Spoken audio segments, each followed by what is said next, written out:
Chapter 1242. Insursta suddenly felt a shudder pass through his body. The feeling scared him so much that he almost jumped up from the ground. He saw an invisible ripple spreading out in all directions with Brando as the center. It was like a drop of water falling on the surface of the water, creating a circle of ripples. However, between the peaks and troughs of the ripple, there were flashing silver threads of the law. This net-like structure swept across all the huts near and far. It felt as if the huts had turned into a net-like structure for a moment, only to return to their original state in an instant. The future Black Lord of Madara was a little stunned as he looked at the scene. The will has taken form. He then shouted again, "How far do you plan to spread this thing?" Insursta quickly bared his teeth because he had seen the layout of the port before. According to the speed of the ripple's spread, it had probably swept across half of the port by now. He wanted to remind Brando that there might be supreme-class existences among them, and it was unlikely that they would not notice such a spying, but it was a little too late now. At this time, he kept his mouth shut because he believed that Brando was not a reckless person. If a guy with a brain full of muscles could force him and Tarkus to such a state, they might as well find a piece of tofu and kill themselves. Brando did not move. Just as the Insursta dragon had expected, the domain weaved by his lines of law quickly covered most of the harbor. He had thought of this method less than an hour ago when he used his dark perception to eavesdrop on the conversation between the other party and Tarkus. He just integrated it into his own extreme planes. Now it seemed that the effect was better than he imagined. Within a radius of a few miles, everything seemed to be included in his perception. He had never experienced such a feeling before. The conversations and whispers of hundreds of people here were as if they were in his ears. It should have been very noisy, but in his perception, it was very clear. It was as if he could extract a voice or a conversation with just a thought. This was definitely not something that could be done by humans. Brando himself was shocked. His original intention was to explore what the hell was in the port, but he did not expect this feeling to make him feel like an omniscient and omnipotent god. In fact, he was very familiar with this ability to filter and search the content of the conversation. Wasn't this the remote chat system in the Amber Sword? He now had a feeling that he had forced his way into a regional chat channel, and it was a private channel, and he had quietly gained administrator authority. Brando almost instantly understood that this was definitely his strange system helping him. With just a thought, he could monitor almost all the conversations related to himself in this area. In fact, he had heard several conversations mentioning the outsider, Huang Hua, and Mr. Liu. The outsider was obviously himself. He was about to continue listening, but he found that his vision seemed to be stretched, and he suddenly saw the scene in the port area. He saw several guys wearing black fire patterns and loose robes with long sleeves gathered in 2s and 3s. Several people who were obviously the leaders were commanding them to surround a warehouse. In the open space outside the warehouse, some other people were drawing a huge magic circle. There seemed to be something in the center of the magic circle, but an unfamiliar law blocked his observation, making him unable to get close. He turned his gaze and saw that there were 3 people around the spirit array who were raising their heads. 2 of them stood next to the magic circle, and the other person was in an inconspicuous corner of the crowd. Lu Yin immediately understood what was going on. Sure enough, there were 3 Lameters or some who were half a step into the Lameters. He was not too surprised that he was detected by the other party. If the Supreme Class Masters did not even know that they were being spied on, then they did not live up to their name. After reaching the Supreme Class, one's own law would automatically form a domain around the body. Often, once spied on in any form, it would automatically react, either counterattack or remind oneself, depending on the nature of the element. In Wond, this ability was called the Law Barrier. It was actually an upgraded version of the Will Barrier. In 9 Phoenix, it was called Heavenly Perception. Brando almost immediately felt 3 counterattacks stabbing in his direction. 2 of these counterattacks came from the spiritual world, and 1 from the elemental world. He secretly cursed. These Supreme Class Masters of the Ghost Chariot were too extreme. They did not even have a single defensive element, and they were all so irritable. In the past, he would not have been able to do anything about these counterattacks and could only take them head-on. However, in that way, the other party would obviously be able to detect his presence. However, ever since he asked about the mystery of the heavenly eye of Phoenix Fire, all of this was no longer a problem. The heavenly eye of the Jade Phoenix clan came from the interaction between humans and nature. Of course, this was what the Nine Phoenix said. The people of Wonde liked to call the law the heavenly way, which was also the way of nature. The Nine Phoenix sword emphasized the way of the unity of man and nature. Of course, Wonde also had the same concept when he was in the later stages of the Saint Domain and had a perfect body. However, the people of Wonde preferred to talk about this in terms of laws and elements. The actual function of the heavenly eye was to control one's surrounding law. However, it was not only to control the law lines around one's body, but also to use one's own law to invade the other party's territory. From there, one could learn some information about the other party and their movements. Unlike Vaunt, who regarded the extreme plains as his own domain or territory, the Nine Phoenixes paid more attention to the offensive nature of the extreme plains. When Marshal Blank used the mirror still water of the White Raven sword technique to force him to withdraw the lines of law, and then took the initiative to attack, it was actually a method of application influenced by this Nine Phoenixes ideology.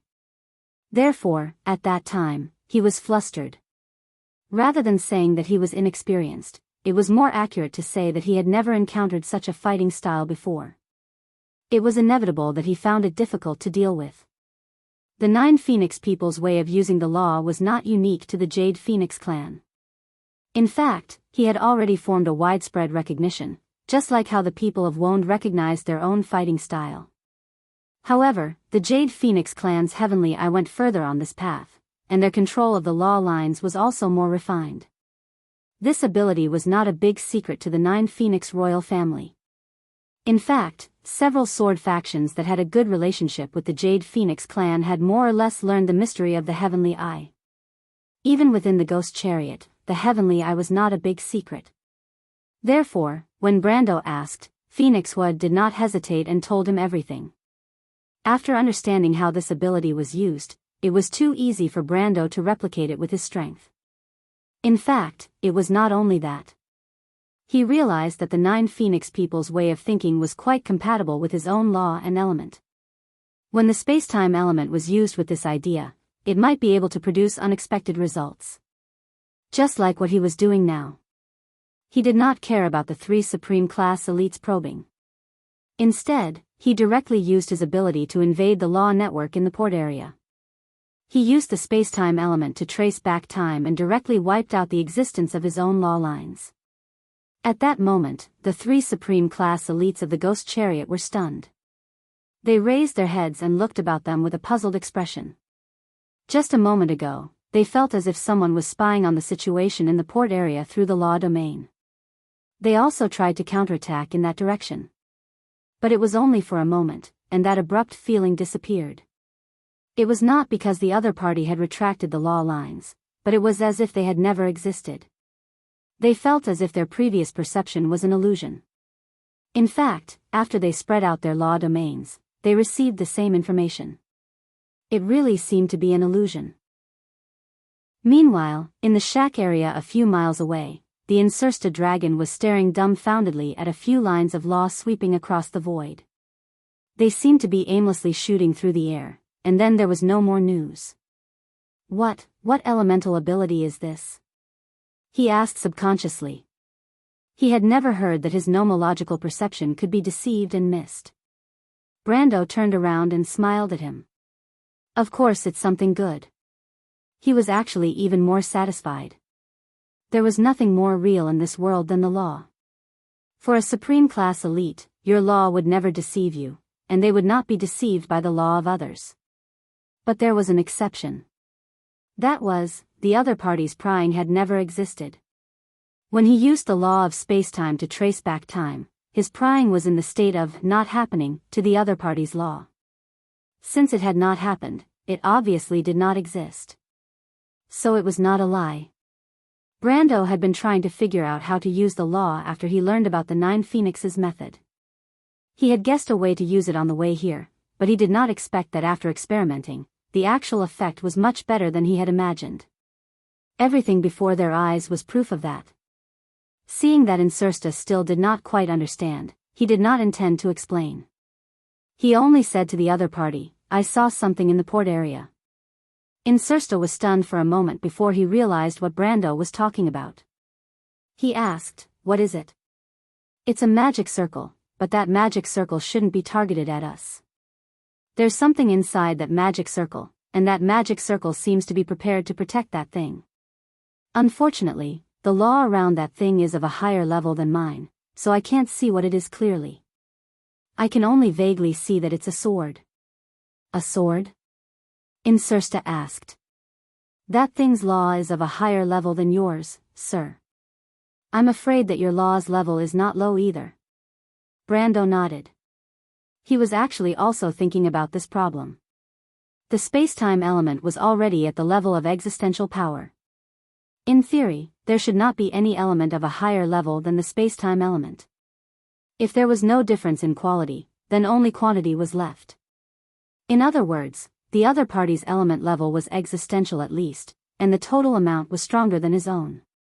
What was that thing? The first thing he thought of was naturally the sacred sword, but then he shook his head. Because ever since he completed the trial of the majestic mountain at the elemental barrier, he had a faint connection with the sacred swords, and that sword obviously did not give him such a feeling. Of course, he could not rule out the possibility that it was isolated by that magic circle. "In any case," Brando replied, "we'll know when we see it. P.S. The news about the audit has been spreading like wildfire recently. Amber doesn't seem to have received the notice yet, but I'm full of integrity. It seems that I won't die if I don't actively seek death. For the next book, I've decided to write a female protagonist. This way, I won't even have to give the protagonist a cheat.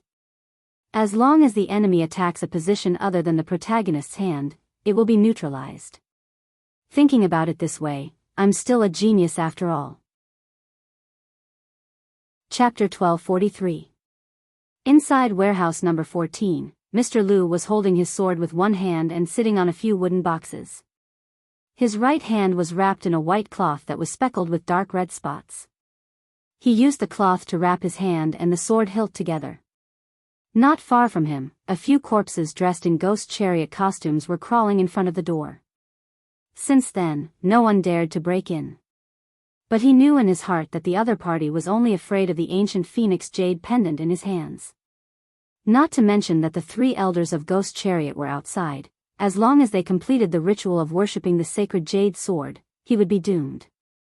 The people of Ghost Chariot even summoned the sacred jade sword, then presumably Fang Qi should also be nearby. Mr. Liu's heart sank. It was just as the young man from Won said. The other party must have been preparing here for a long time. The news must have been leaked when they turned from Madara. Even if there was no starfall, he and Huang Huo would have been caught by the other party in Madara. He was careless. "I only hope that the young man can protect Mississippi," he thought to himself. Once again, he stood up from the wooden box with the sword in his hand. The aura of the sacred jade sword outside was becoming more and more obvious. Even if he was in the warehouse, he could faintly feel the faint sound of a dragon's roar coming from outside. He was ready to sacrifice himself, but the people of Ghost Chariot outside were still biding their time. The 3rd elder raised his snow-white eyebrows and retracted his gaze from the sky. The previous flash of vigilance made him feel vaguely uneasy. But even so, he still chose to believe in his domain of law. A person's habits accumulated over hundreds of years were very scary. As long as one was not an obsessive-compulsive disorder patient, a normal person would not repeatedly check whether they had locked the door or not. Besides, the 3 elders of Ghost Chariot were separated. Otherwise, they might have discovered that the 3 of them had an illusion at the same time and would probably be more vigilant. 3rd elder was not in a hurry to attack the warehouse. Lu Wu would not be able to escape anyway. Mr. Liu was ranked 5th in the Liu family in this generation. Those who respected him called him Mr. Liu, but his enemies would not call him that. 3rd elder was very clear about this person's bad temper. He knew that the other party would not surrender. He did not plan to let his subordinates go in and be the scapegoat for the other party. The ancient phoenix jade pendant was an ancient sacred object. It was one of the few objects left behind from the legendary Eastern dynasty. Just like Won's history, the history of the Nine Phoenix had been destroyed several times. The Nine Phoenix dynasty was also built on the ruins of the previous civilization. Including the White Raven, Desert Wind, and the Three Great Swords, and even the Nine Phoenix's most mysterious legendary jadeite riddle, they were all relics of the previous era. The ancient phoenix jade pendant, which also came from that era, was extremely powerful. If that person did not hesitate to sacrifice himself to summon the ancient phoenix spirit, it was not impossible to burn Luo Celine to the ground. It was a pity that the other party was wary of the young lady of the Jade Phoenix clan who was still in the city. Otherwise, this battle would not have been so easy. He turned around and saw a green jade sword taking shape in the center of a purple magic array on the plaza at the dock. He immediately calmed down and turned around to shout into the warehouse, "Lu Bai, in the past, Ghost Chariot and Jade Phoenix were of the same bloodline. They fought because of differences in ideology. Now that we are in danger, there is hope for the revival of our Ghost Chariot bloodline. Why not persuade the Jade Phoenix bloodline to summon the heart of the Azure Dragon with us and restore the glory of the Nine Phoenix dynasty for thousands of years?" The third elder was full of energy. His voice echoed in the air above the harbor for a long time. Unfortunately, the warehouse was silent and there was no response. This damned diehard. Although he already knew the result, he could not help but stare at him and curse in his heart, "Since you want to die, I will fulfill your wish." He turned around in exasperation and bowed to the summoning magic array. He shouted, "Holy Sword, please descend." At the same time, two other voices resounded from different locations of the square. A dazzling cyan light descended from the sky. Falling vertically from the sky, it steadily landed on the illusory image of the sacred jade sword in the center of the formation. The crowd in the plaza suddenly exclaimed.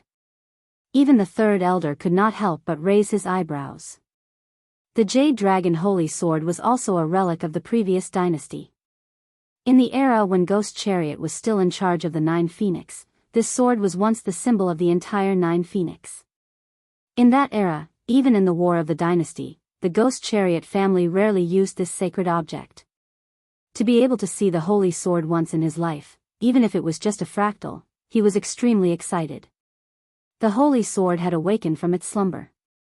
His generation could finally see the revival of the Ghost Chariot bloodline. Just as the third elder and the Ghost Chariot people in the plaza were extremely excited. In the forest not far away from Rosaline's castle, Delphian was also staring at this green light. This light column was reflected in her light purple eyes for a long time, making her gaze seem somewhat deep. Fang Qi stood beside her with a smile and said, "How is it, Miss Delphian? I heard that the people of Wonde have a sacred object called the Azure Lance." It was the lance of the Azure Knight who opened up the mortal era. The Nine Phoenix also has the same history. The Jade Dragon Holy Sword was the pioneer of the era before the Nine Phoenix. It has a similar legend with the heart of the Azure Dragon. In our history, the owner of the Jade Dragon Holy Sword is the king of the Nine Phoenix. Seeing that Delphian was staring blankly in that direction without replying, he scratched his head in distress and said, "Well, Miss Delphian, did you hear what I said?" Only then did Delphine come back to her senses. The azure light indeed reminded her of something. However, the light column that descended from the sky reminded her of the dazzling light that she saw that night in the loop of trade winds. In the darkness of that civilization, a solitary beam swayed in the wind and rain. It was as if time had turned back thousands of years, and the bonfire that the ancestors had lit in the wilderness, unyieldingly announcing the birth of the empire. The history of the mortals had never been smooth sailing. The ancient kings had walked through thorns, and the path that they opened up with sword and fire in the ignorance was definitely not a bright and smooth path now. She glanced at Fang Qi and replied indifferently, "How ambitious are you?" Fang Qi's expression turned solemn. He looked at the light with some yearning and muttered, "Very ambitious, Miss Delphian. I believe that I belong to this era. My heart can accommodate this vast world. How about it, are you willing to be with me?" Ha, Delphian smiled slightly, you are far inferior to him. Who? You will know in a while. The Prime Minister's daughter replied softly, as if she was talking about a guessing game. The moment the azure light rose, Brendel felt the vibrations of the elements of nature and wind in his body. This was unique. The laws of the elemental orb and the holy sword had always been in a stable state in his body, and he could not detect them at all. The only time he had such a feeling before was when he was inside the elemental barrier. When the talent of the chosen one that Martha gave him appeared, all the elements resonated with him. But the rising light column also gave him a sense of familiarity. The feeling was exactly the same as when he first felt the holy lance of heaven. Brando could not help but be shocked. He immediately realized that the thing in the magic circle was a sacred object that was not inferior to the azure lance. Although he already knew that the azure lance was not the only sacred object in the world when he was inside the elemental barrier, it was the amber sword that belonged to the era of the Azure Knight. Then, before or even after that, there must be something similar on the earth, but he did not expect to encounter it in this place so soon. It was a sacred object of nature and wind, and it existed in the form of a sword. Brando immediately understood. He knew that the azure lance was also a sacred object of the wind, and was the owner of the power of the earth and wind. If this sword existed before the azure lance, then its power of wind should no longer exist, but it was very likely that it still had the power of nature left. Especially when he already knew that the heart of the azure dragon was the orb of nature, and it was likely to be near the nine-headed phoenix. He just did not know if the power contained in this sword came from the verdant sword. But no matter what, Brendel's interest was piqued as soon as the item appeared. He did not even dream that there would be such a pleasant surprise. He could not help but wonder if he had used up all his luck for the next few decades. He clearly remembered that back in the game, he and Senior Bai Jia were known as the twin demons of the dark wind. Not to mention the additional drops, even the fixed loot would often be bugged by Senior Bai Jia, causing her to lose everything. Thinking of this, he could not help but prepare to attack, but before that, he looked back at Insursta and reminded him, Mr. Insursta, you're not thinking of taking the opportunity to escape, are you? Count, you're insulting my character. You're an undead. Undead have personalities too. Brando nodded and signaled with his eyes that this guy better not run around. Although it was difficult to escape from Rosaline in such a short time, he did not want to cause trouble for himself. Then, he activated the spatial element, and disappeared in front of Insursta in a flash. The next thing he knew, he had already appeared in the port 1,000 meters away. However, he still did not choose to take off, but went around the back of the square through the intricate roads between the warehouse areas. Previously, he had scanned the entire port, and in addition, he knew the layout of the port like the back of his hand, so it was easy to not alarm the three elders of the Phantom Chariot. Moreover, at this moment, almost everyone in the Phantom Chariot was attracted by the descent of the Holy Sword. When Brando arrived at the square, no one noticed that there was an extra person between them. Chapter 1244. Brando did not expose them. He stood silently in the crowd and looked up at the beam of green light. At the same time, his eyes were trying to determine the original position of the three elders. But it was at this moment that a sudden high-pitched dragon roar resounded through the sky, attracting everyone's attention. Brando was no exception.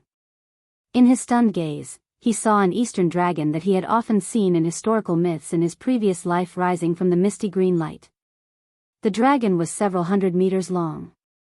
It slowly emerged from the green light pillar and spiraled upwards. Although it could be seen that it was only a shadow in an energy state, its hair and beard were all fluttering. It was so vivid that no one would think that it was just an illusion. What's more, before Brendel even got close, he could already feel the immense pressure from the terrifying magic ripples emanating from the other party's huge body. That pressure clearly did not come from the phantom, but from its main body in the magic formation below, which was the sword itself. Brando was secretly shocked. This was definitely a sacred object that was no less than the azure lance, and this holy sword seemed to be completely unsealed, almost the same as it was in its heyday. The only difference was that it did not have the fate blessing from the amber sword. It was a completely different concept from the holy lance in Scarlet's hand that had just been unsealed, but the mountain girl obviously did not have the ability to master such a powerful weapon. This was definitely the power of existence. The pressure made Brando's hair stand on end. He was a little surprised that there was someone among the mortals in the present world who could control such power. But he only took a glance at the center of the square and understood. No one was controlling the holy sword. The reason it could be activated was because of the magic circle. He had never heard of the way the 9 phoenixes used a sacred object. It seemed that although the other party paid attention to swordsmanship, he obviously had his own unique views on magic. At least this magic circle was something that he had seen in Wonde. Even in the literature of the Bugas, the craftsman mages, there was nothing similar. Interesting. Brando thought to himself. If someone could master this sword, he would definitely turn around and leave. Although Mr. Liu was still trapped in the warehouse, he obviously had to act according to his ability to save people. The power of this sword at this moment was not inferior to that of the sage. If someone could master it, they would have to at least have a perfect body. Such an existence, not to mention now, even in his heyday in the Amber Sword, he might not be a match for the other party. It was almost equivalent to fighting the Azure Knight head-on. Brando did not think he had any chance of winning. Not to mention him, even the strongest players among the players would probably be sent to their deaths. But it was different now. The holy sword was an ownerless object in the magic circle. If he could get rid of the elders of the Phantom Chariot in the shortest time possible, then it would not be impossible to seize the sword. Brando's eyes quickly locked on the guy furthest away from the magic circle, but he did not immediately make a move. Instead, he waited for the right time. After all, the other party was a supreme-class existence. Even if they were not as good as him, it was impossible for him to crush them one by one. If he was held back by any one of them, he would buy time for the others to summon the holy sword to attack him. That would be fun. Brando was waiting.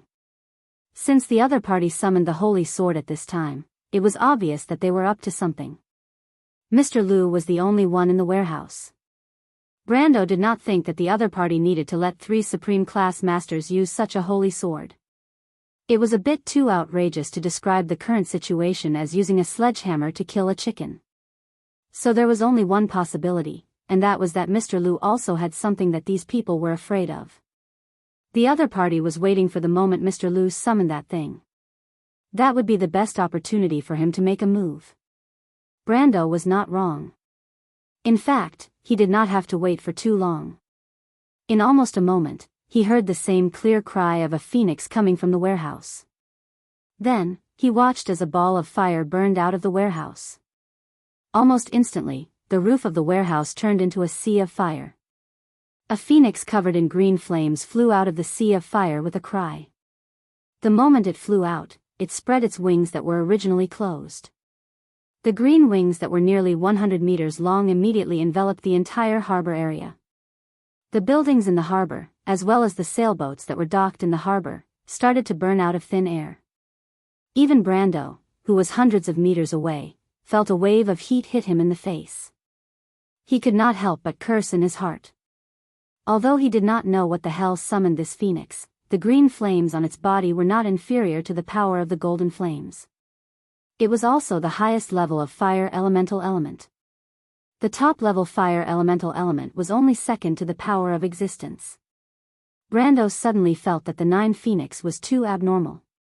He had not been here for long, and he had already encountered such a top-level existence again and again. It was no wonder that the Amber Sword listed this place as one of the highest-level areas, and it was not open to ordinary players until the later stages of the game. However, he did not hesitate at all. Just as the blue phoenix flew towards the dragon in the air, he also sped towards his target at the first moment. How fast could he reach with the power of the Supreme Realm and the support of the spatial element when he activated the charge skill? Brando had never specifically calculated this question, and in fact, this was the first time he used this combination of skills in the main material plane. That was the truth. Elder Ghost Kar, who was half a step into the Supreme Realm, did not react at all. Since Brando chose him as the target, it was obvious that he was the weakest of the 3. And it was indeed so. Even the third elder, who was closest to the magic circle, reacted first, while the latter was still unaware of the danger. Be careful. When the third elder saw Brando, he was so scared that his heart almost stopped. What kind of speed was that? Even his eyes almost could not catch the other party's trace. However, when he shouted this warning, he already knew in his heart that he had actually made a wrong choice. This was because he realized that his warning had no effect at all. That person's speed had clearly surpassed the speed of sound in the air. He even saw a white cloud cone appear in front of the tip of Brando's sword that he pulled out. Brando's sword was extremely accurate. It was swordsmanship that was forged through decades of risking life and death. It could be said that there was no warrior in the world who was more desperate than the players. They were not even indifferent to life and death, but despised it. Life and death were just a piece of data to them, so almost no one knew how to fight for their lives better than the players. In this life, after stepping into the elemental realm and completely dispelling the fear of death, Brando completely inherited the gift from the other soul in his body. He even went one step further. His sword was like a gleaming razor. Under the elder's astonished gaze, his sword slashed across his neck, taking away a large head. On the other hand, his opponent's subconscious attack had only left a deep cut on his chest. Brando did not dodge or evade, because he did not want to give the elder any chance. The elder's attack was also from the Supreme Realm, but in fact, it could only break through his defense. The terrifying defense of the Templar Knight was evident. On the contrary, the damage rebound from the blood of the scorching sun left a few deep wounds on the elder's body. It only took a moment. The elder's corpse had already fallen to the ground, blood spurting out like arrows. Almost everyone in the square was stunned. In the warehouse, Mr. Liu, who had burned almost half of his life force to summon the ancient Phoenix Jade Amulet, his originally black hair had turned white. He was about to draw his sword and fight to his death, but he was also stunned. His strength was even weaker than the third elder of the ghost chariot outside. Although he was slightly better than the ordinary ghost chariot sect members outside, in fact, he only had time to see the seventh elder of the ghost chariot turn around. As for how Brando appeared, he realized that he had no idea at all. It was as if he had appeared out of thin air. He saw Brando withdraw his sword, and the seventh elder of the ghost chariot fell to the ground. Then, as soon as his feet touched the ground, he turned around and killed another elder of the ghost chariot not far away. Oh no! Mr. Liu was shocked. Be careful, Mr. Brando. Seeing this scene, he wanted to warn him, but he made the same mistake as the third elder. Because in a battle at their level, sound might not be faster than one's own speed. This was why in the supreme realm of Wond, even the warriors often knew a little bit of magic. Because at this level of cooperation, only magic was more reliable. In fact, as soon as Brando turned around, he already felt that something was wrong. Because the moment Elder Ghost Chariot fell to the ground, he immediately turned into a headless puppet. Substitute mysterious item. Brando was shocked. Although there were also things like Cypher's heart and Angel's heart vase in Wond, these things were extremely rare, and not just any Supreme Realm Master could have them. He was really shocked by the wealth of the people of Nine Phoenix.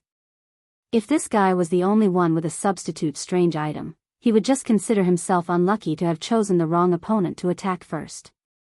But if all three of them had the same thing, he was afraid that this trip would be a little dangerous. Just as Brando was hesitating, he heard Mr. Liu's warning from behind. Mr. Liu obviously would not speak without thinking, so he immediately confirmed his guess. It seemed that these three ghost chariot elders all had substitute strange items. Brendel immediately cursed inwardly. What the hell is this Nine Phoenix? Even the substitute oddities have become cabbages in the ground? Chapter 1245. The ghost chariot did not enter the Nine Phoenix, and the Nine Phoenix did not leave the Cloud Ridge. The Cloud Ridge was the Green Jade Hill. For many years, the ghost chariot had treated the Swift Plains as its base. It had infiltrated the Nine Phoenix's forces like a sieve. More than a century ago, the ghost chariot's leader had ambushed and killed the Tiger Claw Grand Sword Master on the Pipa Plateau.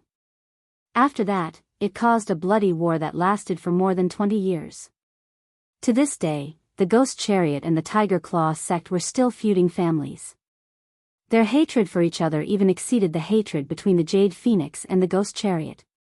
After that, the Eight Swords sect had a tradition of Grand Sword Masters not leaving the country. This was actually because of the vigilance brought by this incident. Although the Grand Sword Masters were powerful, it was also difficult for them to fight against schemes and plots. Moreover, the Ghost Chariot's forces were deeply rooted on both sides of the Taoist Strait. The two sides seemed to have formed a tacit understanding. For the next half a century, the Ghost Chariot had become used to controlling everything on the swift plains. In addition, the Nine Phoenixes' forces had weakened in recent years, and it was gradually becoming more powerful. The people in the Ghost Chariot gradually became arrogant. If not for this, they would not have targeted the patrolling Empress. If it was 30 years ago, the slightly conservative Ghost Chariot would definitely not have thought of contacting the Roman Tuo's Black Rose. Therefore, the more backward they were, the more conservative they were. This was an irrefutable truth. However, the third elder did not expect that just like 7 or 8 years ago, the plan that was almost certain to deal a heavy blow to the Nine Phoenix Kingdom and even cause the Jade Phoenix clan to be unable to recover from this setback had an accident at the last minute. There was actually someone who dared to interfere with the Ghost Chariot's matters on both sides of the Taoist Strait. The first thought in his mind was anger. This anger came without any reason. So what if it was a Grand Sword Master? It was not like the Ghost Chariot had not dealt with such people before. The Tiger Claw Grand Sword Master's fate back then was a clear proof.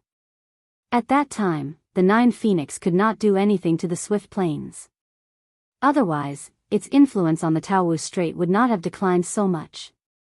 He did not know about Phoenix Fire's promise to Lord Rosaline. Otherwise, he would have mocked her in his heart. The Nine Phoenix royal family only dared to make such a promise now. If it was 150 years ago, they only needed to say that they would protect Rosaline, and the Rosaline family would not do anything. What enemies and monsters could do to them? The current Nine Phoenix was no longer the Nine Phoenix of the past, and the current Ghost Chariot was no longer the loser who had lost his soul. What a fool. What are you still standing there for? Hurry up and surround him. The third elder roared. Ghost Chariot's people, who were still shocked by Brando's soul-stirring sword and the amazing scene in the sky, finally reacted. They came back to their senses, drew their long swords, and surrounded him. Originally, there were 40 to 50 people in the square. More than half of them were above the gold level, and the rest had stepped into the elemental realm. Ghost Chariot and the Jade Phoenix were of the same lineage, and some of their ancient traditions had been passed down since the founding of the Nine Phoenix Empire. They were similar. After Ghost Chariot was defeated and left the Nine Phoenix Empire, he did not leave these traditions behind. This included the tradition of letting the elites of the Nine Phoenix Empire travel and gain experience, just like the Nine Phoenix Empire's tour. Therefore, these elites who had been traveling and gaining experience on the swift plains all year round were far more experienced than the old knight like Rosaline. Even if they were both at the gold level, their quality was not on the same level. These people were stunned, but once they came back to their senses, they almost immediately chose the most correct strategy: stop him. Be careful, this person is very fast. Let's surround him and don't give him any space to display his skills. Those of the celestial realm, form a sword array with me, and disturb his mind from behind. Previously, Brando had beheaded the seventh elder with one sword. Although it was inevitable that it was a sneak attack and luck, it was enough to let these people understand the gap between them and Brando. They knew in their hearts that the threat they posed to Brando could be said to be negligible, but there were still 3 other supreme-level elders present. In a situation where it was 3 against 1, no matter how strong Brando was, it would be inevitable for him to be overwhelmed, right? In a battle between elites, victory and defeat was often decided by a thin line, so they did not need to affect Brando too much. They only needed to distract Brando slightly. These people did not think that Brando could fight 1 against 3, but they could see that Brando's abilities were at least above the 7th elder and the 11th elder.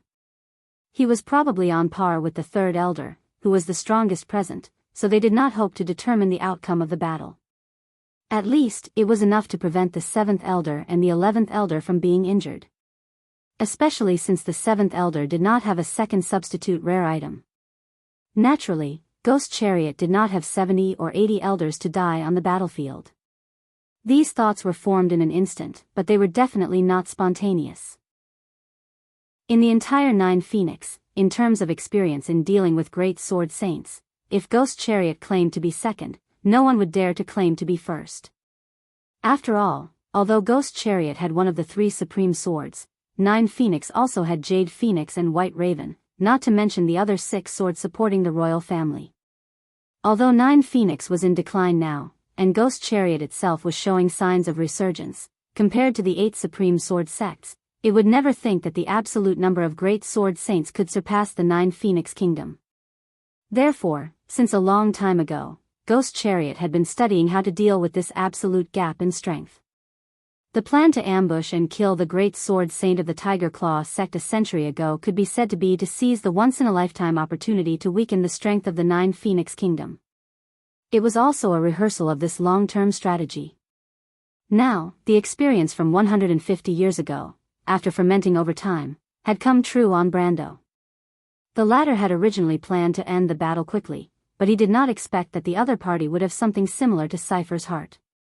This was really a huge trap, and it completely ruined his original plan, forcing him to face such a fact. That meant he had to face a head-on battle, and he had to face the threat of the Jade Imperial Sacred Sword at all times. Plans really can't keep up with changes. Facing the Ghost Chariot gang that surrounded him, Brando actually had the mood to mock himself in his heart. Mr. Liu, who was rushing out of the warehouse, saw this scene and secretly cursed. If he could, he would rather Brando take the young lady and run away. Although in his opinion, Brando might be a rare master, it was a little whimsical to think that he could fight against 3 Supreme Realm Masters alone. 100 years ago, the great sword saint of the Tiger Claw sect was also a master at that time. What happened to the latter? What's more, he saw the people on the field clearly. Except for the guards close to the Golden Circle, the rest of the people were all masters. Some of them were even stronger than him. It could be seen that the Ghost Chariot gang's arrangement in Rosaline was very thorough. They were determined to keep him and the young lady here. He secretly hated Madara's undead for meddling in the affairs of the 9 Phoenix. At the same time, he made up his mind. Even if the spirit of the ancient Phoenix was hit by the Jade Imperial Sacred Sword, he would let it attack the Ghost Chariot gang at the port below. At least, he would create a chance for Brando to kill his way out. He had seen the speed of the other party's sword earlier. He believed that if they just wanted to escape, these people should not be able to stop the young man. The only chance now is to let this person take the young lady and escape. Although the hope is slim, at least it's better than waiting for death. He silently calculated in his heart. But as Brando said, plans could not keep up with changes. Just as Mr. Liu made up his mind, there were unexpected changes on the scene. Everyone from the Ghost Chariot gang surrounded him confidently. They thought that the battle from 1.5 centuries ago would reappear today. After all, even if the young man in front of them was at the level of a Grand Sword Saint, he could not be compared to the Tiger Claw Grand Sword Saint who was over 50 years old at his peak, right? What's more, at that time, the Ghost Chariot gang only sent out 2 Supreme Masters. Now, there were 2 here, and the Jade Imperial Sacred Sword was in the air. But before the 3 elders had time to make a move, Brando had already made his move. He did not draw his sword. In fact, it was impossible to kill all these people at once even if he drew his sword. Whether it was the 9 Luminaries sword art or Flash Strike sword art, they were all in the category of swordsmanship. There were still 3 elders from the Ghost Chariot gang staring at him. Brando was not arrogant enough to think that he could fight against 3 of them at once. On the contrary, he used a more direct way. Using force to oppress people, Brando suddenly stopped. He did not even look at the puppet that had fallen to the ground behind him. It was as if he did not care whether the 7th elder, who had been cut down by his sword, was dead or alive. He only held his sword and looked back. His serious gaze swept across the port square. A layer of fine and dense net-like silver brilliance appeared in the space, causing everyone's momentum to stagnate. The power of a Lammeter surged out like a tidal wave, and the three elders were shocked.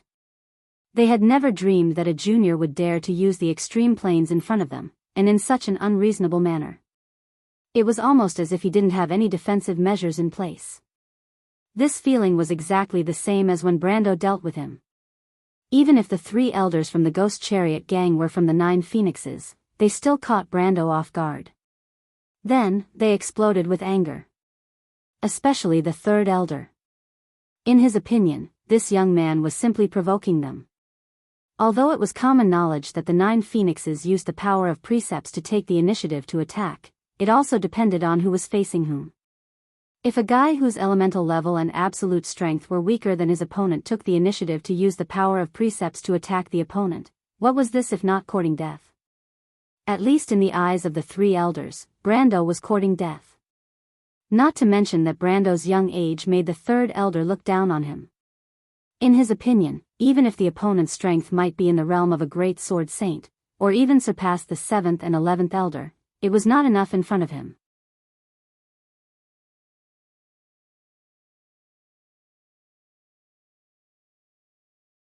Chapter 1246. After all, one's strength was related to one's age. Even if Brando was the chosen one and had been practicing the sword since he was in his mother's womb, how much strength could he have? The genius of the Ghost Chariot, Feng Qi, was known as a once-in-a-millennium genius, but at his age, he was far from being a match for these elders. Not to mention that he was fighting 1 against 3. Therefore, Brando's action was a naked mockery. Not only was it completely out of their expectations, but they also knew very well that no matter what Brando was going to do next, at least their subordinates were going to be in big trouble. This was all because of their negligence. How could the three elders not be angry? Therefore, they opened up their extreme planes almost immediately. They wanted to save as many people as possible before Brando's extreme planes enveloped the Ghost Chariot troop around him. At the same time, they completely opened up their strength, planning to teach this arrogant young man a painful lesson.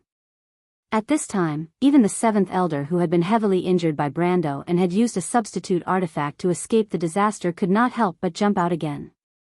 Together with his 2 companions, he opened up his extreme planes that had not been fully formed. Brendel turned around abruptly and met the man's ferocious gaze. If one time is not enough, then let's do it again. You don't know the immensity of heaven and earth. The 7th elder's face turned green and white.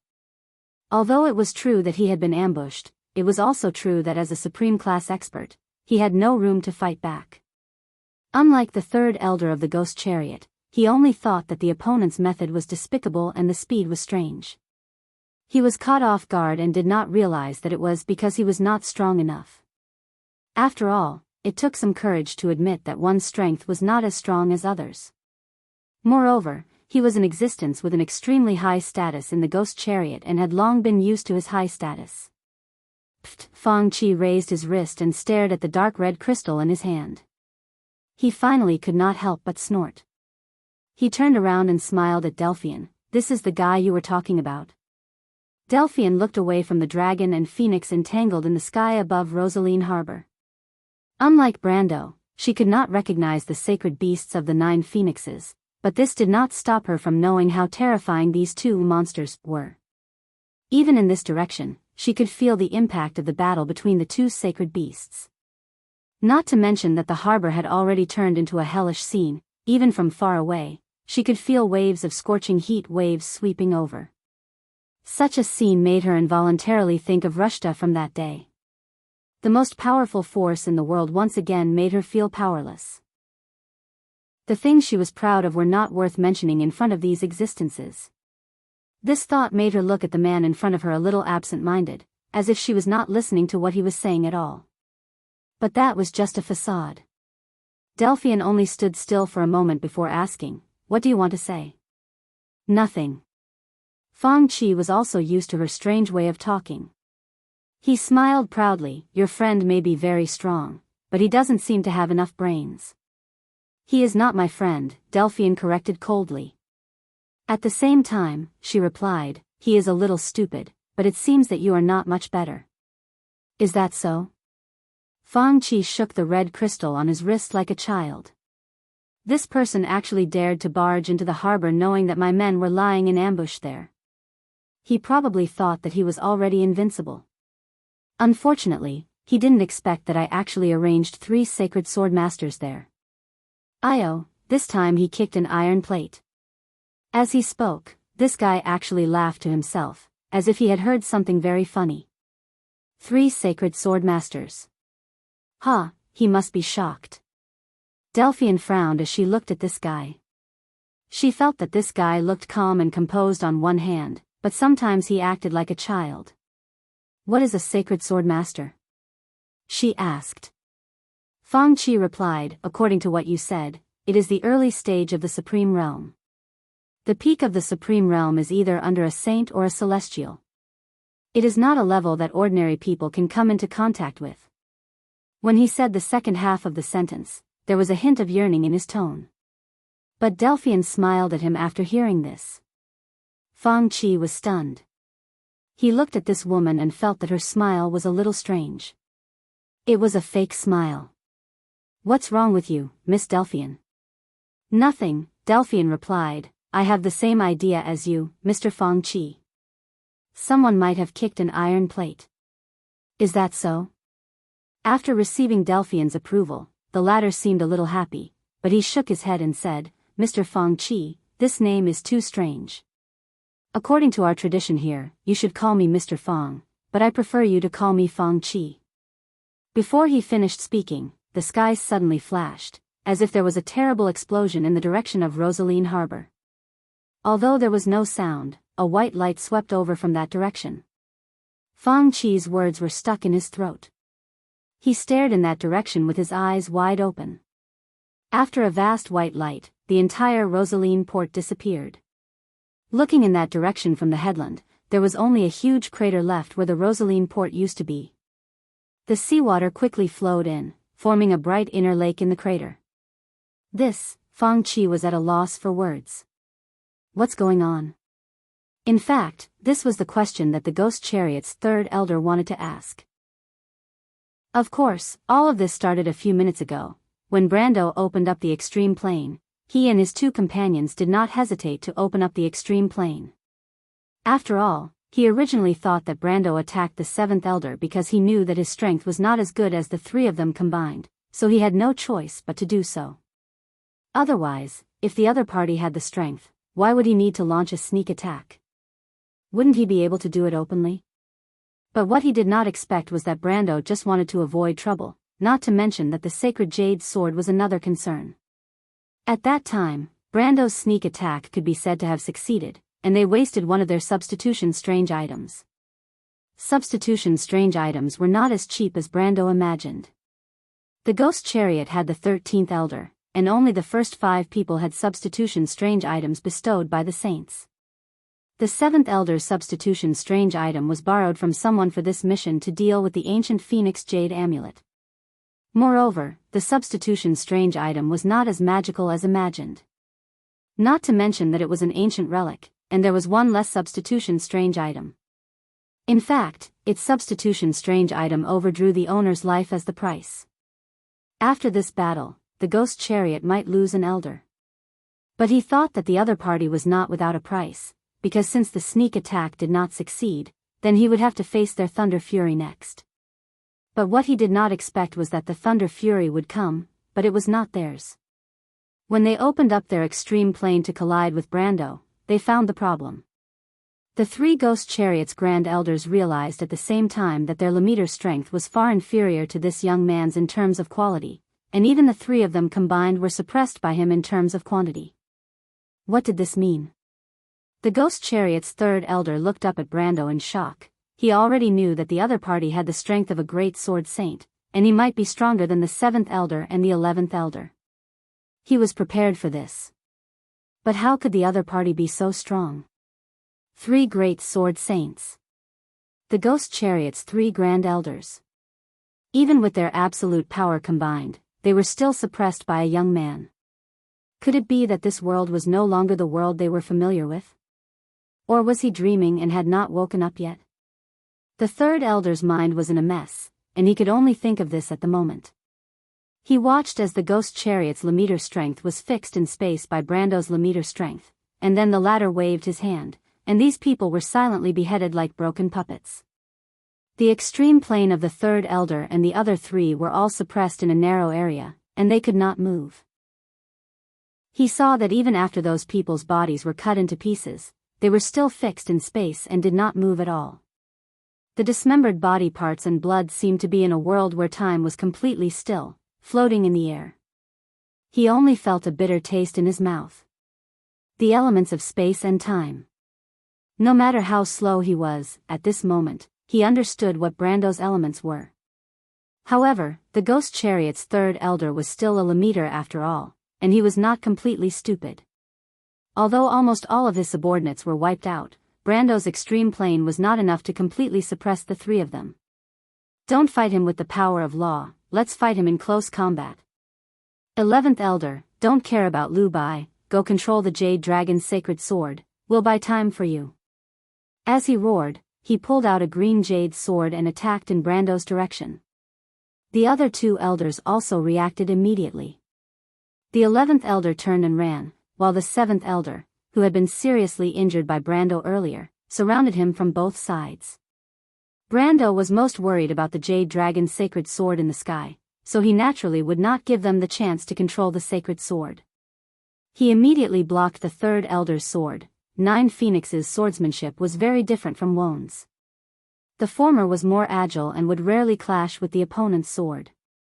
On the other hand, Won's swordsmanship was born from battle formation swordsmanship, and there was a lot of attention to the exchange of swords. Therefore, when the two swords clashed, both of them felt a little awkward. Brando was thinking about how the sword was so light that it did not have any force behind it. On the other hand, the third elder was cursing the barbarian in his heart. That sword almost broke his corundum sword. Although the jade sword in his hand looked very fragile, it was also a strange item that was close to the mythical level. It also came from an ancient inheritance, and in terms of hardness, it was not inferior to a steel longsword. However, the longsword in the opponent's hand, which was covered with golden cracks, was like a monster. Every time he clashed with the opponent, he could almost feel the longsword in his hand crying out in grief. With just one sword, the third elder was completely avoided by Brando. He could not help but turn pale with fright. This young man was not inferior to him in terms of absolute strength, but he did not expect that in terms of swordsmanship, he was also slightly better than him. Where did this monster come from? Although he was anxious, Brando was even more anxious. The square was not very big to begin with. When the 11th Elder turned around, he had almost run to the side of the array that summoned the Jade Dragon's sacred sword. Although the ancient Phoenix and the Azure Dragon were fighting fiercely in the sky, Brando did not have the confidence to take a hit from the Jade Dragon's sacred sword. Chapter 1248. Seeing that the 11th Elder was very close to the summoning circle of the Jade Dragon's sacred sword and placed his hand on the circle, he opened his mouth and chanted a few sentences in a language that Brendel could not understand. He only felt that the words were rhythmic and powerful. However, Brando could faintly feel that the 11th Elder's breath had suddenly connected with the Azure Dragon in midair. His heart sank as he looked at the 7th Elder and the 3rd Elder in front of him. Suddenly, he took out an item from the celestial sphere that was hanging in front of his chest. It was an ancient flute with 5 holes and a golden ring at the mouth. It was engraved with ivy and a goddess holding a water bottle. It was Hofward's horn of commendation, which he had obtained from the Tremosian. He did not say a word and directly activated the flash strike sword art. Then, he used the 9 luminaries sword art, one in front and one behind. The 2 figures pierced towards the 3rd Elder and the 7th Elder at lightning speed. The 2 were so shocked that their eyeballs almost popped out. No, it's not an illusion. Be careful. His attack ignores distance. The 3rd Elder felt his hair stand on end.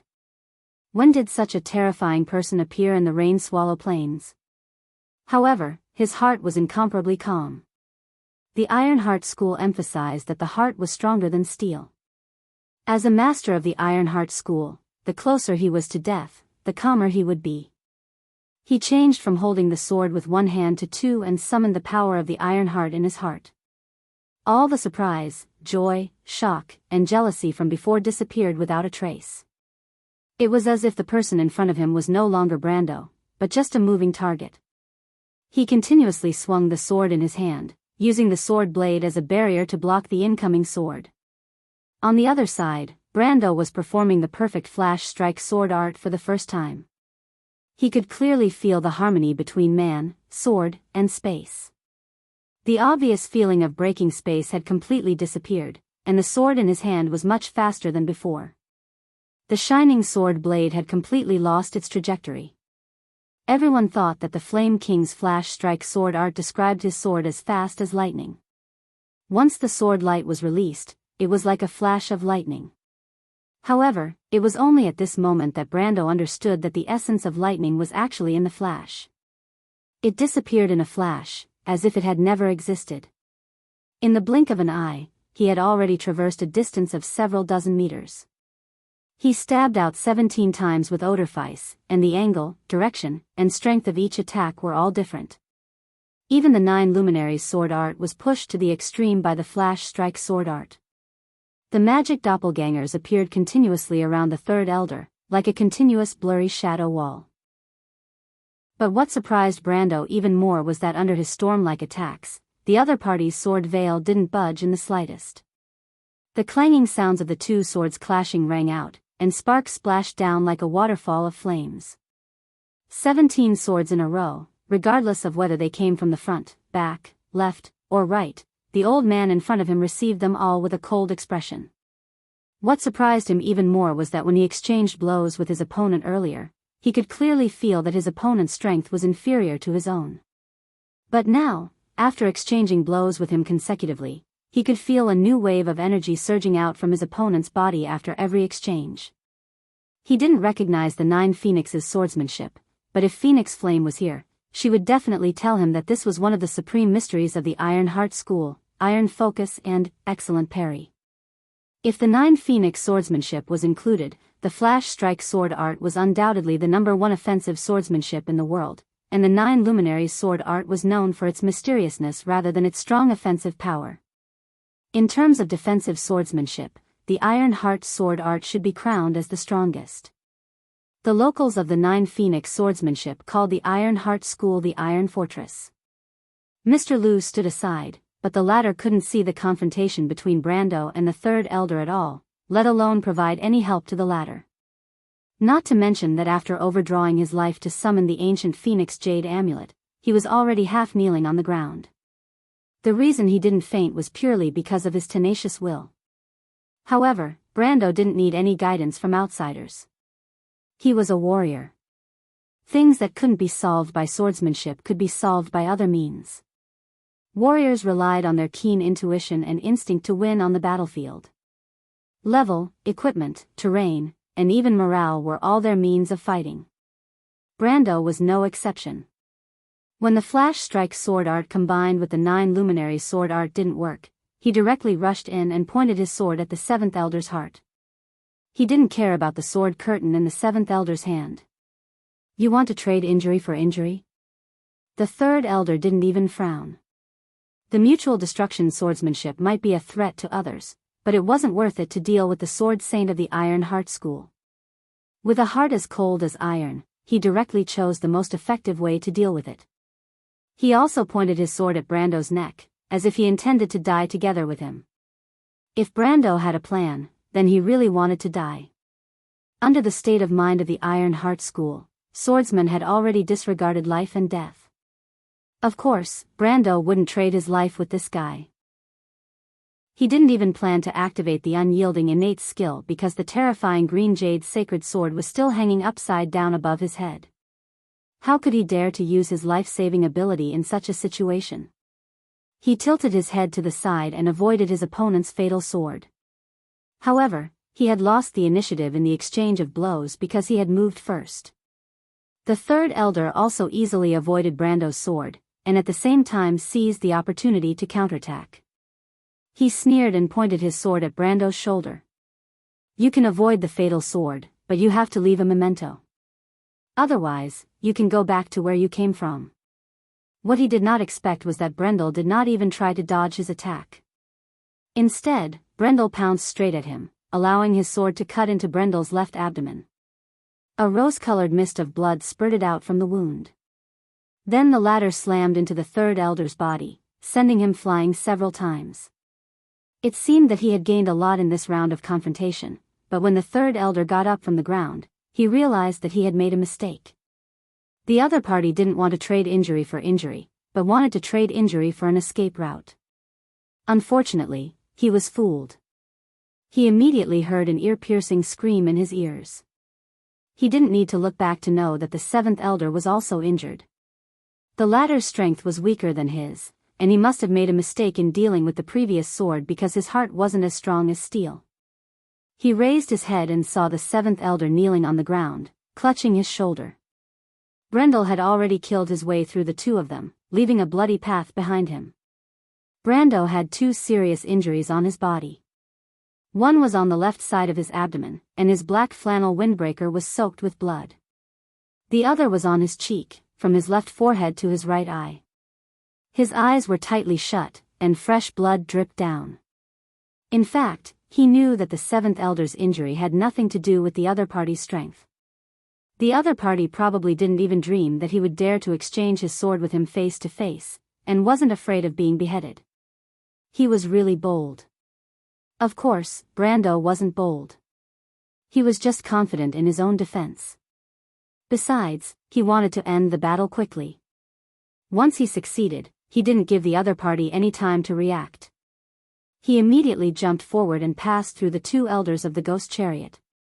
At the same time, he raised the horn of commendation in his hand and poured the golden liquid into his mouth. As soon as the golden liquid entered his mouth, a cool feeling suddenly spread through his limbs and bones. The pain on his face and lower abdomen suddenly lessened, and the bleeding stopped immediately.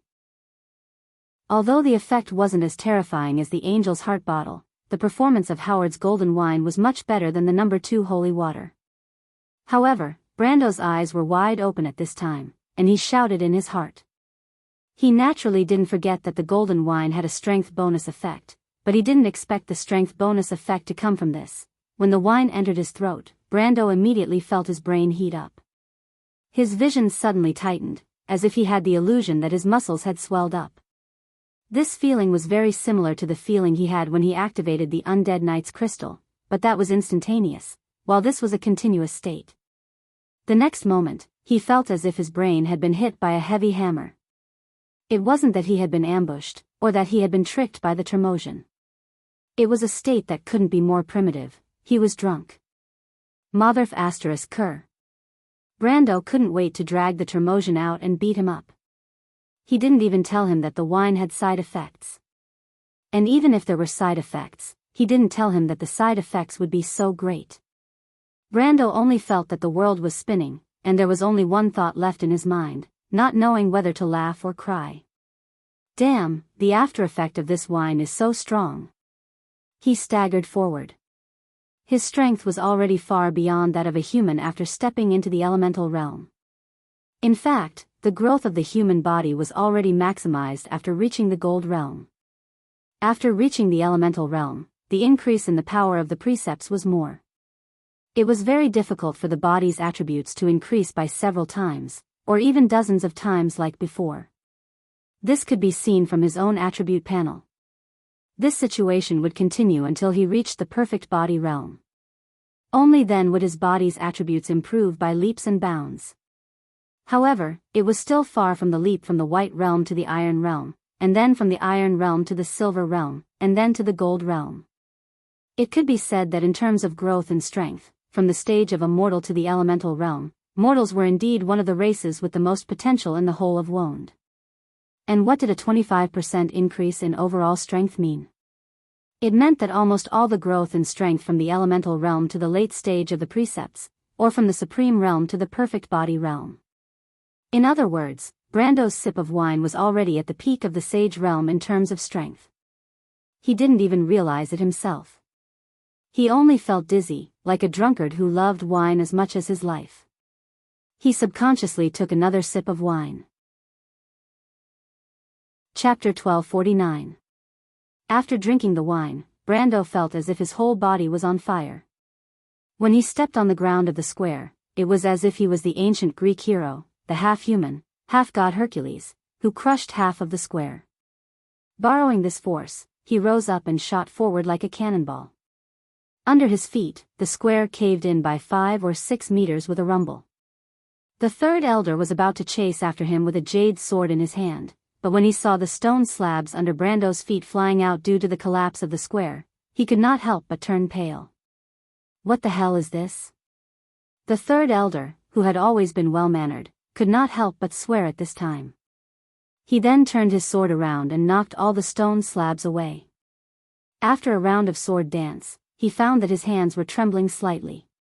When he looked at the seventh elder, he was already buried under the rubble. Ah, damn it. Who can tell me where this bastard came from? Brando was completely unaware of the third elder who had been left behind. To be honest, his mind was now in a mess. The after-effect of the golden wine was so strong that it did not give him any time to react. What made him even more dumbfounded was that the Termosian people seemed to be used to this and did not warn him in advance. Yes, the golden liquid collected by the Valkyrie from the wind and dew was a fine wine brewed for the brave souls. Since it was wine, how could it not have any side effects? The side effect was obviously intoxication. And this was the wine of the gods, its power was needless to say. Brando was in such a state at the moment. His originally clear mind had completely disappeared, leaving only a beast-like instinct. This instinct allowed him to acutely sense the danger around him. He remembered that he only had one purpose before this, and that was to stop that damn guy from summoning that damn holy sword. The way he chose was simple and direct. With the help of the wine and the mark of fanaticism, he even impatiently threw away the sword in his hand, which was in the way, and let the holy sword of fire shoot towards the third elder behind him like a stream of golden flames. The third elder, who could still fight Brando back and forth, was pierced in the abdomen by the sword before he could react. Fortunately, the sword had left his hand and did not carry any power of law. It was just pure physical damage. Otherwise, the unlucky elder demon car would have exploded and died. Even so, he clutched his stomach in pain and fell down. He closed his eyes and fainted. After the golden flame passed through him, it hit a wooden crane in the middle and cut it in half. It fell down with a loud crash, and then hit the burning bridge that extended into the bay behind it, splitting the sea apart.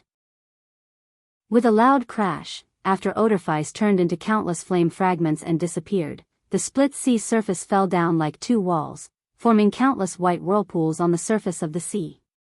However, Brando did not even look at this scene. He only stared at the 11th elder, who was still sweating profusely as he knelt by the magic circle and muttered incantations.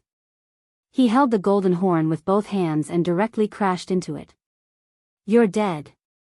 Ah. The 11th elder let out a blood-curdling scream. His entire body turned into a rain of blood and scattered all over the ground. A pitch-black straw figurine fell from the sky, but a moment later, the straw figurine also exploded with a "pa" sound. Its owner was clearly dead. However, Brando raised his head at this moment and looked at the 2 huge eyes in the sky. A terrifying pressure descended from the sky and pressed heavily on his body. Although the 11th elder was already dead, Brando could clearly see that in the shadow of the green dragon, the 11th elder's soul was clearly filled with anger. The 11th elder was holding the green jade sword and pointing it at his head. The 11th elder did not speak, and his eyes lacked the aura of a living person. It was like a remnant of his will, but it was enough to carry out his will when he was alive. Brendel, on the other hand, was not afraid at all. He felt as if his brain was about to burst into flames. As pure elemental creatures, the golden wine that the Termosi used to celebrate was not something that humans could enjoy, even if they were supreme class experts. His mind was noisy, as if countless heroes in Odin's golden palace were toasting and celebrating. His brain heated up, he raised the horn and gulped it down, almost drinking half of the golden wine in the horn. If there were any Termosi present, they would probably give Brando a thumbs up and say that he was worthy of being called a hero in wine. Unfortunately, Brando did not have the slightest awareness at this moment. After drinking half of the horn's golden wine, he had completely lost consciousness. However, the power in his body was burning fiercely. The increase of 125% of his strength had directly made his strength attribute break through the surface. It could be said that in terms of strength alone, he could take on 3 people at the same time. With a few cracking sounds, Brando's shirt and trousers were all torn apart, revealing his strong muscles. His skin was red all over, like a cooked shrimp. The blood in his body was boiling, making a sound like thunder. "Come on, bastard." Without exception, Brando began to act like a drunkard. He hugged the horn, raised his head and shouted at the green dragon in the air. The green dragon was the soul of the jade dragon sword, an existence similar to Ovina.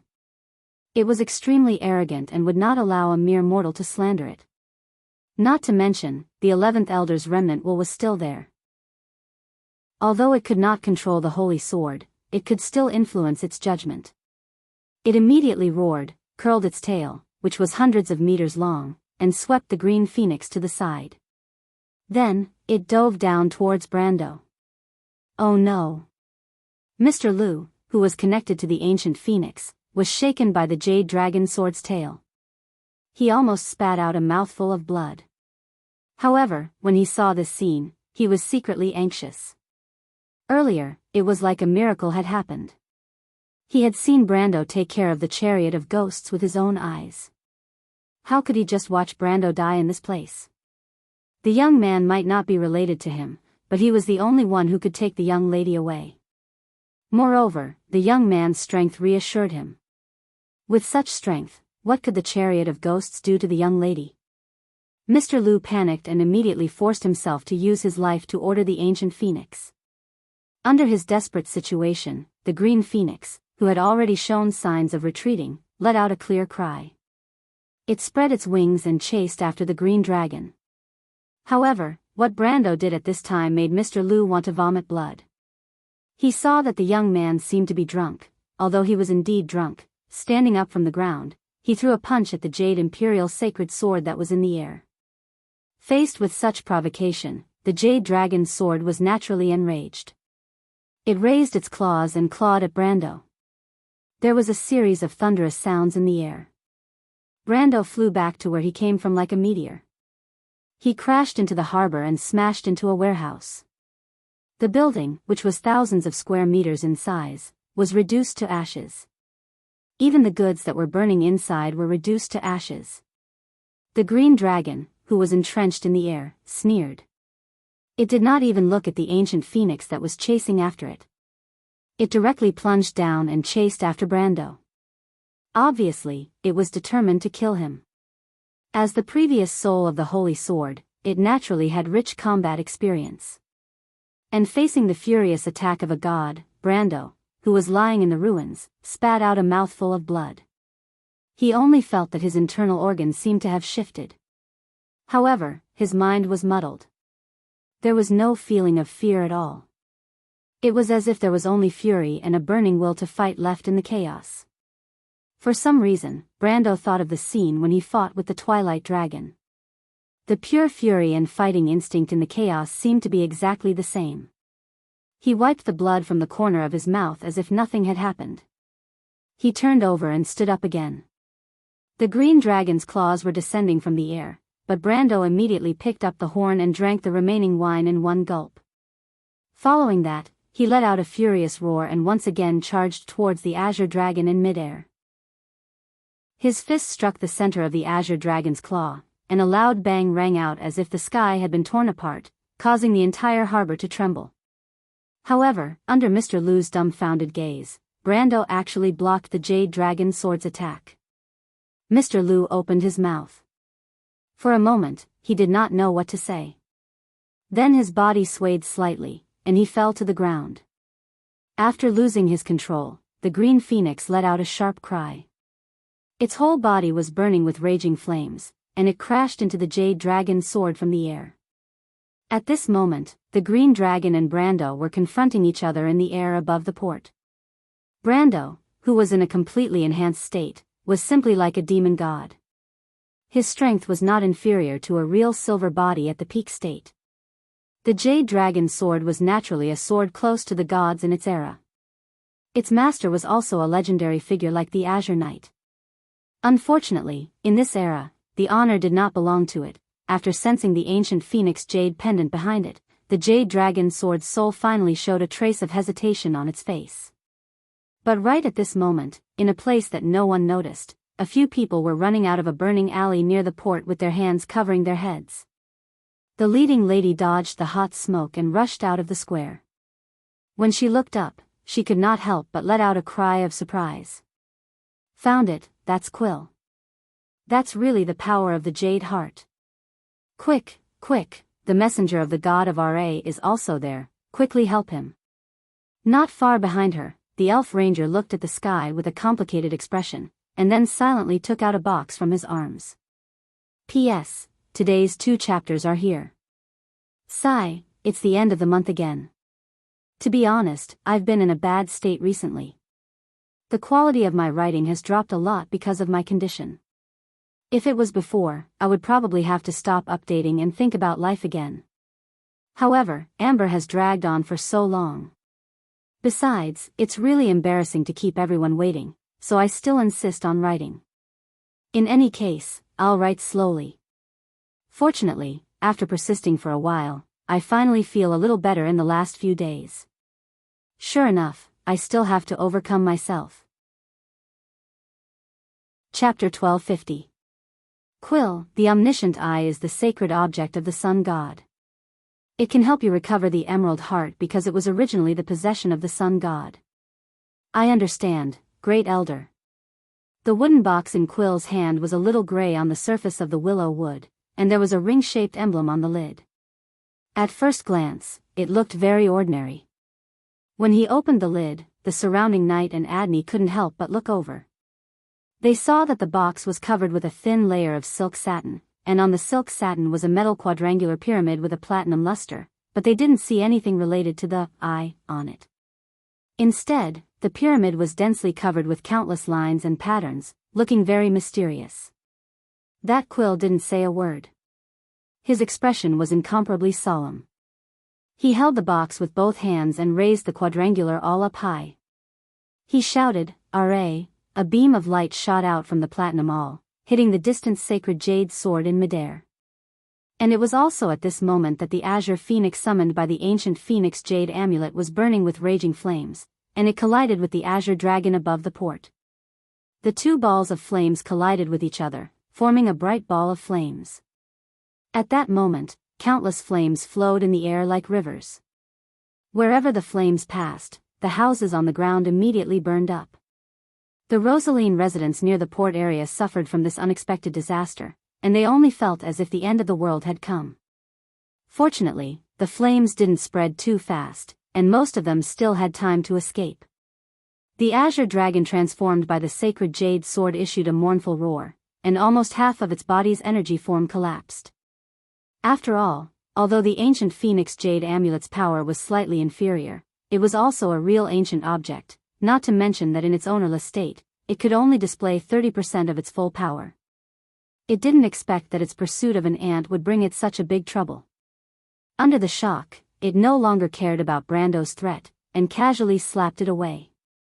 But at this moment, a pure white light suddenly pierced through the smoke clouds above the battlefield, and from the direction where the azure dragon transformed by the sacred jade sword was completely unguarded, it directly hit its chest.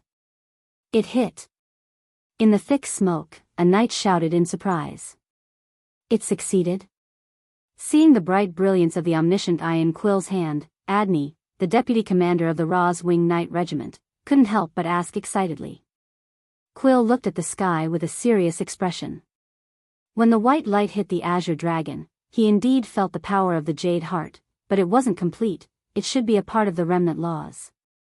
He even heard a dignified voice in his mind, "Who are you?" For some reason, Quill felt that he could understand the meaning of this sentence, even though he clearly didn't understand the other party's language. He immediately quills as the great elder told him, to recall the power's heart's power. But at this time, his eyes hand, jade amulet. He S's amulet, eyes and jade eye, its amulet. When the Azure Phoenix and the Holy Jade Sword perished together, Brando was naturally swept up in the explosion. He fell from the sky like a stone, heavily landing in the ruins. The violent impact made him groan in pain, and his dizzy mind finally recovered a trace of clarity. What happened? Where am I? The terrifying aftereffects of the golden wine were still far from being eliminated. He was still in a state of excitement and muddle-headedness. Only, the serious injuries on his body made it impossible for him to be active. The golden liquid in the bugle horn had also been drunk, and there was no possibility of him recovering in a short time. Brando used his last bit of reason, or perhaps instinct, to feel for the angel's heart bottle on his chest, but he stopped halfway through this muddle-headedness. He shook his head with a splitting headache. His head seemed to be covered with several layers of things, and it was incomparably heavy when he shook it. His eyes were half illusory, half real, as if full of wandering thoughts and illusions. That kind of feeling was like waking up from a dream. Nothing felt real, and it was incomparably painful. He sighed heavily. What the hell is going on? He felt a buzzing sound in his head, as if there was a voice that was urgently trying to tell him something, but he couldn't hear it clearly. His remaining trace of clarity also made him feel that there was something urgent that he had to do. Unfortunately, except for this thought, the power of the hero's wine made him unable to do anything. Even if he took the initiative to move his little finger, it was the same. However, it was at this time that a pair of white wings of light suddenly stretched out from behind him. Then, balls of light of various colors rose from his chest one by one. The sky blue one from before represented the will of the flowing wind and the firmament. Then, it was azure, representing the light of the shallow sea and wisdom. Then, it was light gray, representing the heaviness of the earth and the breadth of everything. There was also golden flame, unruly resistance, and unyielding spirit. Finally, it was pitch black, the cold and indifferent pitch black holy sword annihilation, and the scepter of nature emitting a green light. 5 swords and a scepter glittered in the sea of flames of the ruins. Among them, the scepter of nature's green light was especially dazzling. It flashed and disappeared, as if it was calling something from the unseen world. Thick smoke billowed up. In midair, the azure dragon formed by the Jade Imperial's sacred sword was letting out its final sorrowful cry. It raised its huge dragon head and let out an earth-shattering roar. The ancient Phoenix Jade Amulet's suicidal attack and the power of the omniscient Eye finally made it unable to resist. The huge illusory dragon suddenly shrunk, and then completely expanded. It was as if countless green specks of light had exploded and scattered in all directions. The specks of light merged into the smoke and flames that filled the sky. However, in the midst of these azure lights, a much brighter ball of light was slowly rising. The clouds above slowly parted, revealing the faint silver lines of the Tiamat Law. These lines of law spanning thousands of kilometers were slowly rotating, forming a huge array. Then, a bright beam of light hung down from the center of the array, enveloping the ball of light. If Brando was still conscious at this moment, he would definitely be able to tell that this was a battle spell cast by someone thousands of kilometers away. These spells, which could easily reach thousands of kilometers, were the top powers of the Magi in this world. It could not be completed without several supreme Magi. They were often called 13-circle or even 14-circle spells. And this spell seemed to be used to summon the Jade Imperial Sacred Sword soul. But it was at this time that the green ball of light seemed to be hesitating. It shook violently as if it was resisting something, but in the end, it finally made a decision and broke free from the range of the green beam of light. Suddenly, it plunged down towards Brando, who was unable to move. At that moment, the light of the nature staff floating above Brando became incomparably strong. As if responding to its call, the ball of light directly sank into the multicolored ball of light in front of Brando's chest. Brando groaned and frowned. Unconsciously, he felt that the power of the emerald green had improved a bit, and the power of nature was the most important thing. The emerald green suddenly lit up, and the overflowing power almost immediately began to repair Brando's severely damaged body. This is the power of the nature pearl. Although Brando was confused, at this moment, his heart suddenly reacted. He couldn't help but be pleasantly surprised. He was trying to mobilize this power to restore his body, but before he could be happy, another power suddenly came from the void. Brando was aghast, because he discovered that it was the power of the ancient Phoenix Jade Talisman. In theory, after the ancient Phoenix Jade Talisman was activated, it should have completely dissipated from this world along with the dissipation of its power. But after the Azure Phoenix collided with the Jade Imperial Sacred Sword and perished together, the dissipated power drifted in the air for a moment. Suddenly, as if it was possessed, it chose to do the same thing as the Jade Imperial Sacred Sword. That was, it suddenly turned in the air, and then plunged into the ball of light in front of Brando's chest. Brendel was suddenly thrown into disarray.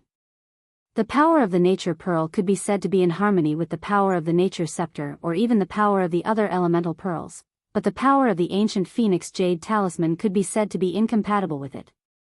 Brando couldn't distinguish what kind of power it was, but he could feel that it was incomparably decisive, as if it had the same momentum as the Jade Imperial Sacred Sword. Not to mention that a moment ago, they were still fighting to the death, and this hatred had obviously continued until now. The moment the two forces gathered together, Brando felt as if there was a big bomb in front of him. This terrifying power abruptly woke Brando up from his drunken state. He suddenly broke out in a cold sweat and opened his eyes, subconsciously wanting to separate them. But what made him break out in a cold sweat was that he was shocked to find that although his mind was sober, his body was still unable to move. The golden wine of the Tremosai people was really worthy of its reputation. He couldn't help but curse those people in his heart. But cursing the Tremosai people wouldn't help solve the current situation. The two forces became more and more unstable.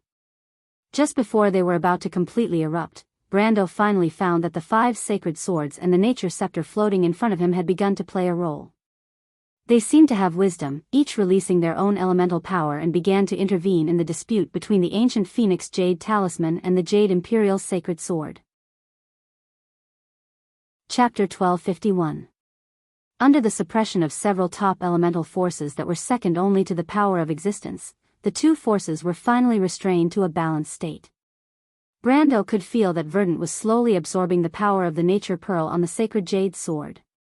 As long as this power was completely absorbed, the ancient Phoenix Jade Pendant should not be so manic anymore. Of course, this should be the case if he thought about it on the bright side. Brando could only pray that Lady Martha was not joking with him. However, he also confirmed that this sword did indeed have a part of the power of the Nature Pearl, which was no different from his previous guess. Although he was almost killed by the Tremosian, at least he had some gains and did not suffer a big loss for nothing. However, he could clearly feel that the aura of the Nature Pearl on the sword was very thin, and the law elements were incomplete. Obviously, this sword had existed for a long time before the Azure Lance, Firmament. At the moment, he could not move and could only lie silently in the ruins, waiting for Verdant to complete her task. At the same time, his mind was still a little confused. The effect of the golden wine was obviously far from over. Dizziness and sleepiness were coming in waves. He tried to keep himself awake, his mind wandering about some of the things that happened before. He thought of the stagnant realm and the heart of the azure dragon that Phoenix mentioned. According to what Delphian told him in the diary, he now suspected that the sacred jade sword should be like Cinna and the Black Pearl, which was taken apart and cast into many different sacred objects. According to his experience, the real sacred jade sword should be made up of the complete version of Verdant, including the Nature Staff, Nature Pearl, and Nature Sacred Sword, and the other half of it should be the Wind-type Sacred Sword, Firmament. But after its time, when a new Amber Sword was born, which was likely the Azure Lance, Firmament, the Wind-type Sacred Sword was taken away by the Azure Knight after the Majestic Mountain trial, just like how he took Firmament from the Azure Lance. The remaining half of the emerald also fell apart. It was unknown how the Nature's Staff had fallen into the Dragon Queen's hands. A part of the Nature's Pearl remained in the Jade Dragon Sword. As for the other part, it was very likely to be in the heart of the Jade Dragon that Huanghua had mentioned more than once. Brando couldn't help but frown. He had heard that this thing was the most precious treasure of the nine-headed phoenix. He didn't know what kind of symbolic significance it had to the Jade Phoenix clan, but if what Delphian said was true, he was determined to obtain this nature orb. He only hoped that there wouldn't be any conflict with Huang Hua's family. He silently thought about these messy things, waiting for Tsang Chui to slowly extract the power of the nature pearl from the sacred jade sword. But it was at this time that his sensitive perception suddenly heard a scream from afar. To be honest, that voice was a little familiar. However, Brando suddenly had a bad premonition. It seemed that Lady Martha was really going to play a joke on him. "I can't control it," the voice cried out in horror. Quill was indeed unable to control the omniscient eye in his hands. The great elder had high hopes for him and had also entrusted him with an important task. He was indeed the most outstanding and reliable gravekeeper of this generation. On his journey to Rosaline, he had experimented with how to control the omniscient eye countless times to ensure that nothing went wrong. He didn't dare to say that he could completely control this holy object, but he could at least do it like the back of his hand. However, that incomparably tyrannical power had completely destroyed all his hopes. First, it mercilessly sealed his connection with the Emerald Heart. Then, it followed his control of the omniscient eye and crept over, directly seizing his authority. It didn't even give him any time to react. It was as if the omniscient eye belonged to it. Quill reacted quickly.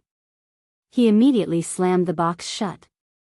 The box was made of desert wallow and was engraved with a holy magic array. Not only could it isolate the aura of the omniscient eye, it could also block the invasion of evil spirits and demonic wills. "Come and help, Adney. I'm in trouble." He wasn't pretentious and immediately turned to shout at the knight. Before Adney and the others could recover from their surprise, they saw that their elven companion's face had turned ashen.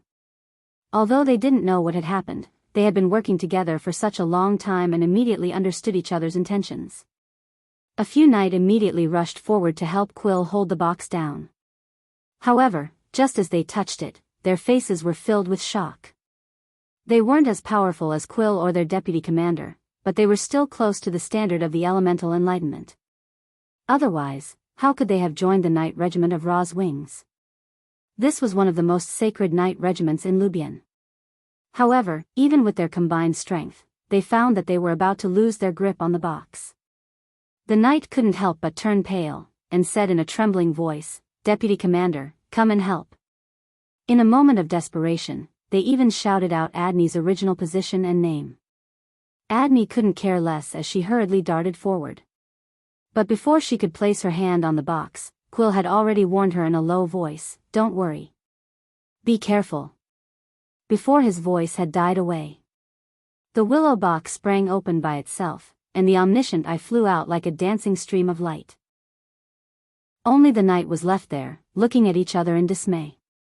However, at this moment, Brando was in even greater trouble, because the ancient Phoenix Jade Amulet and the sacred Jade Sword had been maintaining a relatively balanced state for less than a minute. Suddenly, a grayish-white light broke through the fog and directly merged into the ball of light. "What the hell is this?" Brando exclaimed in his heart.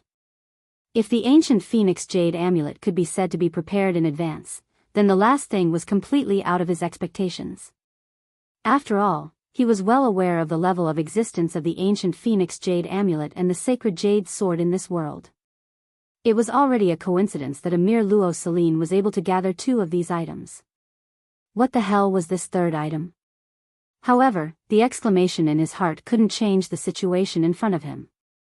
The ancient Phoenix Jade Amulet, the sacred Jade Sword, and the omniscient eye converged together.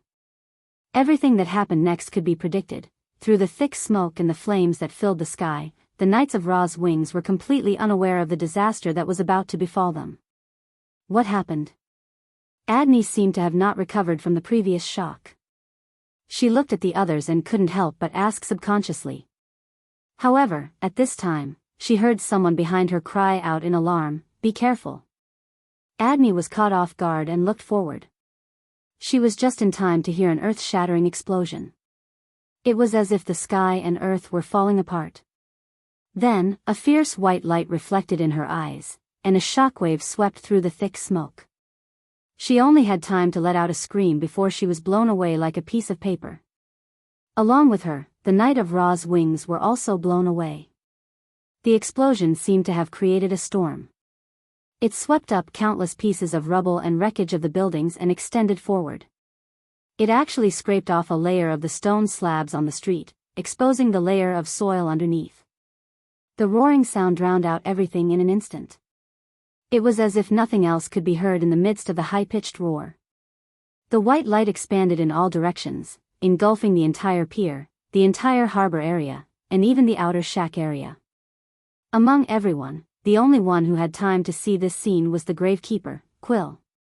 He looked at all of this with his mouth agape. The brilliance of the gravekeeper's protection that was exuding from his body became dimmer and dimmer until it finally disappeared. The white light completely swallowed him up.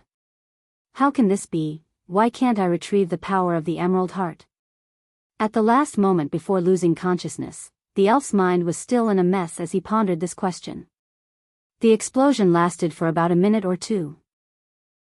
During this period of time, the entire area of Rosaline seemed to have experienced a terrifying earthquake. Half of Rosaline Castle had collapsed. Fortunately, the Lord of Rosaline had not returned to his residence. Otherwise, he would have been in deep trouble. Phoenix Hua, Blank, and the residents of Rosaline had experienced all of this. Although they did not know what had happened in the port area, it did not prevent them from seeing the horrifying scene caused by the explosion in that direction. At the moment when the white light was at its brightest, the whole world seemed to have darkened. Only the dazzling ball of light was left. Then, the shockwave swept across and almost destroyed half of the city. Fortunately, most of the buildings in Rosaline were shacks, so there were not too many casualties if they were further away. What was strange was that although the explosion was very violent, its range was very narrow. Except for the deep crater in the port, even the shantytown nearby was only affected by the subsequent shockwave. The shockwave was like a gust of wind, and it didn't even cause too many casualties. It felt as if there was an invisible force that restricted the explosion to the port area. Outside the port, on the road from the town to Rosaline Castle, Fang Qi was staring at this scene in a daze. After almost a moment, he let out a scream. Holy Jade Sword! We have to go back. Fang Qi panted and his face was flushed. He seemed to be a little nervous as he muttered to himself, No, we have to at least figure out what's wrong with the Holy Jade Sword. We? Of course. Don't you want to go with me, Miss Delphian? I thought the first thing you would do would be to escape immediately. After all, this is a wise choice. Delphian replied quietly. Fang Qi was stunned for a moment, but then he shook his head and said through gritted teeth, escaping is not a problem. No one can stop me from leaving this place, but nothing can happen to the Jade Imperial Sacred Sword. Delphian just looked at him quietly as if she had expected this. P.S. Last bit of time, continue to ask for next month's votes, and also for next month's guarantee. Chapter 1252. Unlike the previous years, after a few autumn rains, the areas north of Tanajul that were affected by the autumn monsoon began to clear up. It was as if it was truly a scene of autumn, completely cutting off the impression that the southern part of Erewhon was covered in autumn rain. The rare lack of rain also affected the war that stretched from Buchi to Radnor. The allied forces of Duke Grenoires and Duke Vero had underestimated the weather and miscalculated the undead's attack.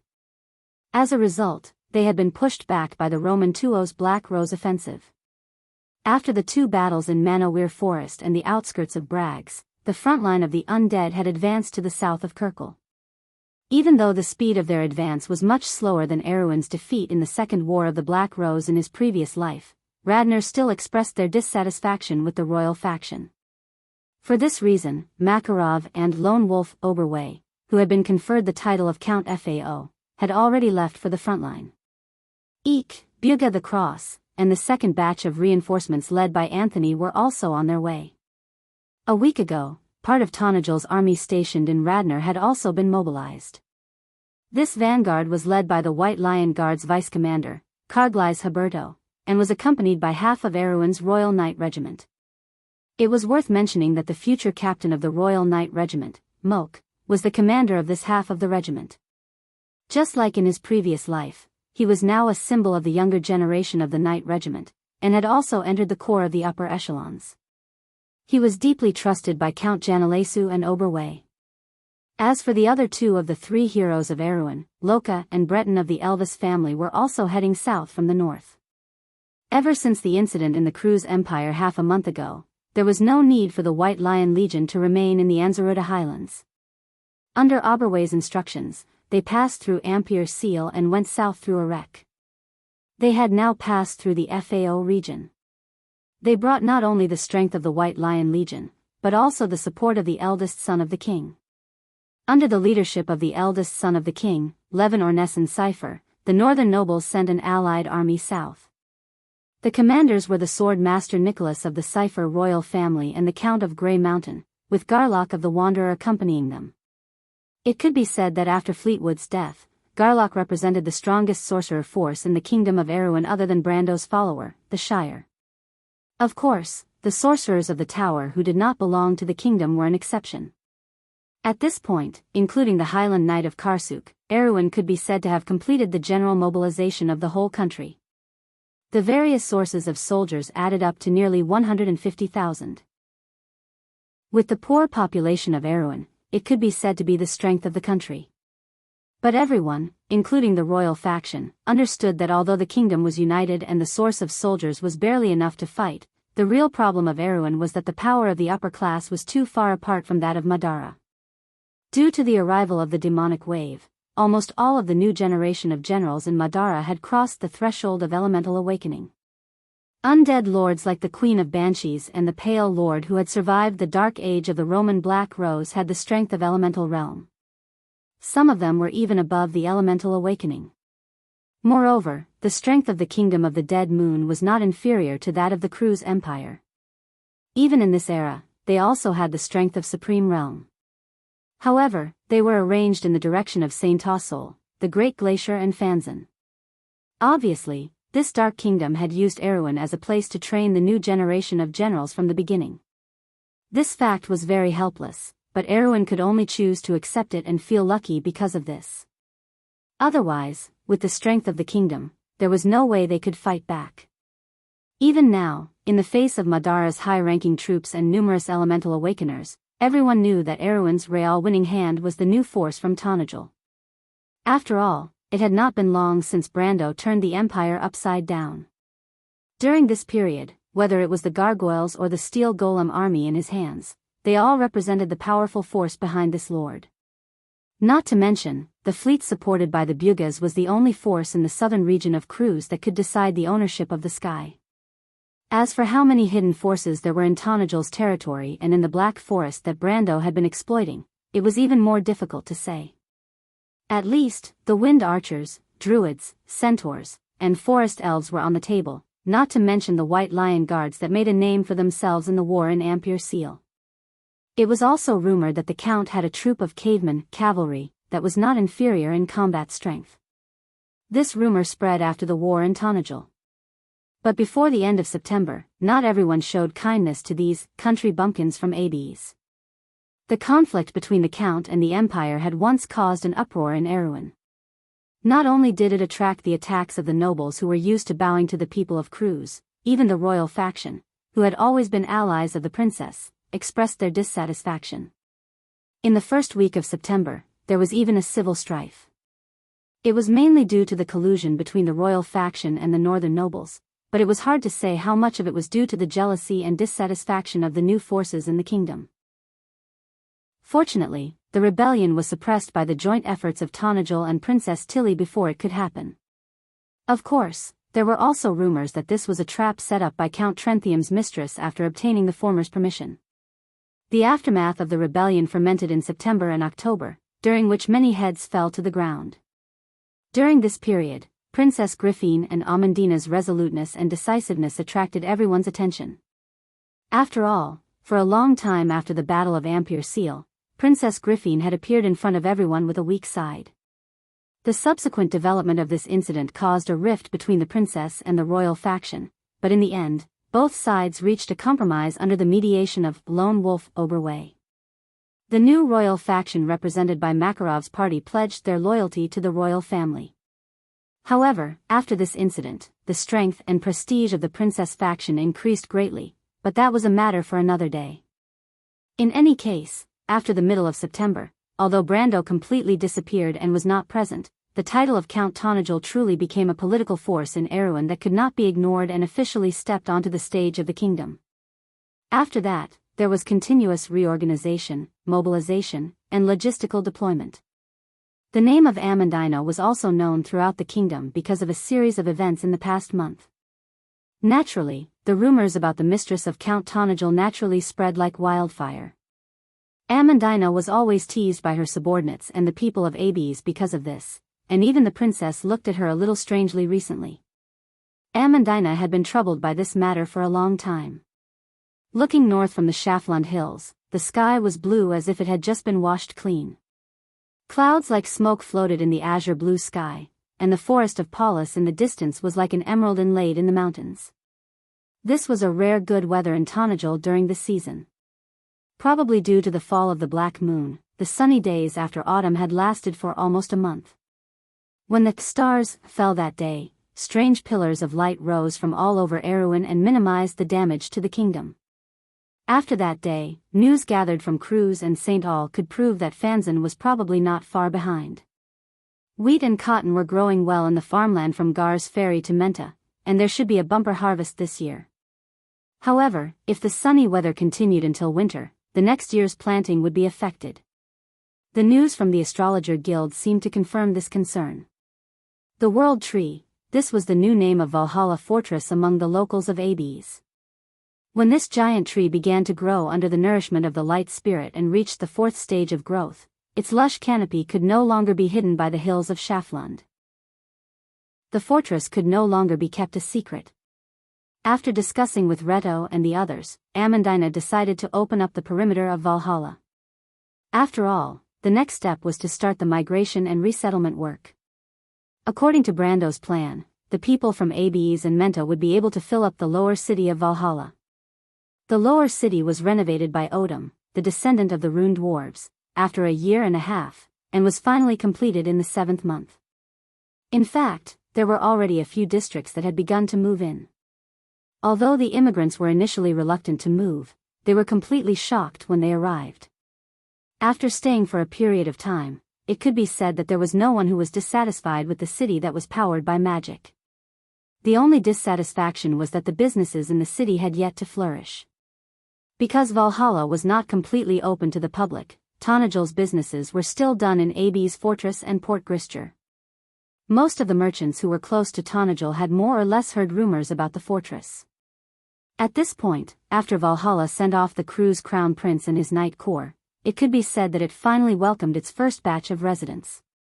The first to move into the city were naturally Tonajul's most loyal subjects, Brando's most loyal subjects. Although Brando had more or less no concept of loyalty, under Amandina's screening, even if the royal faction and other forces were able to place spies in the city, it would not cause too much trouble. Not to mention, when Brando went to the north, Amandina took the opportunity to deal with the royal faction's conservative forces to let the Reto and his veterans form a secret intelligence organization. Although Amandina did not have any concept of the secret police, the nobles of Wond all had their own spies, so it was not strange at all. Even Princess Griffine did not ask about it. As veterans who had been in the war for many years, Reto and the others had not come into contact with the work of spies. However, there were little things like the light spirits in Valhalla that did not attract too much attention. With the help of these ever-present eyes, Reto's subordinates did not perform well in the outside world, but at least they did a good job of keeping the old copper dragon in check. Until now, under the joint protection of Coden's city guards and the spies, Valhalla had smoothly passed through the most difficult period. The new residents in the city had also gradually become familiar with their new home. Chapter 1253. However, on this day, when Valhalla's tree canopy began to adjust the direction of its leaves, sunlight shone through the dense layers of branches and began to illuminate the lower city. Valhalla's new residents left their houses and walked onto the streets, only to discover that this fortress was a bit different from before. Trees that resembled lampposts grew along the streets of the city, with one or more moonstones hanging from the curled branches.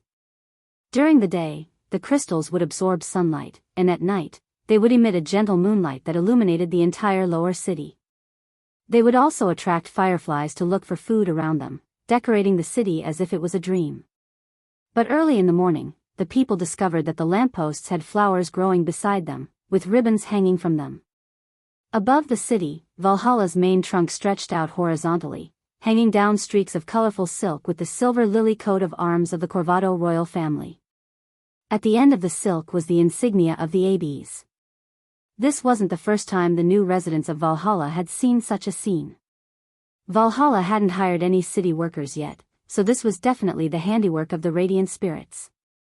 They decorated the city at night, taking advantage of the arrival of dawn to give everyone a surprise, and this wasn't the first time. The last time was before the sacred fire rite, and the people couldn't help but wonder what festival it was. But no matter how hard they racked their brains, they couldn't figure out what festival it was. The autumn harvest festival was still a long time away, and with the rumors of war coming from the north, there was no way they would hold a festival at this time. People gathered on the streets in twos and threes, discussing the strange scene in front of them.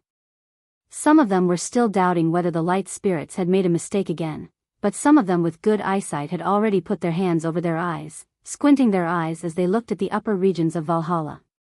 Above the main trunk of Valhalla, there were rows of tree trunks extending horizontally above the lower city. The leaves growing on these trunks would regulate and guide rainwater for the entire city in rainy weather, as well as provide shade for the streets below. They were even used to hang banners and silk satin to add to the festive atmosphere, just like now. Above the trunks were many platforms that extended out. These platforms weren't directly connected like the lower city, and above them were the important craftsmen's quarters and barracks. There was even a commercial district within, but it wasn't open for the time being. These areas were connected through the trunks, which was why there were no drawbridges or planks around the platforms. Above them was the upper region of Valhalla. The new residents of the city now understood that it was the administrative area where the Count's castle was located. At this moment, they were staring at the second platform in that direction. It was originally Valhalla's backup spaceport, which was also the spaceport of the Corvado royal family. By the way, Princess Griffine and her Knight Order had been staying in Tonajul for a long time, to the point that the royal faction had some complaints about it. But anyone with a discerning eye could see that the princess of the kingdom had feelings for their lord. There were even rumors that Ondina, the actual person in charge of Ferber, was jealous of the princess. It was so vivid that it was loved by the bards. Fortunately, no one dared to spread these rumors to the upper region of Yggdrasil, including Griffine's Knight Order, who often came to the lower city for fun. Otherwise, who knew what kind of trouble it would cause?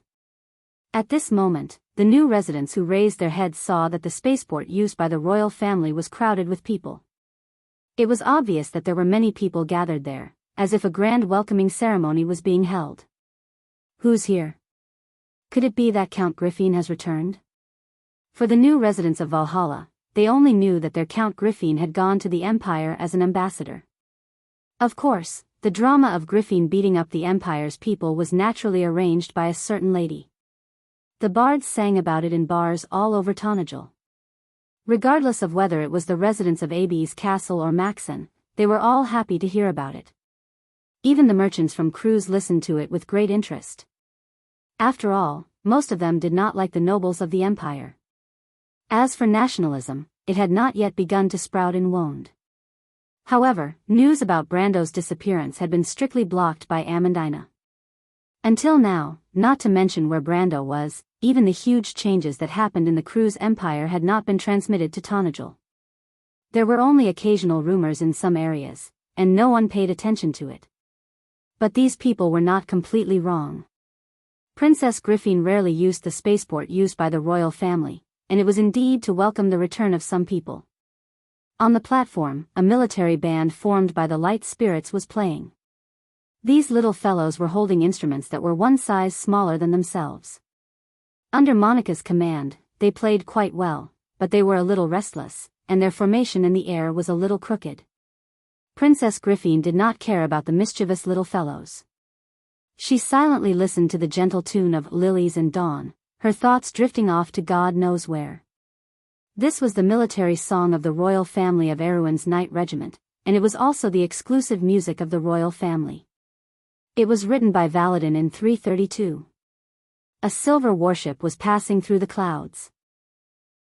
Count Altif slowly descended from the clouds. In accordance with the Buga style, the ship's sides and keel were luxuriously plated with a layer of silver. At this moment, all the sails on this second-class cruiser were full, and it looked like another white cloud. The sailors on the ship rang the bell, and then began to slow down. They lowered the ropes and raised the sails. The captain used the communication crystal to report the ship's current status and mission to Valhalla spaceport. Then, two vines shot out from the tree branches outside the platform and grabbed onto the hull of the three-masted sailing ship.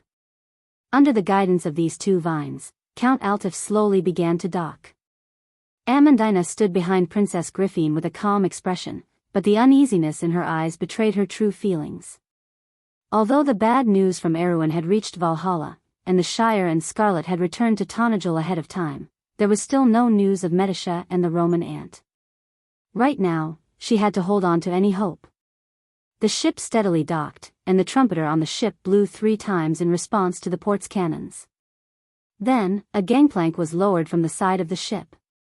There were handrails on both sides of the gangplank, and then Yutta's figure appeared there. The former mercenary commander was now the captain of the night. After carefully inspecting the gangplank, she took a step back, revealing Haruz behind her. The little prince and Lasmika, who had been by his side, got off the ship, accompanied by the dark elf lady they met in Anzaruta. The customs of the inhabitants of Jorgandi Ridge were very different from those on the ground. The lady was dressed in hot clothes, and in addition to her slender thighs, her strong waist was completely exposed. The thin wrap on her chest was really short, and her 2 southern hemispheres were completely exposed. Her skin was dark and delicate, and Amandina and Princess Griffine could not help but blush a little, thinking that this woman was really shameless. Her Royal Highness had made up her mind to interrogate her only brother. The future king of Erewhon was not going to be a Puritan, but the women around Haruz were a little too strange, not to mention that he was still young. Looking at her only brother in the world, and the only heir to the royal bloodline of Covardo, she had never let him out of her sight for such a long time since she was sensible. The last time was the adventure in the deadly frost forest.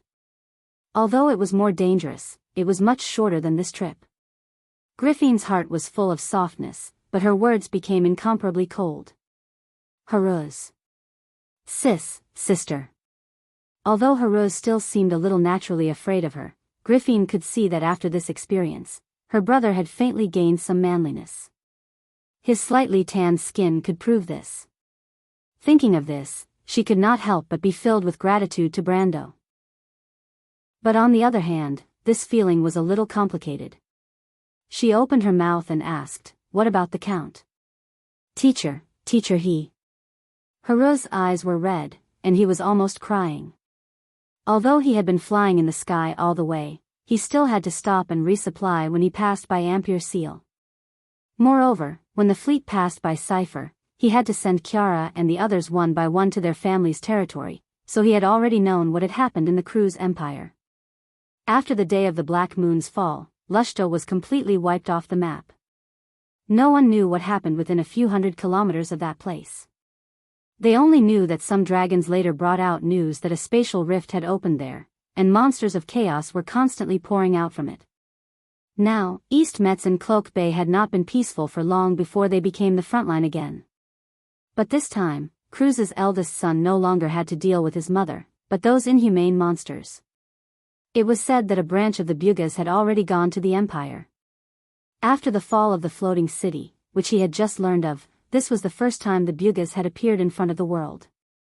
Amandina looked at Maynard on the side, the latter nodded at her with a gloomy face. Amandina could not help but cover her mouth, her face was pale, and her whole body almost went limp. Ever since the Shire and Scarlet returned, she had hoped that Brando and Medisha would meet Haruz's fleet. But now, this hope was shattered. But she immediately felt a delicate and slender hand holding her own.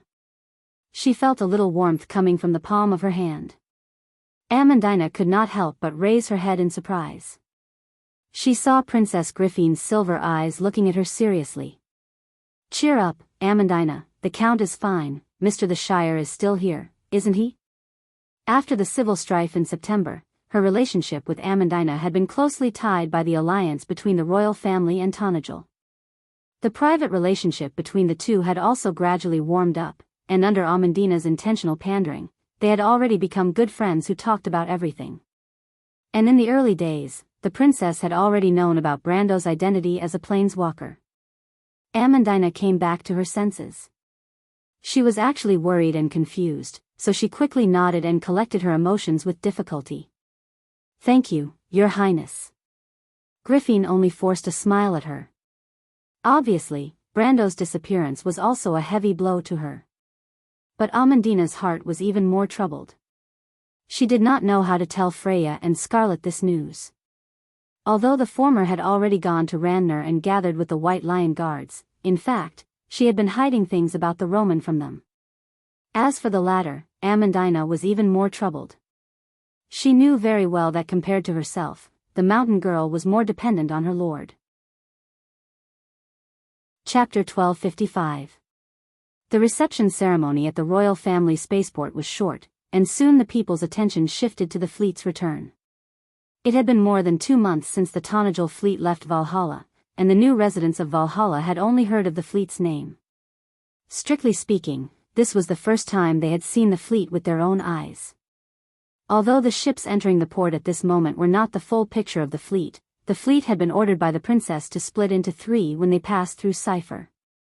A patrol fleet was sent to continue escorting Erewhon's envoy, while another fleet with 3 third-class cruisers as the main force was sent to the Laban coast north of Karsuk to seal off the mountain range to prevent the undead from playing the trick of ambushing Lantanailan and Viro's rear in the last war.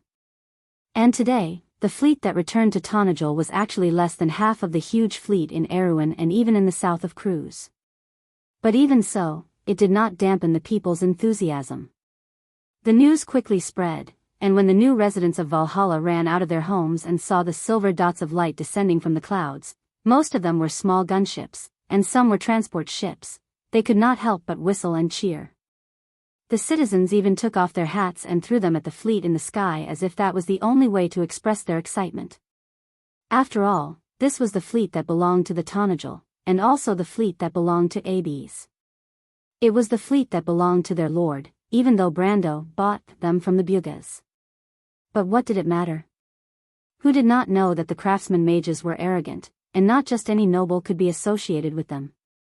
At least, the people of Abes deeply believed in one thing: their lord was the descendant of the Highland Knight, and was a young man that the mages of the tower thought highly of. That was why the craftsman mages thought highly of him. The Shire Lord, who followed their lord, was the best proof. He was a great mage. Didn't he also build a mage tower in their lord's territory? Sunders was an emissary from Grey Mountain. Although Grey Mountain family was in the north during the last war, it did not change the fact that they were closer to Corvado. However, Count Grey Mountain always had a grudge against the royal faction, so when Fleetwood and Makarov were in charge, Count Grey Mountain had to consider his position in the south and his family's interests.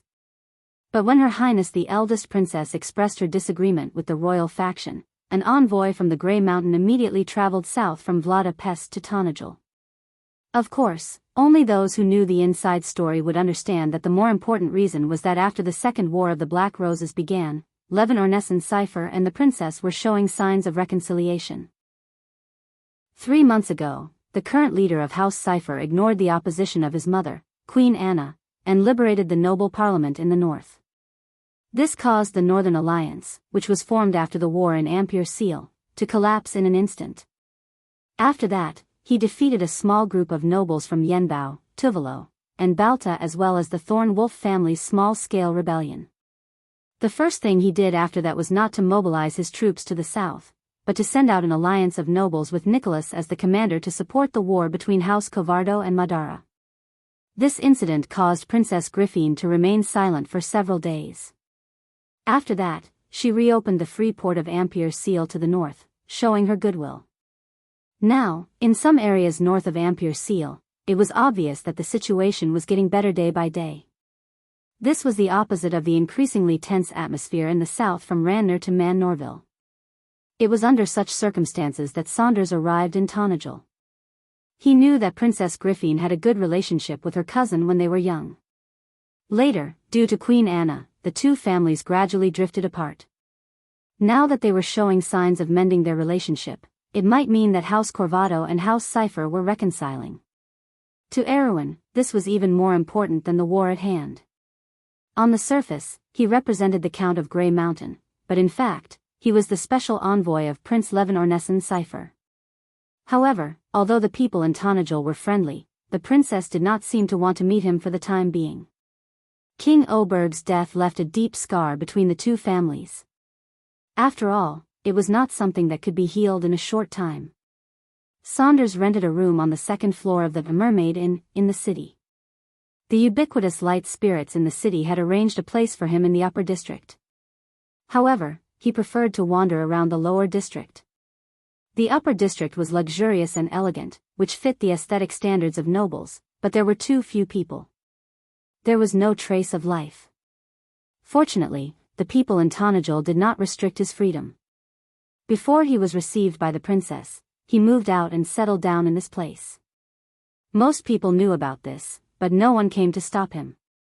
Saunders was happy to have some free time. He knew that his mission was not something that could be completed overnight. In fact, he was more curious about this fortress. He traveled to various places in Erewhon several years ago, and naturally, he also visited the barren land of Tonajul. However, he never heard of such a giant tree here.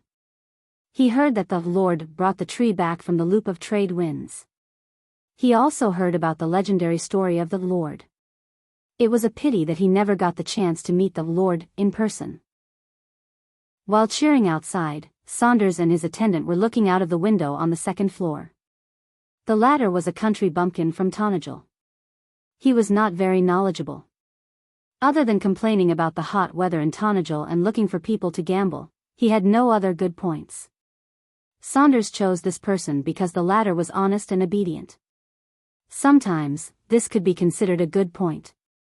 The man almost fell from the window and yelled to his master, "My God, master! These ships are flying in the sky." Of course, Saunders had seen ships flying in the sky before. As a matter of fact, he had seen the wind warships of the Erewhon royal family in Yanalasu, and the local fleet of the Empire in Anzaruta. However, they were nothing like this. His eyes reflected the scenery in the sky, and his heart was filled with complicated emotions. It was just a fleet that belonged to the people of Aween, and it had just returned from the Empire. There, it and its masters had done many things that the people of Aween could never imagine in their lifetime. Brando's journey in the Empire was mostly praised and criticized by the nobles. However, the common people, especially in places like Tonajul and Randner, praised him in unison. Some people claimed that this lord was the most outstanding envoy leader of Erewhon royal family in recent years. Some even compared him to his grandfather 60 years ago. Even the elder princess, who had a keen eye for people, gained a lot of fame because of this. There were already many rumors about the knight and the princess. However, this fleet was simply too powerful. It was so powerful that it was suffocating. As the special envoy of Levin Ornessen Cipher, he was well aware of the thoughts of the blind prince. The prince had repeatedly urged him to think of a way to win over the feudal lord, or at least win his favor. He stared at the floating light spots above the clouds in a daze. He thought silently in his heart. In an era where such a powerful person was born, he did not know whether it was a blessing or a curse for the small country of Erewhon royal family. Was he an imitator of the late King Eric, or the next Duke Erek? Back in the upper region of Valhalla, the forest palace Brendel had specially reserved for the royal family. In fact, Her Royal Highness Princess Griffine waited until the maid turned around and closed the door with a click. The serious and cold image that Princess Griffine had maintained throughout the journey could no longer be maintained. She turned around and carefully examined her only brother from head to toe. "Are you really not hurt, Haruz?" "Yes, it's all thanks to teacher, but that's great, Haruz, that's great, you're finally back." Haruz opened his mouth wide and stared blankly at his sister. Even the second half of the sentence was blocked by his sister's choked voice. He had never seen her lose her composure like this in his life. Griffine put her arms around his short and thin shoulders, lowered her head, and sobbed quietly. Her tears could not stop falling, drop by drop rolling onto the thick carpet, forming beautiful crystal beads. Sister. Sister. Haruz panicked. I'm fine, Haruz, I'm just too scared. Griffin hurriedly raised her head. She took a breath and reorganized her emotions that were on the verge of collapse. She wiped the tears from the corners of her eyes and cheeks with the back of her hand. You're right, it's all thanks to the prince. We'll find him. Sister, you called teacher. Haruz, Ornesan sent me a letter. Brother Levin? Haruz reacted in an instant, equating the name with the person in his memory. Although he had experienced so many things since he left Covardo, he had not forgotten the memories of his childhood. Griffin nodded, as if the mention of this name made her look a little complicated. He gave me a suggestion in the letter. Chapter 1256. After quietly listening to his sister's words, Haruz was so shocked that his mouth was wide open, as if he could swallow a goose egg. Even his eyes were wide open. Although he had heard of the rumors, deep in his heart, he also hoped that his teacher and his sister could be together forever. But when it came from his sister's mouth, it still gave him a fright. Ornesan said in the letter that this is the only way for Erwin to have a bright future. He said that Mr. Brando is a person who values friendship, just like his grandfather. So when we choose to stand with him, we can prevent Erwin from splitting apart in the future. But sister, does Erwin need such an outcome? She raised her head and looked out of the arched window of the tree palace. Countless silver sails were floating above the clouds. She did not answer. The room was filled with silence for a moment. No, Haruz suddenly broke the silence. He frowned and shook his head. Sister, teacher is not that kind of person. What Erwin needs is faith and goals, not complicated interests. Mr. Makarov and Mr. Fleetwood have proven this point. The elven girl suddenly turned around and stared at her brother. Her silver eyes were shining. Do you think so too, Haruz? Haruz's face turned red. I don't know, but I don't think we can do that. Sister, it's not that I don't support you and teacher, but I think if we do that, we will hurt teacher's heart. Griffin snorted softly. She straightened up and looked down at her only younger brother. She stretched out a white finger and fiercely poked his forehead. Humph, you're so mischievous. When did I say that? That was Ornesan's idea. It seems like you have learned some bad things from your teacher. Your head is full of dirty thoughts. Haruz covered his forehead with tears in his eyes. Although he wanted to argue that his teacher did not teach him any nonsense, he immediately shut his mouth when he saw his sister aiming at his sword. If he said that, his sister would definitely use the excuse of inspecting his swordsmanship to teach him a lesson. He had been tricked enough since he was young. Haruz, these days, your swordsmanship. But it seemed that Griffin did not intend to let him go. Big sister, why? You don't want to talk about it? Haruz nodded quickly. Compared to swordsmanship, he did prefer the magic knowledge that Brando taught him, but his teacher said that after returning to Erwin, he might be taught by Miss Amandina in the future, which made him feel a little disappointed. Compared to the rigid Miss Advisor, learning by the side of a teacher was much more interesting. Moreover, they could go to many places and gain a lot of new knowledge and experience. He had learned more during this period of travel than he had in the past 10 years in the palace. Well, I'll let you go today. Her Royal Highness was particularly easy to talk to today. She narrowed her eyes slightly and smiled, but I heard that the guards who came back from cruise are spreading a legend about a Princess Phosha who led them to victory. Haruz, this princess, puff, Haruz almost spat out a mouthful of blood. His face suddenly turned as red as a ripe apple. He stared at his sister, and suddenly, he didn't know where he found the courage to shout, "My swordsmanship is already very good, big sister." Half an hour later, the little prince walked out of the practice room with a bruised face and handed his practice sword to the maid beside him, ignoring the knight in the surrounding corridor who couldn't help laughing. At the very least, our future king's courage is commendable. Yes. I heard that His Highness Haruz took the initiative to provoke this time. In the name of Martha, have pity on our future king. Her Royal Highness Princess, who was unscathed and wearing a knight's armor, followed out. She glanced at these guys in annoyance. She reached out and untied the rope tied behind her head. Her dazzling silver hair spread out like a waterfall. Then, she hurriedly chased after them. Haruz, are you okay? Big sister. You don't have to comfort me. This time, I won't believe you no matter what. Swordsmanship is a skill that a man must master. Think of your teacher, Sir Brando. Haruz, you still have a long way to go. Haruz couldn't help but fall into a daze when he thought of his teacher. He walked to the end of the corridor and opened the door. Outside was a balcony suspended in the air. A gentle breeze blew in from outside, bringing with it a tsunami of cheers from the lower city. He leaned on the handrail of the balcony and looked at the fleet above the clouds. This was his teacher's fleet, and it was also Aween's fleet. Far, far away in the clouds, he could already tell where Girth was, where Menta was, and where Coldwood Castle was. At a glance, on the flat land, between the rolling hills, and the rolling fields were dyed with the gold of late autumn.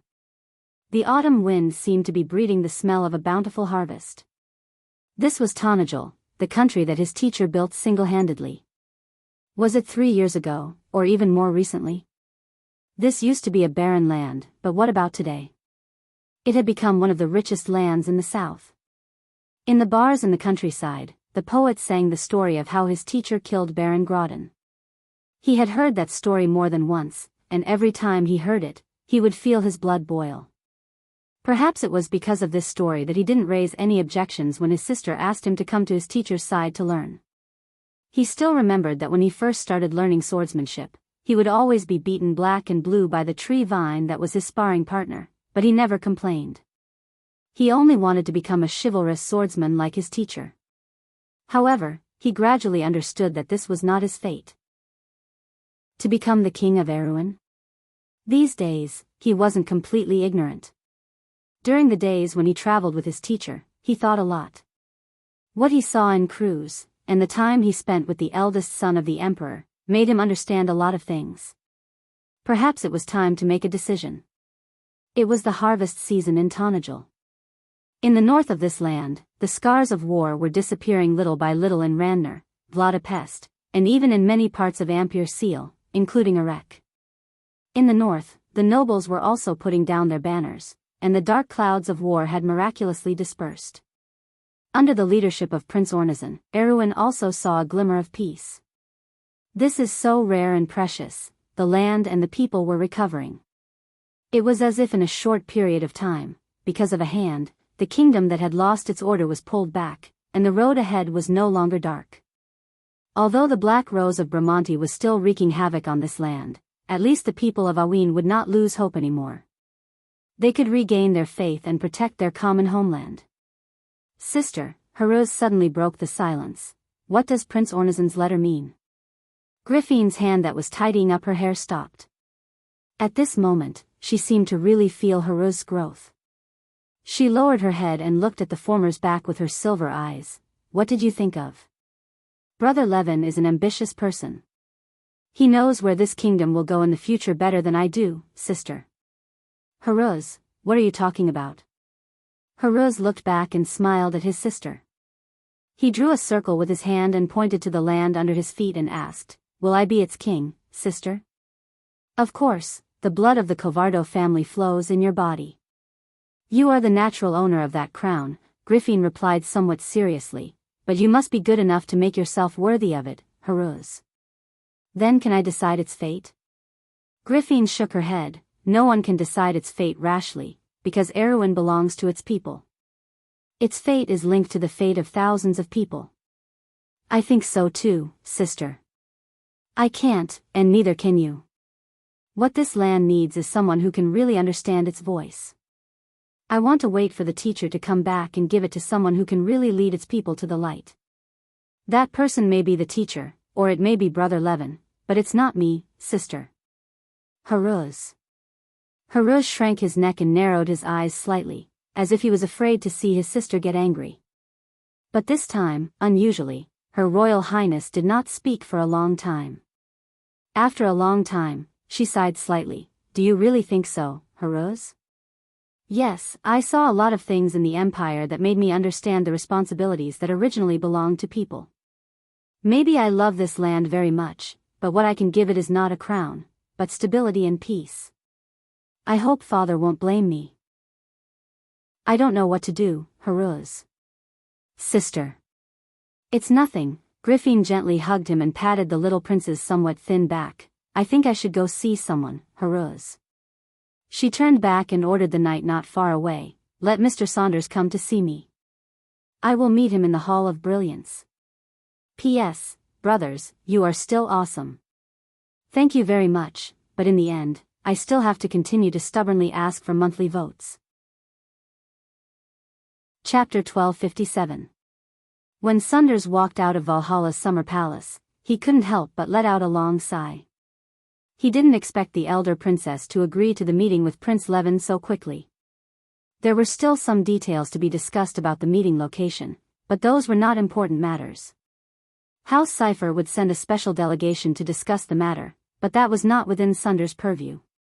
Standing in the shady square, Saunders looked through the overlapping branches outside Valhalla. The hilly scenery of Tranquil came into his eyes, far and near. Suddenly, he realized that he might have to leave this place. He only caught a quick glimpse of the Menta Hills these days, but the beautiful scenery of the Menta Hills was deeply engraved in his mind. This was a strange land. It was thriving, showing a vitality that could not be seen anywhere else in Erewhon. People talked about the exploration outside the territory of civilization, the exploration and adventure of the Black Forest, the cultivation, the mining, and the expectations of the next year. The history of countless people's struggles gathered together into a heavy poem. The farmer's son, the craftsman, and the apprentice now had the title of knight. In the eyes of other nobles, what was deviant and rebellious was a matter of course in this barren land. When he saw those knight squires with swallow-tailed flags and their newly conferred master enter the deep forest, he felt a deep shock in his heart. Knight of Pioneer. How many years had it been since a Knight of Pioneer was seen in the year of the croaking frogs or the year of blazing flames? It was not just Erewhon. How many years had it been since humans set foot outside the Black Forest? And yet, Tranquil expanded by a third in just 3 years. It was paved with countless brave souls and blood. But was this land called the Wone not the same? Saunders saw the birth of a new noble class, just like the ancient sages of Erewhon. And the glory on them was not inferior to that of Erewhon in that era. It was a kingdom full of vitality as if it existed in the past. He could not help but sigh deeply. If only Her Highness and not the elder princess met him first. They would have a common goal. Compared to the overly conservative House Covardo, he still believed that the other choice might be better. But right now, everything was still unclear. The future of the kingdom still depended on this important meeting. The pressing sense of duty forced him to calm down. Find a fast horse and send this document to Port Gris. Yes, sir. Leave it to me. The squire from Balta took the letter with both hands and promised with confidence. He did not know that the letter in his hand was holding the fate of a kingdom, 2 families, dozens of noble legacies, and countless people. Amandina glanced at the envoy not far away. She knew that he just came out from Valhalla Summer Palace. Her Highness must have agreed to his request. This person had been left in Valhalla for half a month. If it was not for the daily report of these outsiders to her, which was also her request, she would have thought that this person had left already. But the envoy was really patient. He actually managed to wait until he came. Maybe it was because Heruz returned, or maybe it was because the princess' mood improved. She wasn't surprised that Count Greymont's envoy would show up at this time. Count Greymont had a close relationship with the Corvado royal family, and a war wouldn't change anything. History had proven this point a long time ago, although she was a little surprised that the envoy had a keen sense of smell. The kingdom's history of continuous struggles for the throne and power had never stopped. Although there were not many cases of civil war, before the fall of the Cypher dynasty, Erewhon also had endless disputes. Amandina's family background gave her a sharp heart to distinguish the current situation. She knew very well what she was doing, and she had to do it. Although the Lord does not want to get involved in the internal disputes of the kingdom, these things are not things that can be avoided by one's own wishful thinking. If the Lord does not want to be tainted with this layer of filth, as his aides, we should not be too protective of our own feathers. Whether it's a mistress or a butcher, I don't care. This is the first time I've heard you answer this question directly. You have changed a lot in the days that the Lord was not around, Amandina. Mr. the Shire, no matter what outsiders say, we all know why the Lord went to the Empire. He cherishes each and every one of us, whether it's Miss Scarlet or everyone else. This may be a little naive, but... Amandina sighed softly. I also cherish this kind of relationship. Everyone is together, watching over each other. That's why when the Lord is not around, I have to help him take care of this household. Only then can I live up to his trust. If anyone dares to touch him, I won't mind making that name more frightening. The cold-blooded mistress of AB's castle? She's not the mistress. May Lady Martha bless Miss Roman, Miss Medisha, and the Lord. The Shire prayed. The two of them sat in the corridor of Valha's Moon Square. The vines on the corridor were filled with clusters of flowers that were as white as snow. Even after the 9th month, the flowers were still in full bloom. When the wind blew through the square, the flowers and leaves fluttered to the ground. Amandina looked away from the other side of the square and asked, Then what do you plan to do next, Mr. the Shire? I may go to the front lines. After the 3rd batch of Moon Tower graduates, I will bring them with me to Manowar. Is that so? I thought you would go alone to find the Lord. If that's the case, I don't need to persuade you anymore. You wanted to persuade me? Amandina nodded. This war is related to Aween's future, and we know what is most important to you, my lord. Victory in this war is still a little far away for us, but at least we can't lose too much. Tanajil needs time, just 20 years, or even 10 years, and we will have the ability to face Madara head-on. That's exactly what I'm thinking. I don't want to see Brando's efforts go to waste. But after that, I may not be able to help you develop the Magitech device. But I will leave you enough people, and I won't take everyone away. It doesn't matter. Anyway, there's only the finishing touches left. Although there are still many problems, I think it should be able to make it in time for this war.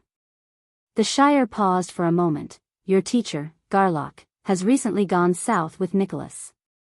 He may come to see you. He is very accomplished in the field of Magitech devices. Maybe he can help you in the last step. Amandina frowned when she heard the name. What's wrong? The Shire noticed the change in Amandina's mood. It's nothing, it has something to do with my father. Does he know your father? Just a little. Amandina changed the topic. Oh yes, bring the witches with you. Erewhon's magicians are far inferior to Madara's. Freya also believes that the front lines will retreat to the east of Chablis in half a month. Anthony and Arek's allied forces are ready to stop the undead army at the Crimson Canyon. You will need them in the battle in the forest and hills. It sounds like the situation at the front lines is very bad. The undead army's offensive is very fierce, and the nobles' allied forces have suffered great losses at the front lines. From the news that Silverman sent back, it is already commendable that they were able to buy us so much time. Grinoire's and Viro's allied forces were unable to stop the undead army. This was something that had long been expected. The royal faction was gathering reinforcements from the rear to support the front lines, but for Tanajil, with Brando's foresight, the territory was already prepared for everything. In history, the allied forces had retreated all the way to the north of Manowar, losing the strategic depth of the Kirkle fortress and Braggs's territory. This led to the division of the battlefield between Karsuk and Anthony, and also the direct reason for the defeat of the Crimson Canyon in the Second War of the Black Roses. But now, at least the battle that destroyed all hope of the kingdom of Erewhon had yet to begin. Brando had already planned for the worst-case scenario from the beginning. At this moment, Freya had already gone to Ranner to gather the White Lion Guards, and the White Lion Guards had left the southern foot of the Dwarven Ring Mountains to coordinate with the Anthony army that was moving south from Shallow Water Town. Coupled with the White Lion Guards that were currently in Rex territory, under such circumstances, it was almost impossible for the Roman Empire's Black Rose to achieve a perfect annihilation like in history. Instead, it was more likely that there would be dozens of defensive battles around the strategic point of Kirkle Fortress. The Crimson Canyon would no longer be a place of pain for Erewhon. On the contrary, it would be a hideous wound that would bleed the blood of Madara. Besides, he did not expect Erewhon to win the Second War of the Black Roses in just 3 years. But Madara had more than one enemy, and the Kingdom of the Dead Moon had more than one battle line. As long as they could achieve a stalemate near Kirkle Fortress, the undead would not be able to hold on any longer. After all, the rising Roman Empire of the Black Rose was not the unstoppable giant that it would be a few decades later. What Erewhon needed was all the forces that could stop Madara's attack. The allied forces of the nobles, the reinforcements of the royal faction, and even the White Lion Guards were only the original weights on the balance. The one that could truly change the situation was the power that came from Valhalla, which had never existed in history. The spark that ignited in the loop of trade winds was finally going to illuminate the future of this kingdom. Chapter 1258. Amandina and the Shire did not speak for a long time. Only the core members of Brando's faction knew what the upcoming battle meant. Tonajil had been preparing for it for a long time, but it was still rushed. Many people thought that the battle between Madara and Erewhon would take a long time, and that the Roman Black Rose would not be able to challenge the limits of the human world again and again. But what was the truth? Reality proved that Brendel was right once again. The voices of doubt in the outside world had died down, and Tonajil had to do his best for this battle. Only a few people could understand what had happened in these 3 years. Valhalla's silver fleet was only a part of its strength. The Shire spoke again after a long time. Also, I heard that Levin Ornesson Cypher's sister is heading south with their expeditionary force. Is that Miss Kiera? He nodded. Will it be troublesome? Amandina shook her head lightly. The hatred between House Cypher and House Covardo has become the key to Awin's future in this era. The eldest son of the king is a very knowledgeable person, and I understand his thoughts. Her Highness and I will take care of this matter, don't worry. Then I'm relieved. The wind in the misty hills had calmed down. It was the trade wind known as Turnope. It blew from the Sea of Dusk, passed through Lantern Island's path, and crossed the wide Lake Valendon. It reached the southern foot of the Dwarven Ring Mountains. Usually, it would bring rain from the sea, but before the last season of the Year of the Sword, the north of Magadan was still dry and dry. The sun was bright and beautiful, and it passed through the leaves and landed on the girl's serious face. The young girl silently put down the brass binoculars in her hand. The childishness that belonged to her youth had completely faded away. The only trace of the country girl that belonged to Butchie could be found on this face, in the depths of her flaxen-colored eyes. There are traces of undead activity in the east of Magadan, but the scale is not large. It should be their vanguard, blocking the exit between Chablis and Sapphire Mountain, Sir Knight. But we have no way to confirm the situation in the direction of Fort Kirkle. The undead have sealed off the path in the maple forest. The cavalry can't pass through there. So we can't confirm where Viro's army is now, or if they still exist. Freya stretched her hand behind her head and tidied her long ponytail. Then, she turned around and stared at the tactical map spread out on the ground. Not far away, the knight captains of Erewhon's Royal Knight Regiment were gathered in a circle. After hearing the report of the scout knight, they immediately looked at the tactical map and began to make gestures. The undead were stationed in Cardo village and the east of Magadan's riverbank. They were made up of 2 large groups of soldiers, and the ones in charge of commanding them were high-grade liches, and there should be at least 1 necromancer. The undead army was active in the south of Magadan at night, and they continuously recruited soldiers from the graveyard and the wilderness. Today, the scale of the low-grade skeleton soldiers had increased by a few times. Although these weak skeletons could not withstand a single blow from the heavy cavalry, but when their numbers increased by a few times, they were still a problem. Not to mention that there was also a small group of Black Knight in the 2 large groups of undead. Is there an air force? Among the night, Carglass Haberto raised his head and asked. There are bone vultures, and there should be ghosts in the forest. But we can't get too close to Cardo village.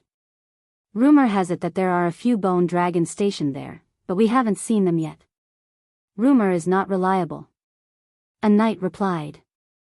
But no matter what, we have to take down this line of defense and open up a path to Shallow Water Town. As the commander of this army, Carglass waved his hand and answered firmly. Like the other Erewhon royal knight, he was not nervous at all as it was his first time fighting the undead. On the contrary, he was a little excited. As a born soldier, he missed the First War of the Black Rose and the Battle of Silverman. Although he participated in the Battle of Ampere Seal, it was only a civil war in Erewhon. The glory of a knight should be seized in a foreign war, and obtained from his former opponents. Fortunately, he would not miss this opportunity. Now that the north and south of the kingdom were gradually leaning towards peace, after the princess and the king's eldest son came to an agreement, Erewhon would definitely go all out to fight the Black Rose of the Roman Empire. In Carglass's view, this was a national war. And they, as the ones who started this war, would forever be engraved in the kingdom's history. He clapped his hands to attract everyone's attention. Listen up, everyone. Now we have to first come to an agreement. We came to this place through the Dwarven Ring Mountains, but obviously, we are not here to enjoy the natural scenery of the misty hills, although it is indeed beautiful. The knight chuckled. We came here for only one goal, and that is victory.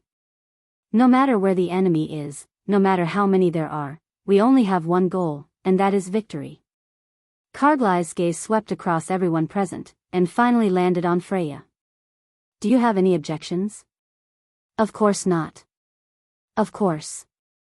Cut the crap, Carglass. Just say what you want to say. The knight replied at once. Fallacy? Cut the crap, Carglass. You know what kind of person I am.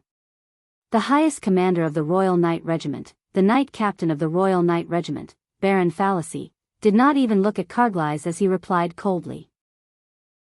All right then, Carglass continued to look at Freya. At least we know one thing, Miss Freya. If there are bone dragons among the undead, they won't exist. Very well, then we will leave it all to you, Miss Valkyrie of Ampere Seal, Carglass said as he drew his sword. Mauka glanced over and silently unsheathed his sword as well. The royal knight drew their swords. Freya unsheathed her own sword and placed its gleaming blade on top of everyone's swords, intersecting them with each other. May you live forever, may the black pine be evergreen, may your sword shine forever, long live Erewhon. Long live the king. A quarter of an hour later, more than 10 Pegasi with 4 hooves burning with raging flames soared into the sky from the forest. Under the leadership of a knight riding a snow-white wind-riding foal, they flew towards the south of Magedon. Freya sat steadily on the saddle of Lone Lightning, holding her spear without saying a word. The wind blew her hair in front of her forehead, and the silver mark of the Valkyrie flashed faintly. We did it. Mother Marcia above, how could we witness such a scene? In Valhalla, the cloud giant craftsmen in the Valyrian warrior hall suddenly cheered. They were the people of wind and lightning, and were the most unrestrained people. Some of the people in the crowd immediately picked up a wooden bucket and drank, and in the midst of the joyous noise, laughter could be heard from time to time. Fairy Lady Tanya frowned at this scene. Unlike fairies like Fayaz, as allies of the Bugas, the light fairies had always been elegant and disciplined, and it was really unbearable for these dancing giants. But she didn't say much, because this moment was indeed worthy of celebration for these people of wind and lightning. Someone among the giants shouted, "Go tell the Lord, quick, go tell the Lord this good news." "No, Mios, you idiot, the Lord isn't here, go tell Lady Amandina." "Yes, and Her Highness the Princess. Lady Brunhild, don't forget, she and her sisters are back too." The strange cries of the giants immediately rang through the hall. The leader of the cloud giant craftsmen, Babu, came to the fairy lady with an apologetic smile, and bowed slightly to the latter, although it was a bit comical for him to bow to a floating point of light with his huge body. "I'm sorry, Lady Tanya, my people are too excited. After all, after more than 10,000 years, we can finally restore the glory of the Cloud Temple again." "I can understand." This is all thanks to your generous provision of the river gold and the Windrider foals. They weren't generous at all. There was a reason why they were called the damned stingy wizards before the Ashen War, if not to fulfill their deal with your liege. Of course, the truth was that due to the fall of Wen Qi, there were a few times when they wanted to renege on their debt, but Lord William didn't allow it. The fairy lady didn't seem to have the slightest intention of covering up for her people or allies. She looked at Babu and replied with a mocking tone.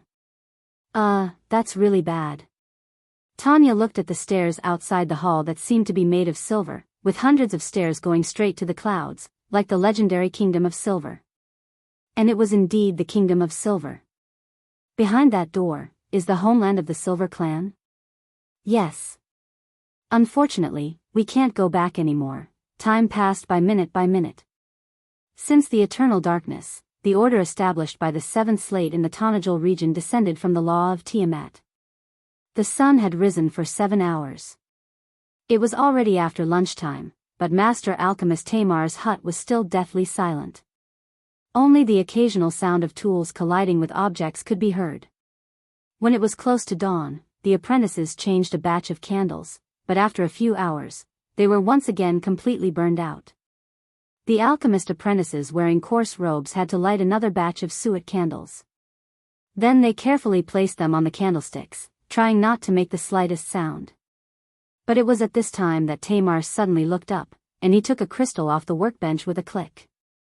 The sudden sound startled everyone. Everyone looked over at the same time.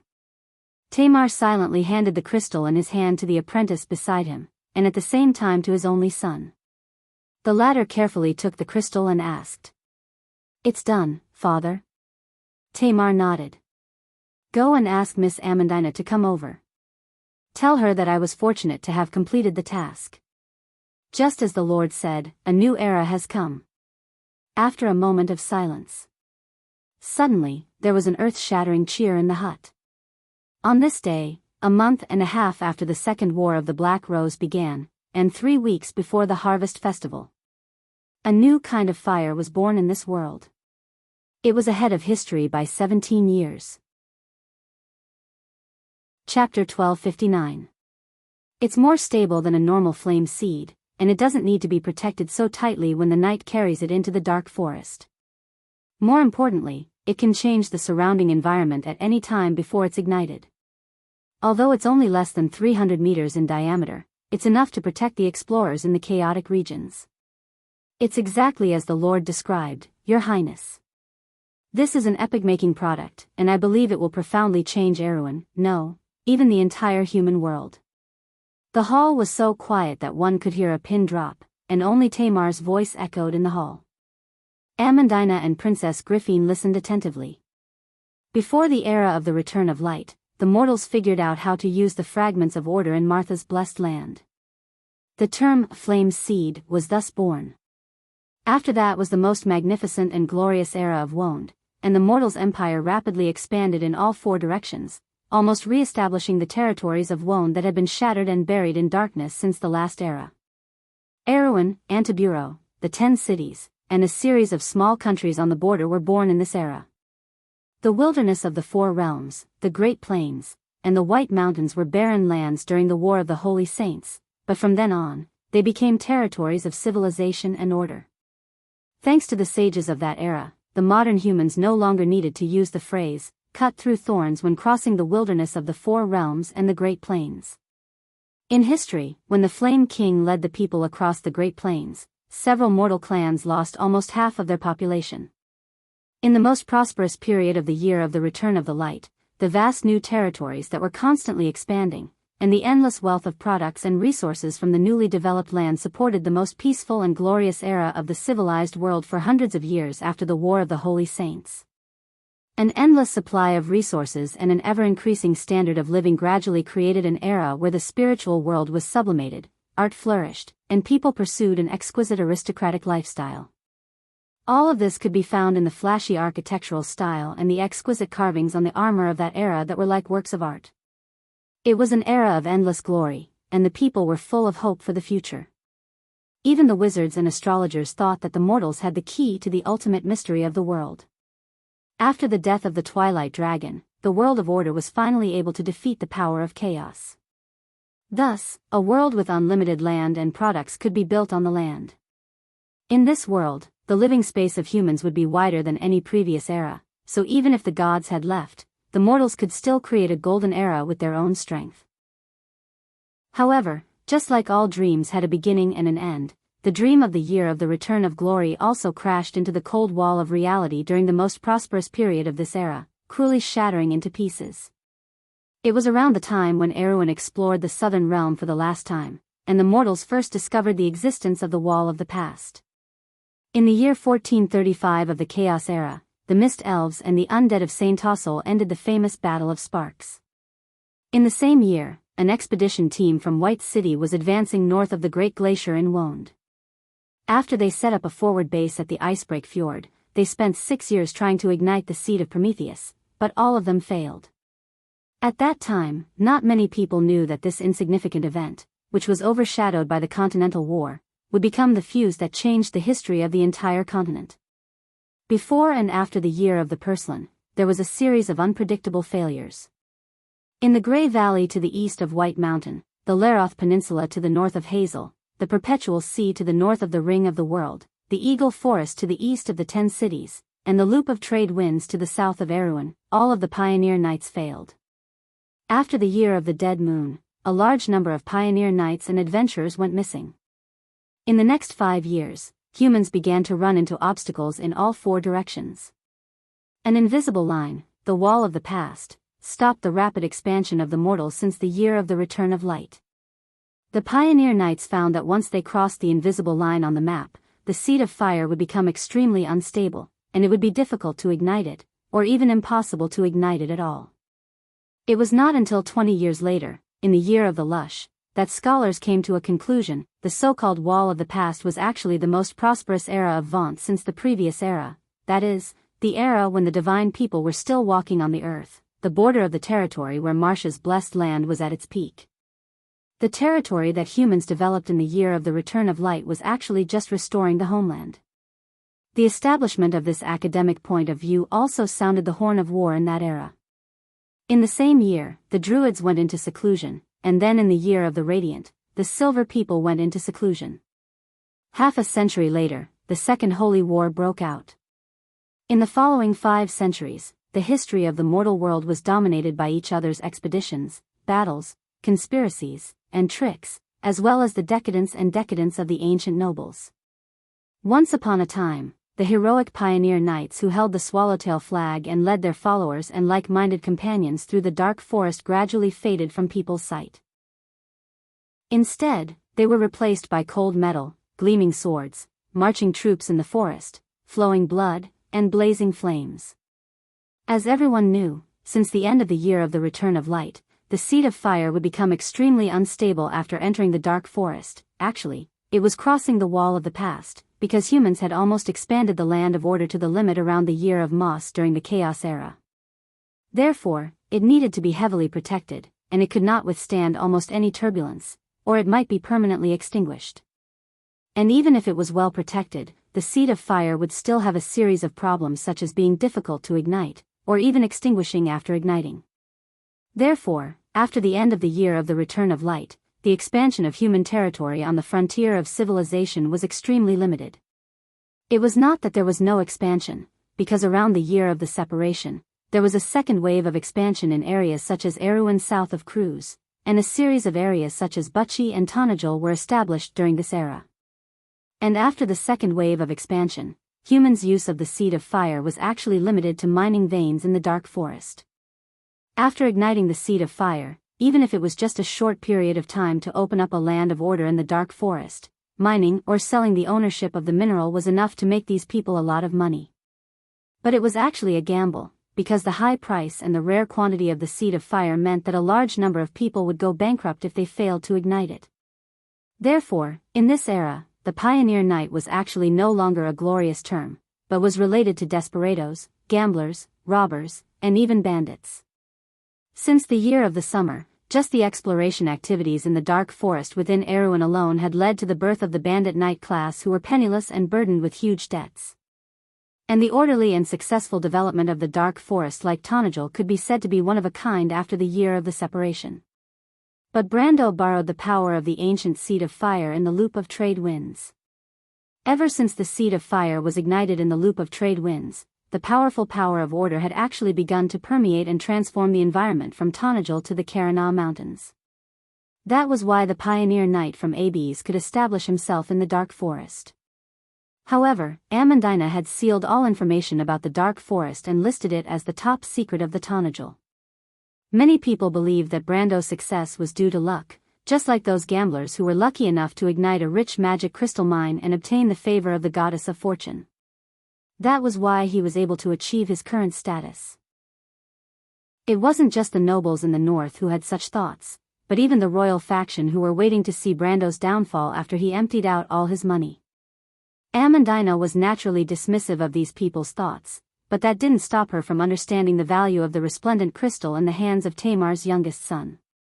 She knew that for a long time, this master alchemist had been studying the ancient seed of fire in the depths of the loop of trade winds under Brando's instructions. He wanted to find out why it could ignore the wall of the past and display such a strong and stable power of order. The progress of the research was not fast. Although the laboratory did produce some fire seeds, most of Tanajil's fire seeds were obtained from places like Ampere Seal, Bragg's, and Kirkle. The cost was not cheap, and if it wasn't for Brando's insistence, she would have ordered the research to stop. The profits from the dark forest were actually not as high as people imagined. While the few mineral veins supported the consumption of Valhalla, most of the income was actually used to subsidize the development of the dark forest. And this was under the influence of the fire seed of the loop of trade winds in the vicinity of Tanajil. If they continued to go deeper into the loop of trade winds, the subsequent investment and personnel losses would be astronomical. But all of this might have to be rewritten today. Amandina subconsciously exchanged glances with the princess beside her, and they saw the excitement in each other's eyes. Chapter 1260. With Griffin's silent approval, Amandina turned around and finally spoke to Tamar. Mr. Tamar, is this true? Of course, the 2 points I said are absolutely true.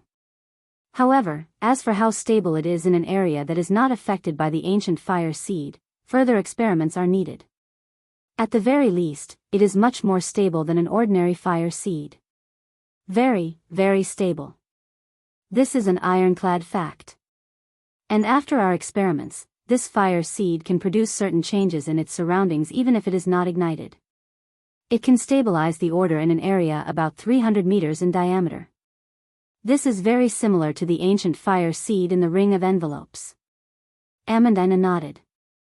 This was the reason why the druids and tree elves were able to build tree cities in the dark forest and around the loop of trade winds. She was also very clear about what this meant. If the fire seed could affect the surrounding environment even if it was not ignited, it meant that it could provide great protection to the knight who carried it. One had to know that there were many places in the dark forest that were very unstable. In the early stages of Tanajil's exploration of the dark forest, many casualties came from the rapid changes in the order and laws of the dark forest. Sudden rain of fire, cracks, and landslides were more exaggerated, but waves of monsters, sudden drops in temperature, and unpredictable changes in the composition of the air were more common in the dark forest. This was only the periphery of the dark forest. The deeper they went, the more unpredictable the changes in the sea of chaos would be. It was not strange for an entire area to collapse into the void. However, if they used this new fire seed, it would be much safer to explore the dark forest. Correspondingly, the cost of exploration would be greatly reduced. But there was only one problem now, and that was the cost of the fire seed. If this fire seed could be produced in large quantities, then the era of Tanajil changing the world had truly arrived. The southern part of the loop of trade winds was a vast and rich land, and every high-ranking member of the ABs knew that. What does it take to create this fire seed? Amandina asked softly as she took a light breath. Miss Amandina, my research progressed because of the stone tablet that the Lord sent back from the Cruz Empire. Before that, no matter how hard we tried, we were unable to achieve the effects of the ancient fire seed in the loop of trade winds. I found that the slate contained the order and law that the creator of the tinder yearned for. Those are the elements of creation. Although it's only a small part, I've never seen a similar law on anything in this world except for that slate. Tamar paused for a moment. I need that kind of slate. As long as we have that kind of slate, we can continuously produce fire seed. It's not difficult. And didn't Sir Lord say that there's a lot of that kind of slate? Just like everyone who was focused on a certain field, Tamar seemed a little excited at the mention of the birth of this fire seed. He was about to talk non-stop, but Amandina interrupted him. How many of these fire seeds can you produce right now? 10, only 10. But if you give me more time, I might be able to decipher something from the stone slab. By the way, Miss Amandina, where can we find such a slate? He asked impatiently. Amandina did not answer him directly. She looked at Princess Griffin. Mr. Brando said that a slate fell to the south of the Kalanga Mountains. Your Highness, I heard that the Bugas are fighting for this slate.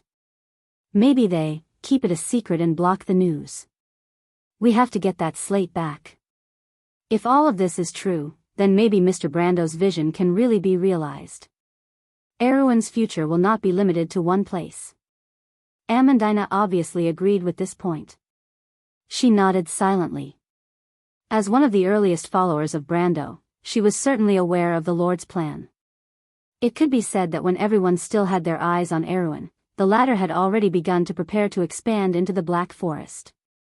Whether it was the expedition to seize the loop of trade winds or the subsequent full support for the development of the Black Forest, it could be said that they were all preparatory work for the present. And now, the opportunity had appeared in front of them. Of course, they would not give up. What's more, even the slate that Tamar mentioned was sent back by Brando. Lord Brando had obviously arranged all of this for a long time. Of course, she had to go step by step. But the current situation with Erewhon made her feel a bit of a dilemma. Amandina thought for a moment, frowned and said with some worry. But Your Highness, do we have to divert our energy from the war in the north?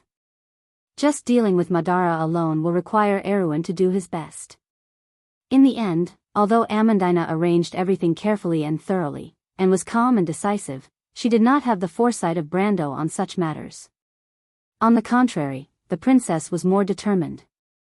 Separate this matter from the war with Madara and put Maynard in charge. This is an important matter that is no less important than the war with Madara. In fact, I think it is even more important than that war. Amandina frowned. The development of the Black Forest was not a trivial matter. It itself required a considerable amount of resources and energy from Tonajal. The key was manpower. Dealing with the war with Madara had reduced the manpower that ABEs could mobilize by more than half. Although the return of the diplomatic group temporarily solved the urgent problem at hand, Maynard alone was obviously not enough to support the entire development of the Black Forest. They still needed the manpower below, the knight in charge of the development, and the support of the caravan and the person in charge of the caravan. Not to mention the disappearance of the Roman lady, Medisha, and Hippamra, the manpower was really a bit lacking. Princess Griffin seemed to see the worry in her heart and smiled slightly. Amandina, you know that this is also Mr. Brando's expectation because he sees it more clearly than we do. This will be Erewhon's tomorrow. We can't ignore the future because of the present, especially when he has done everything for us. We are just helping him make a decision, and we have to take responsibility for this. I understand, Your Highness, but there will always be a way, Griffin replied. She turned to Tamar and said, Mr. Tamar, I'll have to trouble you to continue this work. Tonajal will fully support you, and as long as you want, you will be able to get it. Even though Tamar appeared to be a little emotional, he quickly understood the crux of the matter and bowed slightly to the princess. If it's just the first batch, we may be able to take a shortcut. I will find a way to organize the apprentices to produce a batch of these fire seeds, about 3 to 5 of them, but the failure rate may be a little high, Your Highness.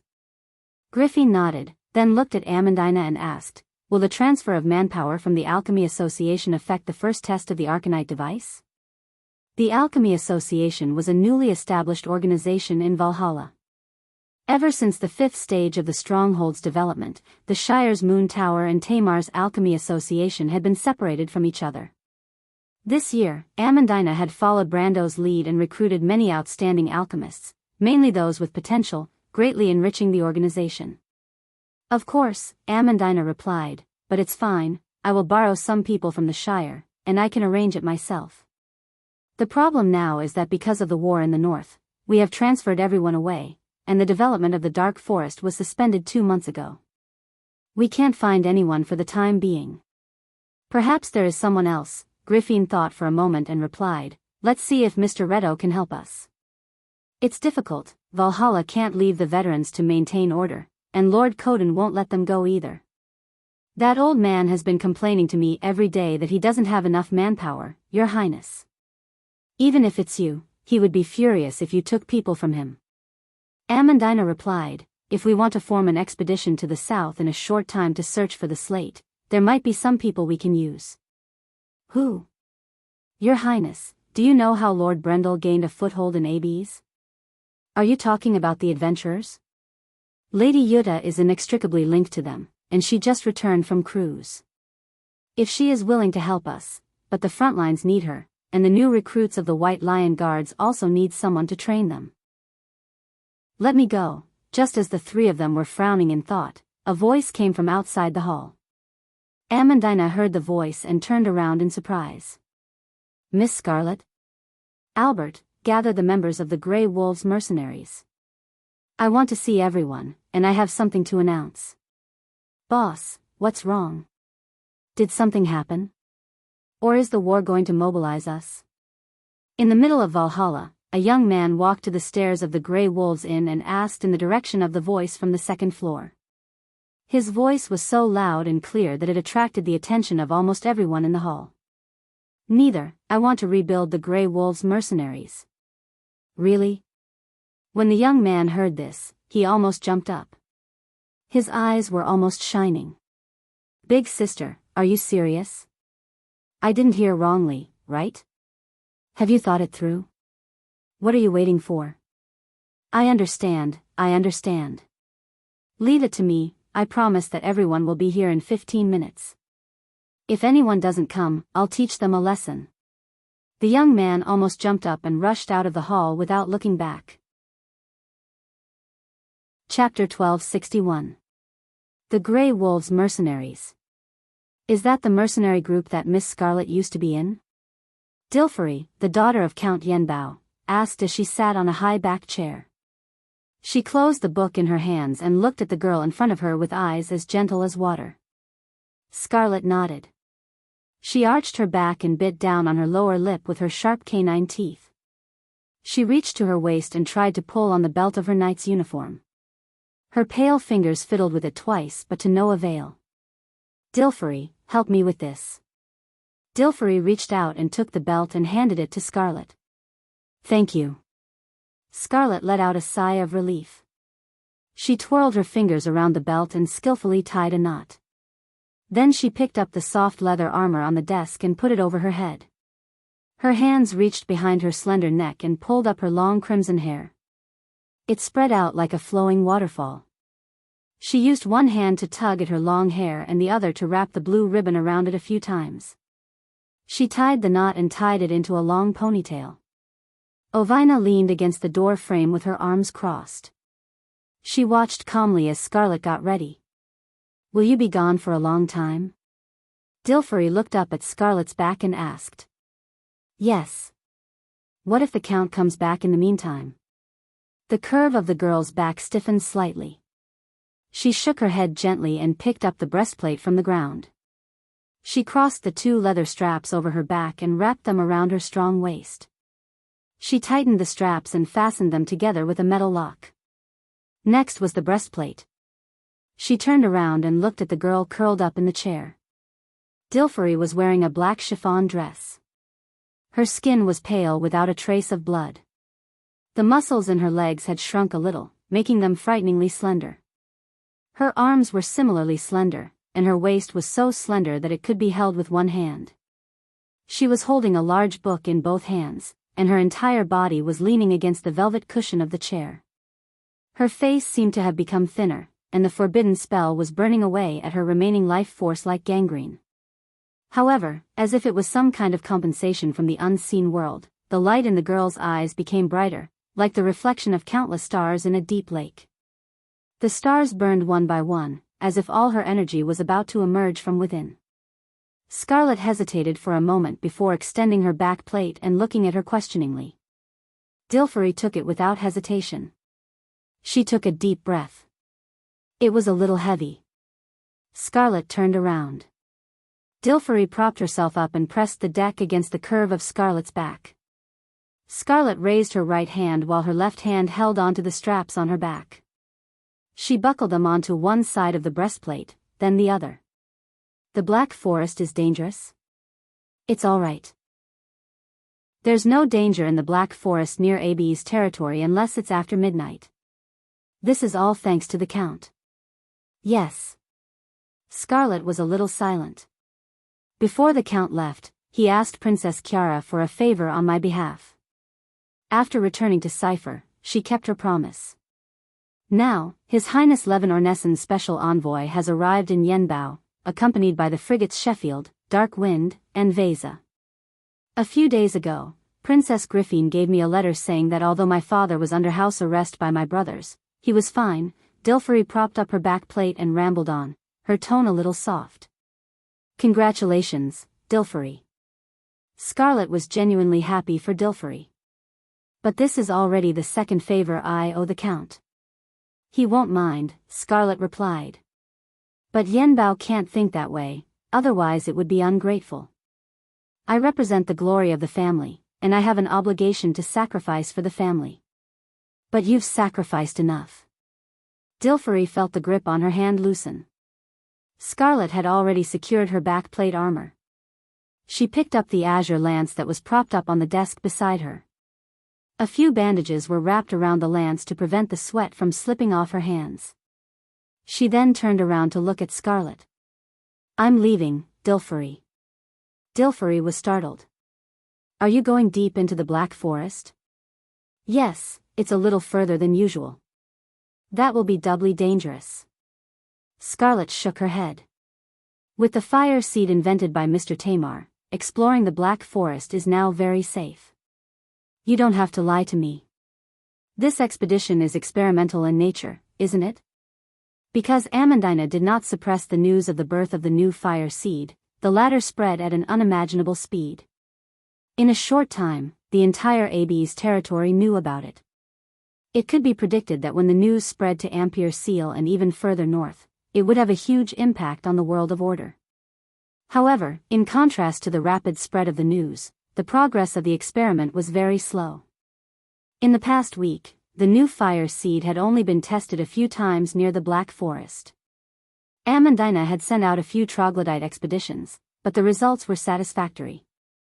The mission of the Grey Wolves mercenaries was not only to go deep into the Black Forest and find the war slate that fell in the south of the loop of trade winds, but more importantly, to obtain first-hand data of the new fire seed in the depths of the Black Forest. This was a crucial part of Tonagel's plan. Of course, this was quite risky. Amandina had privately contacted Scarlet several times, hoping that the latter would not go personally, at least not for the first time, but she was rejected one by one.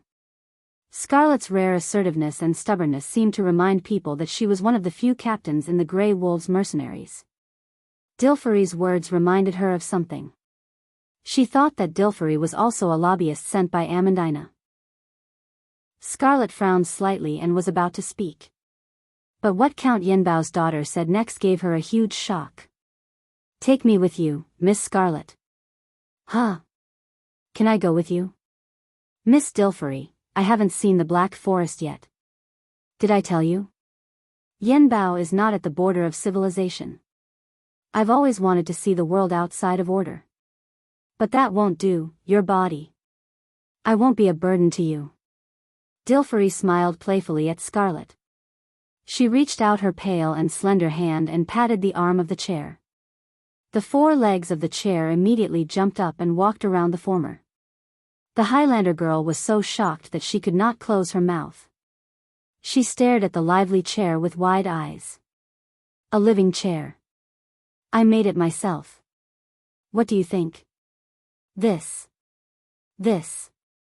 But. No, Scarlet shook her head vigorously. No, I can't take you on this risk. Dilferi looked at her pitifully and blinked her long eyelashes.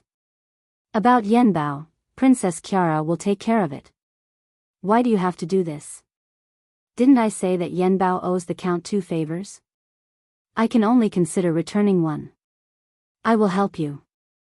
I can summon demons. Summon demons? Scarlet was shocked. Demonic magic was taboo in the mortal world. On the other hand, Brando did keep Count Yenbao's daughter's mouth a secret. Well, you should know that demonic magic is very useful in the world outside of order. Dilferi reached out an arm. A little demon with fleshy wings climbed up from behind the chair and jumped onto her shoulder. It then followed her slender arm all the way to her palm. Count Yenbao's daughter held the little thing up and put her other hand to her mouth. She bent down and coughed heavily twice. Then she looked up and said to Scarlet, "This is a little demon. Its scientific name is Imp. Its real name is #4072NA78S. It can sense the existence of magic flow. Magic is one of the main components of the world, especially outside of order. In the area where magic flow is chaotic, it is easy to find monsters' nests. If you have the little demon's help, I can help you avoid those large nests. But, I also need the spring of youth, don't I? It only exists in the depths of the Black Forest. I am also exploring for my own sake. But the master said that he would help you. Then I owe him 3 favors. I don't even know how to pay him back. Plus, my status doesn't allow me to marry him. Besides, Miss Scarlet wouldn't be willing to do that, right?" Scarlet felt her face burn. She felt that Dilferi must have said that on purpose. Count Yenbao's daughter's bright eyes were full of cunning. Even if you say that. Damn it, I agree. I shouldn't have dealt with you sly city folk in the first place. It was Amandina who asked you to come, wasn't it?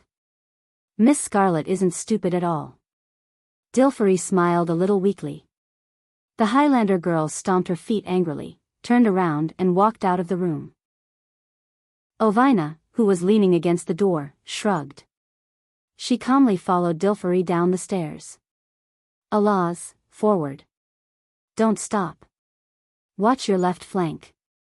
The dragons spread out like swallows in a storm, crisscrossing each other and advancing in different directions. Streaks of golden light moved forward in the pitch-black storm. Countless crystals fell from the sky like raindrops, landing heavily on the ground and shattering into pieces. Every time this happened, the crew's army on the ground would erupt into cheers. Duke Lefto Rena stood behind the rows of Imperial Knights, watching the scene through the forest of metal spears. The biting cold wind blew past his temples, gently ruffling the gray beard on his cheeks. This was already the second time the dragons had passed over the Meklo River. When they spread their wings and swooped down, the flames they spat out were like golden-red lava waterfalls falling from the sky, plowing out a few charred intervals in the tide like crystal clusters. They forcefully stopped the monster's attack. Chapter 1262. A few white dragons flew in an O shape in the air, signaling to the Imperial army below, telling the humans which direction they would attack from next, so that the Imperial Knight could cooperate with them to disperse the attacks of the crystal clusters. Seeing this scene, the representative of the northern military aristocracy, who was now more than 110 years old and had experienced the last holy war, could not help but feel his blood boiling. 1,000 years ago, in the War of the Holy Saints, the mortals, the dragons, the silver folk, the elves, the humans, and the dwarves also fought side by side so intimately. What a magnificent epic that was, because under the constraint of the sacred covenant, the races of the continent fought together against the darkness. Attack! He raised the sword in his hand and pointed straight ahead. 12 dukes, counts of the empire, knight, listen to my command, my brothers, young men. For victory, for the empire, attack. Kill. The knights marched forward in rows, making noises that sounded like a tsunami. On the front line of human beings, they were like a silver belt of light that crossed the scorched land and collided with the tide like crystal clusters. Then the second, the third, released the arrows. The longbowmen of the empire began to take deep breaths, calibrating their posture, and then released their hands. There was a sharp sound, like a scythe sweeping across the entire battlefield. Armor-piercing steel arrows with conical arrowheads rose into the sky like locusts, then burst into circles of bright magic arrays, and the arrows passed through these magic arrays one by one. Sharp, enemy suppression, flame explosion, acceleration, and stability, the silver light was added layer by layer on the arrow shaft, arrow feather, and arrow through the magic arrays, falling like a rainstorm. It was a rain of light, the raindrops fell in a disorderly manner, and the monsters at the forefront fell one by one. The Empire had been at war with the Hazel people for many years, facing the latest generation of Hazel magic constructs, the Heavy Night Hunter Trial, and the Pusher Fortress. Naturally, they were not inferior to the smugglers on the Rosaline border who were not at a disadvantage. The dragon spear used by the smugglers was a product of the Hazer people about 5 years ago. Now, it was almost obsolete for civilian use. As for the military constructs, the Hazer Empire had always regarded them as a prohibited secret. In front of the truly powerful human empires and in front of the smugglers, the Crystal Cluster, who flaunted its prowess in front of the smugglers, clearly did not have much of an advantage. The casualty ratio between the two sides was constant at a certain ratio, but the heavy pressure came from the dark storm.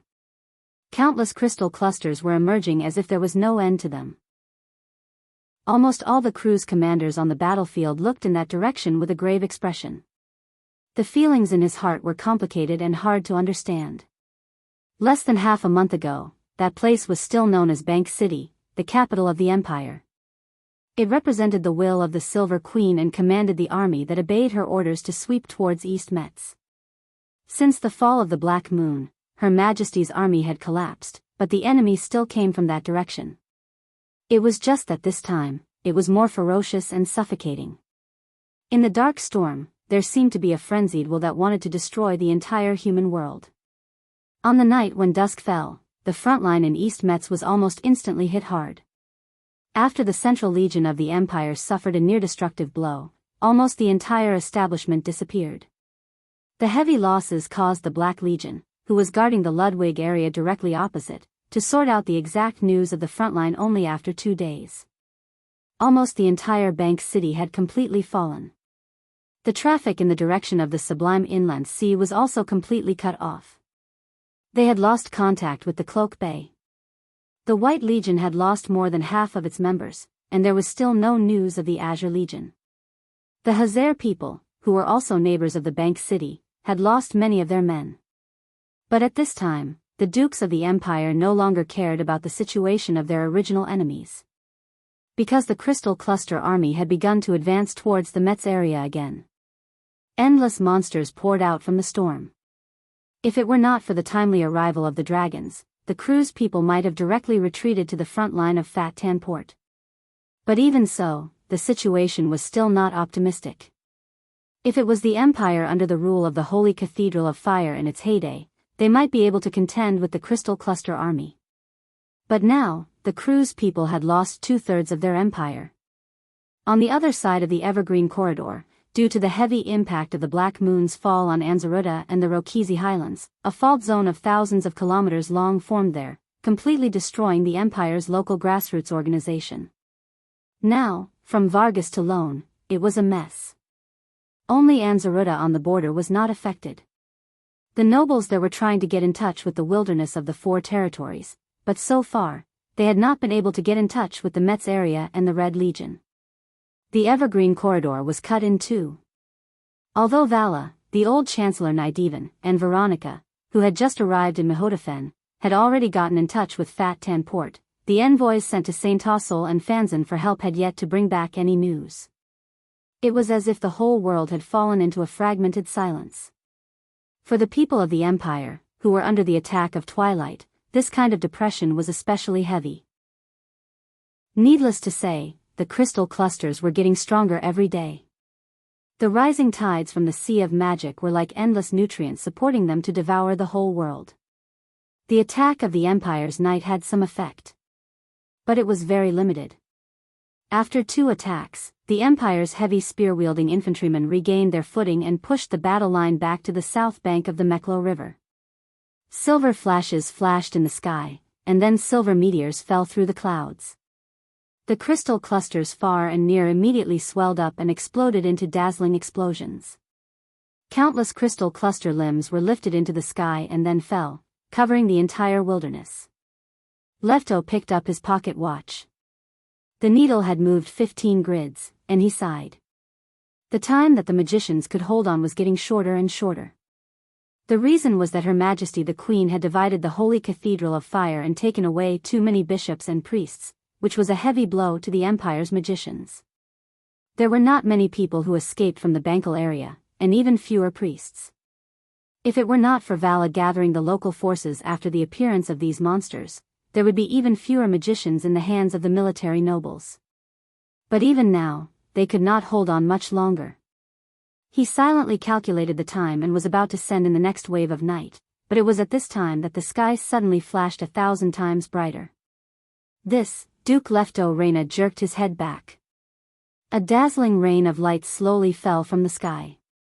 They were like countless lines descending from the sky and connecting to the horizon. Then, a terrifying explosion occurred in the front line of the crystal clusters. In an instant, the explosion almost covered the entire battlefield. The shock wave swept across, and even the human heavy infantry at the front row were overturned. After the rain of light, the thick clouds in the sky immediately closed again, as if everything that happened just a moment ago was just an illusion. However, the old duke looked at the front line that had been blasted to the ground. For the first time in days, the crystal cluster offensive had paused for a moment. The scorched earth and the confused imperial infantrymen who were crawling up from the ground reminded him of the reality of what had just happened. A strategic spell? A low-level commander's exclamation came from afar. Is it the Red Army's magician group supporting us? Have they contacted the wilderness of 4 territories? Everyone turned to look at him. But Duke Lefto Reina was silent for a moment, and shook his head firmly. His grey-blue eyes flashed like flames. It's the Buga. The silver folk are here. Allahs flew over the human front line, leaving a huge shadow on the ground. This was the 3rd time she had bypassed the Meklo River. The little female dragon's huge golden pupils reflected the scorched ground, and the human knight and archers were cheering. In the past, she would have sneered at these ants, but at this time, her heart was full of soft feelings. How similar this scene was. Just like the war 1,000 years ago. Those annoying mortals, at times like this, often showed admirable courage. They were fighting for their homeland, fighting side by side with her. Every time this happened, a small figure would appear in her heart. Humph, she snorted softly, and thought, stupid human, stupid Brando. Allahs, continue to the left, pay attention to the left wing, cover the human heavy knight's flank. The majestic voice descended from the clouds, and the rebellious little female dragon did not dare to have the slightest objection in the face of this voice, because it was the pride of the dragons, closest to the will of the dragon god. That was an order from Gwyneth herself. She somersaulted in midair, and immediately flew south along the tangential line of the Meklo River, with Flora and the other 3 black dragons following closely behind her. This was already the 2nd time she had cut diagonally in the direction of Keswaru. The battlefield of the dragons was far larger than what humans saw on the ground. Every time they cut along the entire battlefield, their flight path was distributed over the battlefield with a diameter of hundreds of kilometers. She knew that this time she had to cut close to Rushta, where the dragons had already blocked the flying crystal clusters once. Looks like there's something new in that hole. The little female dragon thought silently. P.S. I thought I could write back to Brando and Madara today, but the progress is still a bit slow. Continue to ask for votes next month. Chapter 1263. Every time Allahs flapped her wings, the pectoralis major that connected the contours of both wings vibrated powerfully, stretching the long tendons and wing membranes to generate airflow. Then the pectoralis minor that rose from the keel abruptly contracted, pulling the wing surface upward to generate lift. The muscles covered in golden dragon scales moved like snakes. Every time they contracted and expanded, they provided thousands of pounds of force. The 4 dragons passed through the center of the storm like 4 straight lines. She swung her huge head in the turbid storm, her long horns shaped like sharp blades cutting through the dark clouds. A golden flame wool in her eye sockets was like a radar wave, accurately sweeping across the uneven ground, leaving nothing hidden in the chaos to hide. Rushta had disappeared. This once bustling area with millions of people was now a huge pit in Allah's eyes. This pit started from the Kurik area in the east, to the middle of the Cloak Hills in the south, to the Hazel Mountains in the west, and to the south of the Ludwig Mountains in the north. Other than the chaotic creatures that staggered and crawled in the pit, not a single blade of grass grew. Allah's gaze swept across the forest that was scorched at the edge of the disaster. Tens of thousands of acres of woodland were reduced to ashes in an instant, and now only the bare and charred tree trunks stood on the barren land, shrouded in the dense black storm. The charred bodies of animals could be seen everywhere in the forest. Because the tiny creatures on them were extinct, the carcasses had not been decomposed yet. Occasionally, purple lightning flashed across the sky, reminding them that time was still passing in this world. But other than that, this was a truly dead world. There were no signs of life, except for those annoying crystal lifeforms in the sky and on the ground. A gargoyle-like crystal cluster suddenly rushed out of the storm in front of them. It let out a sharp cry, as if the crystals were resonating, then flapped its 2 pairs of wings and pounced in this direction, its upper and lower jaws made of crystals biting hard on Allah's upper arm bone. But it was futile. As a golden dragon, Allah's could not care less about such a weak attack. She crashed into it directly, her wing bones smashing into the monster's upper and lower jaw, smashing its head into pieces. The crystal cluster that had lost its breath of life quickly spun and fell to the ground. But strange cries rang out, and dozens of such monsters were rushing out of the storm, pouncing in this direction. Maintain the formation. Allah's ordered in a seemingly dignified manner, although her voice was somewhat childish. They were nothing but cannon fodder. No one knew what they were protecting in the central area, but the power of the giant dragon was far beyond that of the low-level crystal clusters. An asymmetrical battle was taking place in the sky. The dragons did not even need to expend any energy to pass through the monsters. Their fangs and claws tore through the defense of the crystal clusters, and the monsters fell like dumplings into a pot. One of the dragons that loved to show off even breathed out a mouthful of fire. The golden red dragon breath lit up the sky like lava, and the crystal monsters immediately turned white under the high temperature and exploded like glass shards. I'm getting closer and closer to that thing, leaving the scattered crystal clusters far behind. Allah's gaze swept across the dark clouds in front of her. This was the second time she had investigated this direction, and it was closer than the last time. There seemed to be something in the clouds that interfered with her magic vision. She knew that there was another group of giant dragons within 100 miles, but she had lost track of them. Earlier in the morning, the white dragons of Alate lost 2 of their companions here. Every giant dragon was a precious fighting force, and Lord Owenlos had sent air forces in this direction 3 times in an attempt to find their missing kin. But Allah's had a faint feeling that they were doomed. She wondered what the crystal clusters could do to affect the giant dragons. The spatial rift in the direction of Lushta was not enough to send mid-level crystal clusters and above into wound.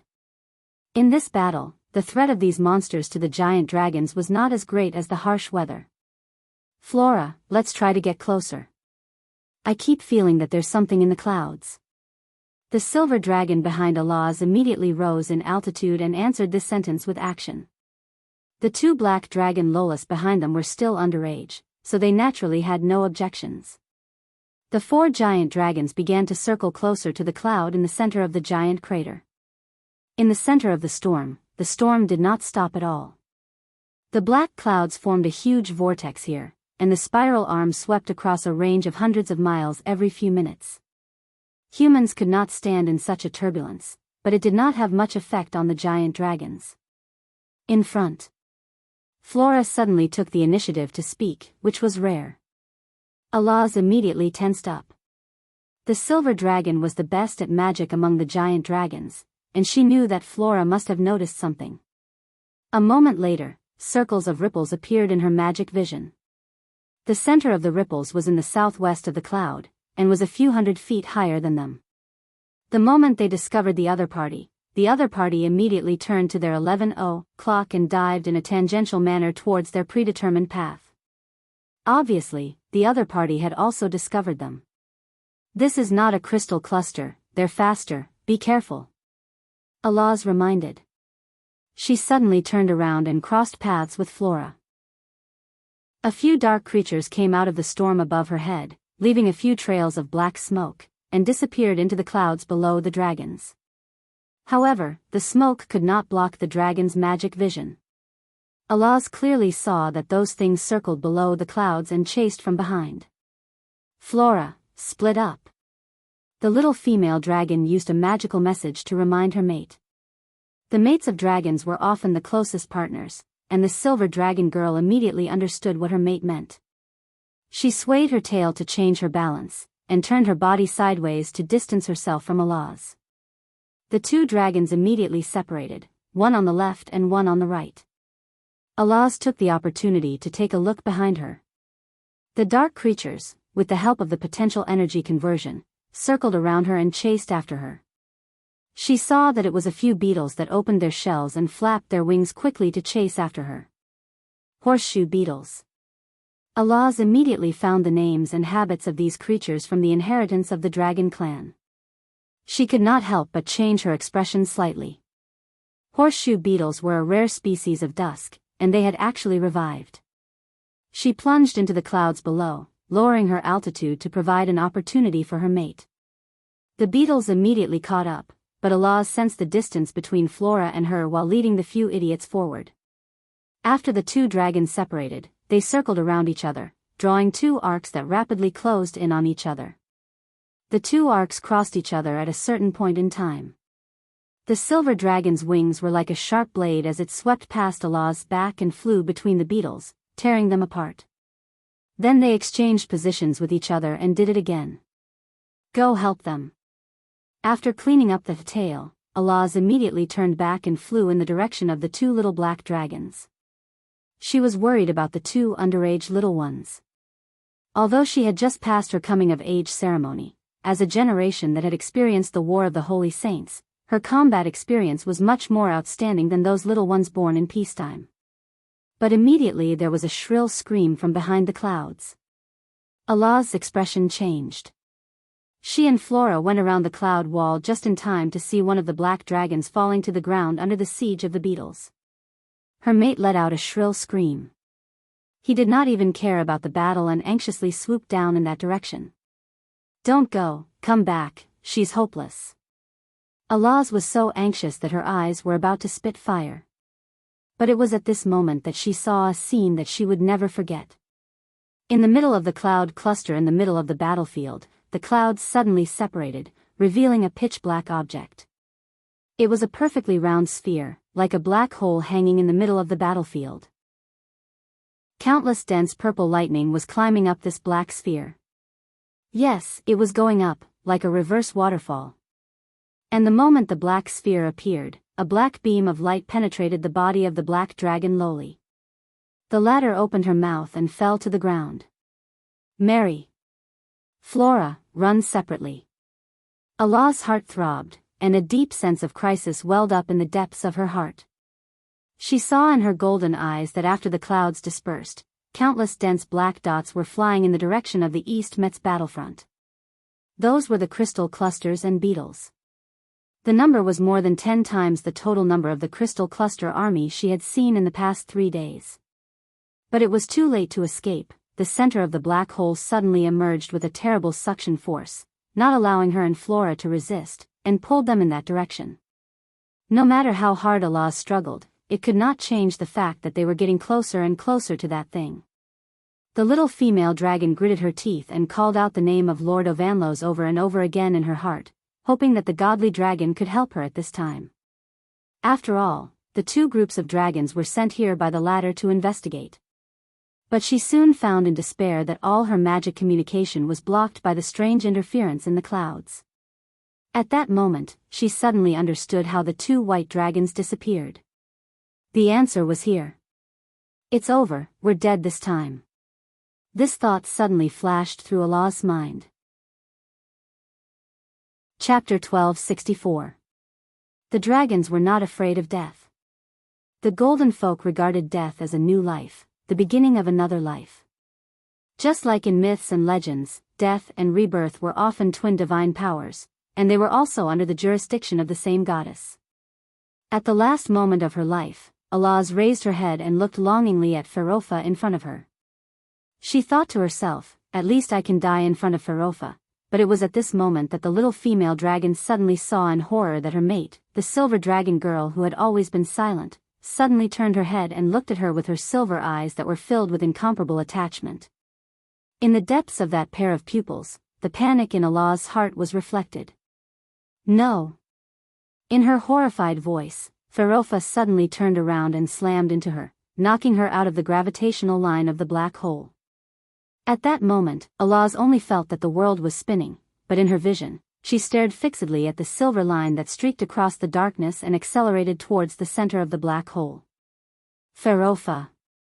In the darkness, the sound of the sea crashing against the cabin seemed to be very rhythmic, as if there was a rhythm from ancient times, long and slow, which could induce sleep. Brando did not know how many times his consciousness woke up from the chaos and fell asleep again in this slow rhythm.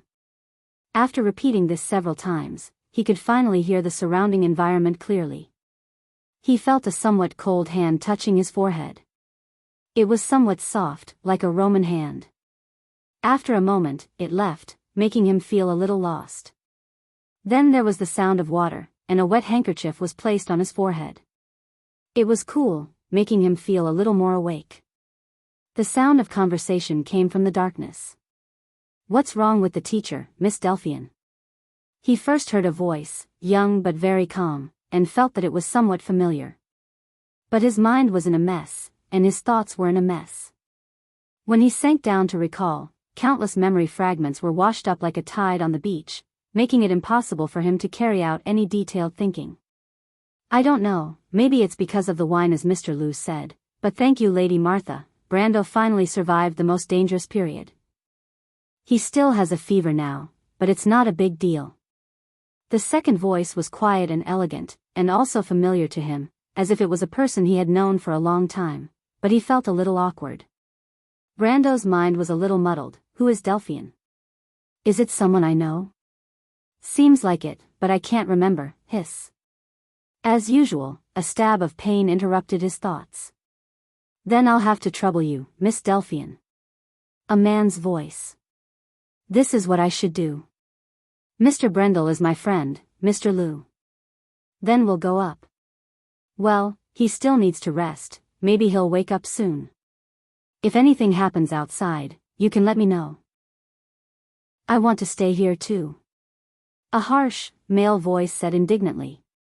Mr. Fang Qi, the teacher needs to rest, didn't you hear Miss Delphian's words? My dear cousin, when adults are talking, children shouldn't interrupt. Please conduct yourself with dignity. Delphian said coldly. Then I can't let you stay in the same room with this guy alone. Miss Delphian, after we succeed, I hope you can become my empress. The 9 Phoenix will never be handed over to someone like you. The somewhat childish voice replied angrily. That's not necessarily true, my dear cousin, your Jade Phoenix clan doesn't seem to be any better. Humph, then there was the sound of footsteps going up the stairs. Mr. Liu sighed and chased after her. Mr. Fang Qi, if you still want to cooperate with me, please respect my will. Delphian's cold voice sounded. I don't quite understand, Miss Delphian, you clearly hate him so much, why are you doing this? Is it because of those guys on the ship? I think you don't have to care about those people. Humph, since Mr. Fang Qi is so confident, why are you still here? That's because.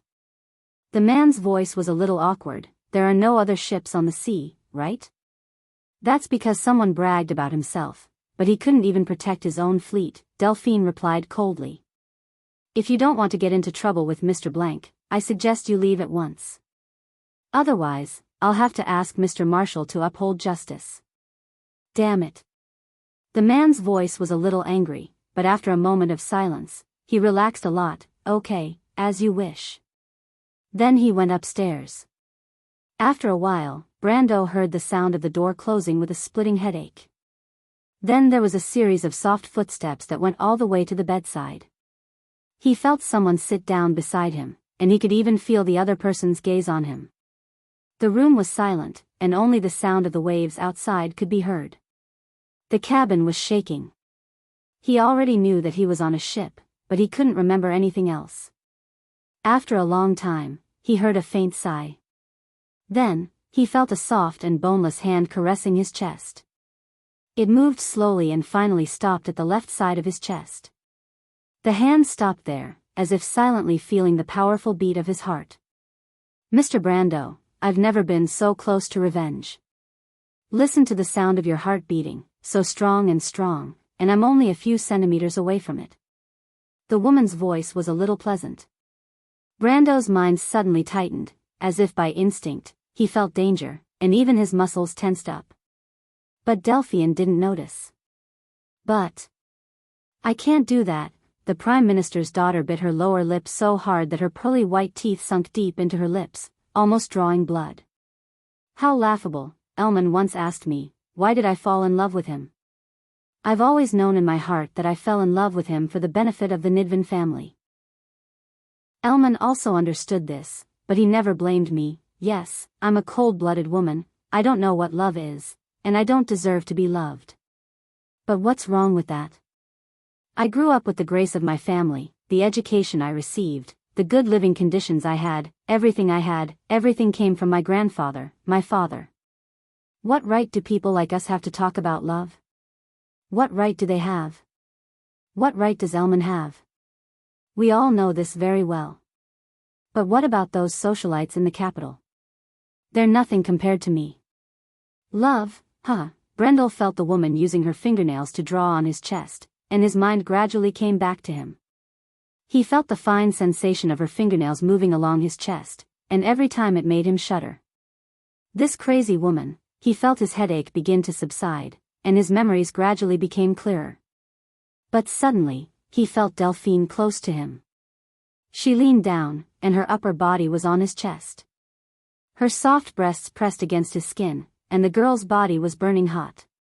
He almost jumped out of bed in shock. But unfortunately, he couldn't do it. He couldn't even move his pinky. But in the next moment, he calmed down. Because he felt Delphine softly sob, and she lay on his body, sobbing. The cold temperature melted in his chest, and it was tears. "I hate you, Mr. Brando, I hate you so much, whether it's the tree herders, or the queen, because you destroyed everything I had, my plan, my love for Elman, you trampled on my pride, and you didn't even realize it. I can't tolerate, that's so high and mighty. So I want to take revenge on you. Yes, it's not because of Elman, but because I can't tolerate being a failure. When I was imprisoned in Hades, I cursed you day after day, thinking about how to take revenge on you. I wanted revenge, and from then on, I made a plan. You even saved my life, but because of that, you killed your fiancé. You don't know how happy I was at that moment, Mr. Brando." This sentence was like a spark that fell into a barrel of gunpowder. Brando felt as if there was a fire burning in his heart, and his memories became incomparably clear at that moment. The Roman, the Cat and Whisker Inn, and everything that happened in Rushta were clearly reflected in his heart. The trip to the elemental frontier, the scenes were vivid in his mind, and the farewell with Romaine. At that moment, anger and regret burned his mind, and he raged and woke up. "You deserve to die." Brando let out an extremely angry roar, as if he suddenly regained control of his body, and suddenly jumped up from the bed like a wild beast. Delphine, who was lying on top of him, couldn't react at all, and a hand grabbed her by the throat. With a loud bang, she felt her back hit the cabin. The Prime Minister's daughter let out a muffled groan, then opened her eyes and looked at Brando with some fear. Her face quickly lost its color, and a mixture of shock and confusion appeared on her face. "Brando. Don't. Don't," she trembled, as if her whole body was paralyzed with fear. But soon, breathing difficulties came, and Delphine opened her mouth like a fish out of water. She opened and closed her mouth to breathe, but she couldn't feel the slightest bit of air. Delphine's eyes were filled with fear, but there was a deep longing for life in the depths of her eyes. She looked at Brando pleadingly, and kept shaking her head, as if she just wanted to live. She reached out to grab Brando's hand, and forcefully pried it open, slapped it, and used her feet to kick Brando's knee, but it was useless. Tears flowed down her face, and she let out a pleading sound, but this sound quickly became soft. Brando coldly looked at this vicious woman, but there was no sympathy in his heart. Chapter 1265. Not dead. Huh, Delphine clasped Brando's wrist with both hands. Her fingertips curled as if she was trying to pry his hand away from her snow-white neck. Her chest expanded, and an almost inaudible gasp came from her throat. Her dark purple eyes, which were different from the people of the Empire, quickly became unfocused. Her pupils dilated, and a rainbow-like color appeared in her eyes. The light gradually dimmed. She used the last of her strength to slap her steel-like arm, and the veins on the back of her almost transparent hand bulged ferociously. The will of darkness dominated Brando's mind and thoughts. His eyes reflected the cold light of the magic crystal in the room, and the pale and distorted face of the Prime Minister's daughter was reflected in it. She opened her mouth wide, revealing her snow-white teeth, pink tongue, throat, and tonsils. The lack of oxygen made her mouth open and close like a fish on a chopping board. Brando's twisted heart was somewhat satisfied with this scene. This vicious woman deserved to meet Lady Martha in her ugliest state. This was a trial and a punishment, not only for the Roman, but also for the thousands of people who died in the disaster. But when he thought of the word trial, Brando's heart cleared. The arrogant face of the Silver Queen appeared in front of him. Although the illusion disappeared in an instant, it still made him break out in a cold sweat. His anger subsided a little. He suddenly realized that his actions were no different from those he despised. If he let his anger run wild and killed this woman, then what difference was there between his actions and those of a wild beast? Thinking of this, Brando's tense muscles relaxed a little. The Prime Minister's daughter seemed to have found a trace of salvation in the endless abyss. She breathed desperately, as if she wanted to squeeze the last bit of air into her lungs. She let out a whimper, and Brando soon felt cold tears falling on the back of his hand. When you cry, you don't think that the people you hurt are also crying because of you, Delphine shook her head weakly. In the darkness, the girl's pale face was full of weakness and pity. Brando looked at the woman, unsure whether she was too afraid or just pretending. He deeply understood that this woman was carefully dressed up for a disguise and a lie. This knowledge made him a little cold-hearted, and he turned a blind eye to this scene. The Roman. She's not dead, the Prime Minister's daughter stared blankly ahead. The lack of oxygen had nearly blinded her. Her hair was dripping wet and drooping on her forehead. She was sweating profusely, completely soaking her clothes and sticking her back to the damp cabin. But when she opened her mouth, she held her center of gravity, and almost gritted her teeth to squeeze out the last word. Brando was shocked. And he subconsciously let his hand, and Delphi fell to the floor like a pile of mud. How did you know? The Prime Minister's daughter lowered her head and painfully covered her neck. There was a circle of purple bruises on her snow-white, slender neck, but she did not dare to waste time. Her voice was a little hoarse as she answered. She is Dusk, but Brando did not care about her pain at all. He directly grabbed her collar and lifted her up from the floor. Who told you all this? He did not believe that Delphine had found the answer by herself.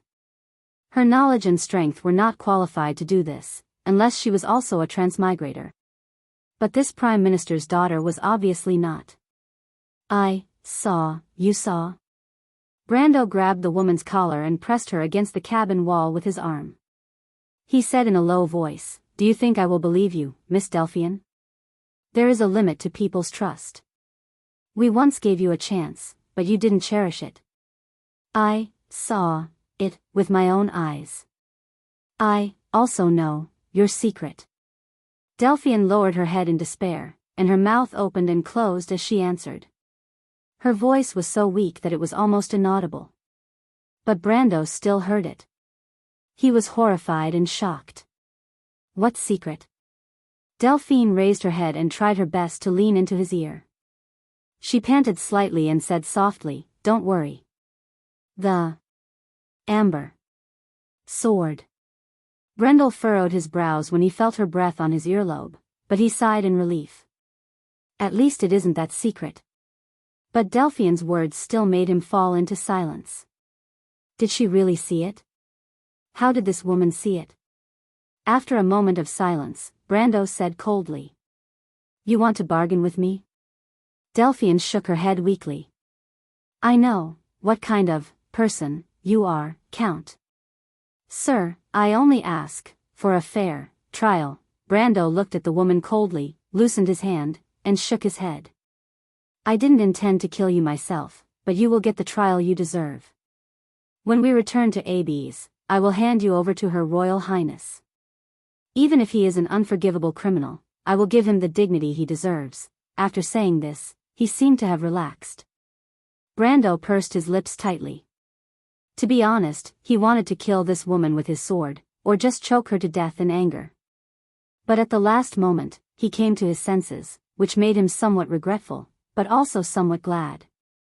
He deeply understood that he did not have the right to do so.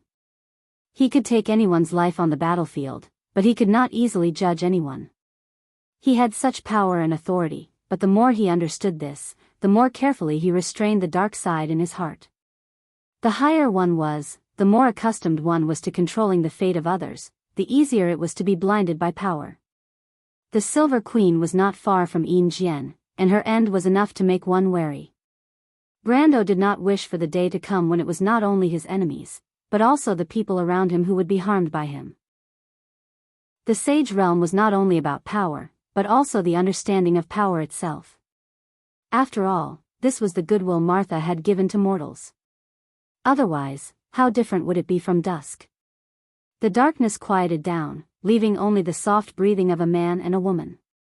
But in the darkness, Brando saw a bright light flash in Delphine's light purple eyes. After spending some time with her, he understood what it meant. "Delphine, I know what you're thinking, but I'm not pedantic. If the Nidevan family dares to interfere with the trial, I don't mind letting the Empire lose a noble family with a long history." Delphine looked up like lightning, biting her lower lip as she looked at him. "You want me to die that badly, Count? You deserve it, madam. What if I'm one of your people?" After a short moment of silence, the Prime Minister's daughter's somewhat low voice came from the darkness. "What?" Brando was stunned. Before he could react, he felt a pair of slender arms hugging him from behind. Then, a hot body hugged him tightly. "Don't you want to save the Roman lady, Count?" Delphine looked up, her eyes frighteningly bright in the darkness. She put her chin on his shoulder and said breathlessly, "I can make up for my mistakes. What do you want to say, Miss Delphine?" Brando did not move, and asked coldly. "The mystery of the emerald, my lord." Brando's heart skipped a beat.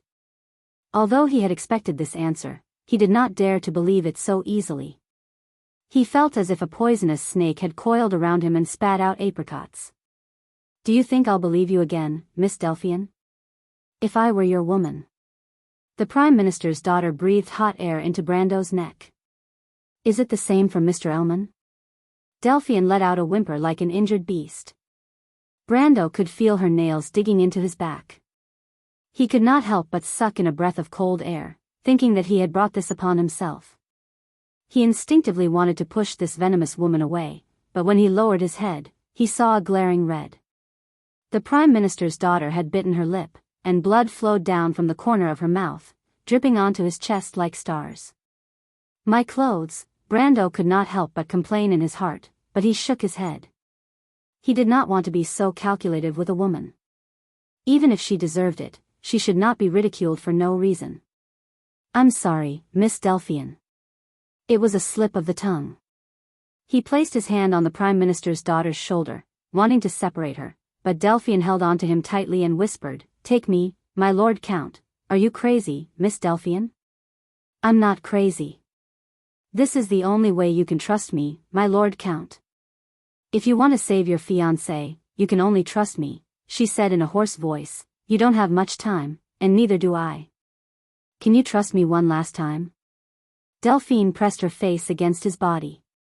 The hair on her forehead was wet and drooped on her jade-like forehead. Sweat slid down the tip of her nose. She said softly, but her tone was very calm. Brando felt Delphine's hand fumbling for something on the bed behind him, but he did not pay much attention to it. He shook his head and said, "That's impossible, Miss Delphine. If you really want to atone for your sins, I have other ways." But before he could finish, Delphine had already stood on her tiptoes and wrapped her arms around the back of his neck, blocking his mouth. Brando's eyes widened. He felt a cold liquid pass through Delphine's mouth. The purple eyes of the Prime Minister's daughter met his gaze, and they were filled with pride. Chapter 1266. The Prime Minister's daughter looked at him with her purple eyes, full of pride. Hofwald's golden wine, like a beautiful woman, is the best reward for the bravest man, my lord. Brando saw that the item in the Prime Minister's daughter's hand was his horn of commendation. He wanted to look back and say something, but after drinking the golden wine, his mind was on fire. F***ck, again, Delphine narrowed her eyes, looking at the man like a cat. Tonight, I belong to you, my lord, she said with a fiery breath. As for the rest of the words, Brendel could not hear them clearly. The cabin swayed slightly, like the ripples on the surface of the sea. It was said that the mermaids would sing softly in the dead of the night, letting out a sobbing song, luring the sailors to drown. It was a shrill voice like that of a cat, accompanied by soft panting. It sounded like a mewling, as if it was weeping, and the two sounds were mixed together. That night, Huang Hua and Mr. Liu did not see Miss Delphine come up from the lower cabin. The first rays of the morning sun rose from the sea, dyeing the whole sea golden. South of the Towery Strait, there were some places in the depths of the Valtana Sea that were said to be shrouded in darkness. Since half a year ago, the sun had not risen. However, the sea route was uninhabited, and very few people would go there. Therefore, the rumor was only circulated among a few people, and could not be confirmed. At least in the Towery Strait, the sun still rose and set. It was normal. The soft sunlight shone through the porthole, brightening up the dark cabin. The light shone through the snow-white bedsheets and the messy quilt, as well as the seductive snow-white back and shoulders and black hair that were exposed. Brando groaned and sat up on the bed with a splitting headache. When he saw Hofwald's horn of commendation, which was thrown at the head of the bed, and the Prime Minister's daughter beside him, who was pressed tightly against the soft pillow, he could not help but have a headache. Everything that had happened the night before came back to him. It had to be said that this daughter of the Prime Minister was known as the most beautiful woman in the capital. She was indeed a rare beauty. At the very least, since he had come to this world, her appearance and temperament could be considered one of the best among all the women he had seen. No one could even compare to her. Compared to Erewhon's number one beauty, Princess Griffine, this Prime Minister's daughter was more mature and knew how to make use of her charm. Compared to the number one human princess under the rule of the Holy Cathedral of Fire, Princess Griffine's temperament was even more outstanding. She was like a poisonous snake tricking mortals into swallowing the forbidden fruit, full of deadly beauty. Of course, this was not an exaggeration. She was a woman with a heart like a poisonous snake. Brando knew it all too well. To be exact, even now, he did not dare to easily trust this woman. However, he did not expect that under such circumstances, he would still fall into her trap. However, he looked at Delphine, who was sleeping soundly and peacefully, and his heart was in turmoil. No matter what, this was her first time, and this Prime Minister's daughter had done her best to please her, so that night was not a bad memory. He couldn't do such a thing if he wanted to immediately turn hostile and ruthless. Although he knew that this was only an exchange of benefits. Brando sighed. Delphine seemed to feel his gaze. Her long eyelashes fluttered slightly, and she opened her eyes. When she saw Brando for the first time, her amethyst-like eyes did not reveal a proud expression, but a complicated one. If you knew this would happen, why did you? Brando looked at her expression and knew what she was thinking. He shook his head helplessly. It's too late to regret now. Miss Delphian, you were too impulsive, you regret it too, my lord? Delphian sighed softly, and asked softly with her magnetic voice. It's nothing. You have the right to go back on your words at any time. You said that because you knew that I would not do that, right? Brando said with annoyance. He realized that he did not know how to meet Bai Jia now. He would definitely be laughed at to death, not to mention the little Roman. Of course not, because no one can know the true face of others. The so-called playing with people's hearts is just self-deception. Delphian shook her head, and she smiled faintly. I have nothing left. I can only stake everything. As you know, I am always confident in my madness, because I am willing to accept any consequences. You are really a lunatic. Delphian calmly accepted such praise. But Brando still shook his head. Even so, I still find it hard to believe you. The Roman's life is still unknown. How do you want me to face him? The Prime Minister's daughter's face turned slightly pale. She bit her lips and said, I don't care about my own life. I can even tell you the secret of the Jadeite mystery, my lord. As long as the Nidwin family can survive. Nothing can last forever. But at least you can guarantee that he can return to his glory, right? Why are you always so stubborn, Miss Delphian? Everything should not be so bad. Why are you always so stubborn? Brando said angrily. I am stubborn. What's wrong with that? Delphian sat up on the bed, and the quilt slid down from her naked body. She stared at Brando and said, there are always stubborn people in this world. Besides, it is because of my stubbornness that you have my body, isn't it? Brando opened his mouth. He wanted to say that this was not his wish, but he could not say it. He could only admit defeat. Forget it. I don't want to persuade you, and I don't want to protect your family. If you can really make up for your mistakes, I will give you a chance to revive your family. Delphian's eyes flashed with a trace of surprise. You won't kill me? I didn't want to kill you from the start, but you won't be able to escape the judgment that belongs to you no matter what. But because of you, I have to kill you once. Brendel's tone was serious, but he suddenly changed the topic. Ah. Brando reached out and pressed his hand on the Prime Minister's daughter's forehead. Don't resist me. This is my first time with a living person. What do you want? Delphian was a little scared. Her face was a little pale. Compared to her boldness last night, she was a completely different person. But in the next moment, she felt a sharp needle piercing her brain. She couldn't help but scream. When the Prime Minister's daughter woke up, it was already an hour or two later. The moment she opened her eyes, she subconsciously touched her forehead. I died? She looked back at Brando. She clearly felt that she had died. Brando had directly used a spell to destroy her will. The feeling of death was so clear and despairing. But in the next moment, the Prime Minister's daughter reacted. She looked at Brando in a daze and said bitterly, a planeswalker, I'm sorry. Brando looked at her and said, I have no choice but to do this. I believe you should know why. But no matter what, I still welcome you to my camp.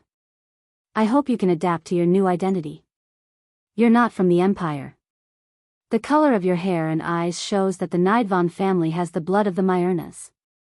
They were also the first generation of necromancers. So the deck chose you, and I can't change it? The Dead Moon deck. The Prime Minister's daughter sat there in a daze. Then she revealed a calm expression and sighed, if I lose my freedom, won't I become the Count's slave? A slave won't go that far. Brando thought of the Shire and Medisha, and thought that it wouldn't be that serious. He shook his head and said, I won't interfere with your freedom too much, Miss Delphian. This is only to guard against your betrayal. This is the only way I can trust you. But before he could finish his words, his eyes widened as he saw Delphine crawl along the bed and press him down on the bed. The young girl lowered her head and said in a seductive voice in his ear, Don't worry. It's okay, Count. I like this identity. This is the deal between us. Please let your slave serve you, the young girl licked his earlobe gently, and her breath hit his face. Brando looked at the pair of intoxicated eyes that were like amethysts staring at him. He felt a buzzing sound in his head. Damn, this crazy woman is a masochist. His mind was in a daze. He felt that he had mistakenly drunk Hofwold's golden wine again and was drunk in a daze. Mr. Liu, is Miss Delphian all right? Why hasn't she come out yet? Phoenix Fire was standing on the side of the ship, quietly looking at the wall-like fog rising from the Taowu Strait. She suddenly asked Mr. Liu, who was beside her. I didn't see her at breakfast. It's been so long since lunchtime. I'm a bit worried. She has been taking care of my teacher day and night. Should I send someone to check on her? Mr. Liu coughed slightly. No need. I think Miss Delphian has her own plans. Phoenix Fire seemed to understand. She nodded silently. Is Miss Delphian our teacher's fiancée? Probably. Mr. Liu glanced at the door leading to the lower deck and shook his head silently. At this time, Brando and Delphian opened the door and walked out of the lower deck. They obviously heard the conversation between Phoenix Fire and Mr. Liu. They were a bit embarrassed and couldn't help but blush. Phoenix Fire turned around and looked at the two with wide eyes. She said childishly, "Teacher, you're awake." "Ah, Miss Delphian. You look so beautiful today." The Prime Minister's daughter was startled, and then her face turned even redder. Author's note: I owe Brendel a lot of blood. I've already mentioned this in the group more than a year ago. Plus, the plot has already reached this point, but I'm still very careful when I write it. After all, I'm going against the wind to commit a crime. Damn, my character isn't good either. Seeing how conscientious I am, Bear Brothers, give me some monthly votes. Chapter 1267. Have you found a way to pass through this fog? Brando asked as he held the side of the ship and stared at the wall-like fog on the surface of the sea with a solemn expression. The Taowu Strait ran from north to south. On a clear day, one could clearly see the coastline in the direction of the swift plane when looking east. But at this moment, the center of the strait was shrouded in a vast fog. The fog itself seemed to be motionless, like a wall perpendicular to the center of the strait. The dividing line was clear as if it was not affected by the sea currents and sea breeze at all. Brendel looked up at the sky. The weather was clear, and it was not cloudy or rainy. There was only a slight breeze on the sea, and Mr. Liu had mentioned that the sea conditions in the Taowu Straits were always good. With his limited knowledge of navigation, this was not a suitable weather for sea fog to form. The undead sailor lifted the thermometer under the water and reported a reading to Tarkus. The temperature difference in the sea was normal. Following the vampire's methodical style, the latter recorded the data and handed it to Brando. Brando glanced at it and thought that it was not a fog formed by evaporation. All signs indicated that the fog was not naturally formed, but there were too many ways to create such a fog under unnatural conditions. He first asked when the fog appeared, and was told by Tarkus that the fog began to appear on the surface of the sea not long after they went out to sea. But at first, the fog was very thin. At that time, looking east, one could still see the coastline of the swift plain. Not long after, there was a big explosion in Rosalind Harbor. After seeing the flash, Tarkus led two ships to approach the harbor, but they happened to encounter the Chariot's fleet. Moreover, Blank and Insursta were still fighting on the ship. Tarkus made a prompt decision to join the battle. After sinking 3 of the Chariot's boats, he helped Blank capture the Chariot's flagship. In fact, that was how Delphian came to this ship. Of course, he also came here. Brando now knew what happened when he was in a coma. Before that, the Prime Minister's daughter told him the whole story in detail on the bed. When the big explosion happened, it did not have much impact on him. At least, it was not as serious as the after effects of Hofwold's golden wine. When the Jadeite's sacred sword, the ancient Phoenix Jade amulet, and the strange thing merged into one, the terrifying energy wave produced was actually a majestic life force. He, who was the worst hit by the explosion, did not suffer any harm. Instead, he gained a lot of benefits. Not only him, but also the others present at the time. For example, Mr. Lu's misfortune was a blessing in disguise. Not only was his life force perfectly replenished by the ancient Phoenix Jade amulet, but his strength also increased. Among the 3 elders of the Phantom Chariot, except for the unlucky one who was completely dead, the other 2 were the same. The reason why Brando did not see them here was because they woke up earlier than him. As a result, they recklessly tried to seize control of the ship. Unfortunately, they did not expect that the Deputy Marshal of the Holy Cathedral of Fire's coalition army was on the ship. There was no doubt that he taught them a lesson and was still imprisoned in the lower level of the ship. Who was blank? He was the White Wolf Sword Saint of Antiburo. His experience was so rich that it put Brendel to shame.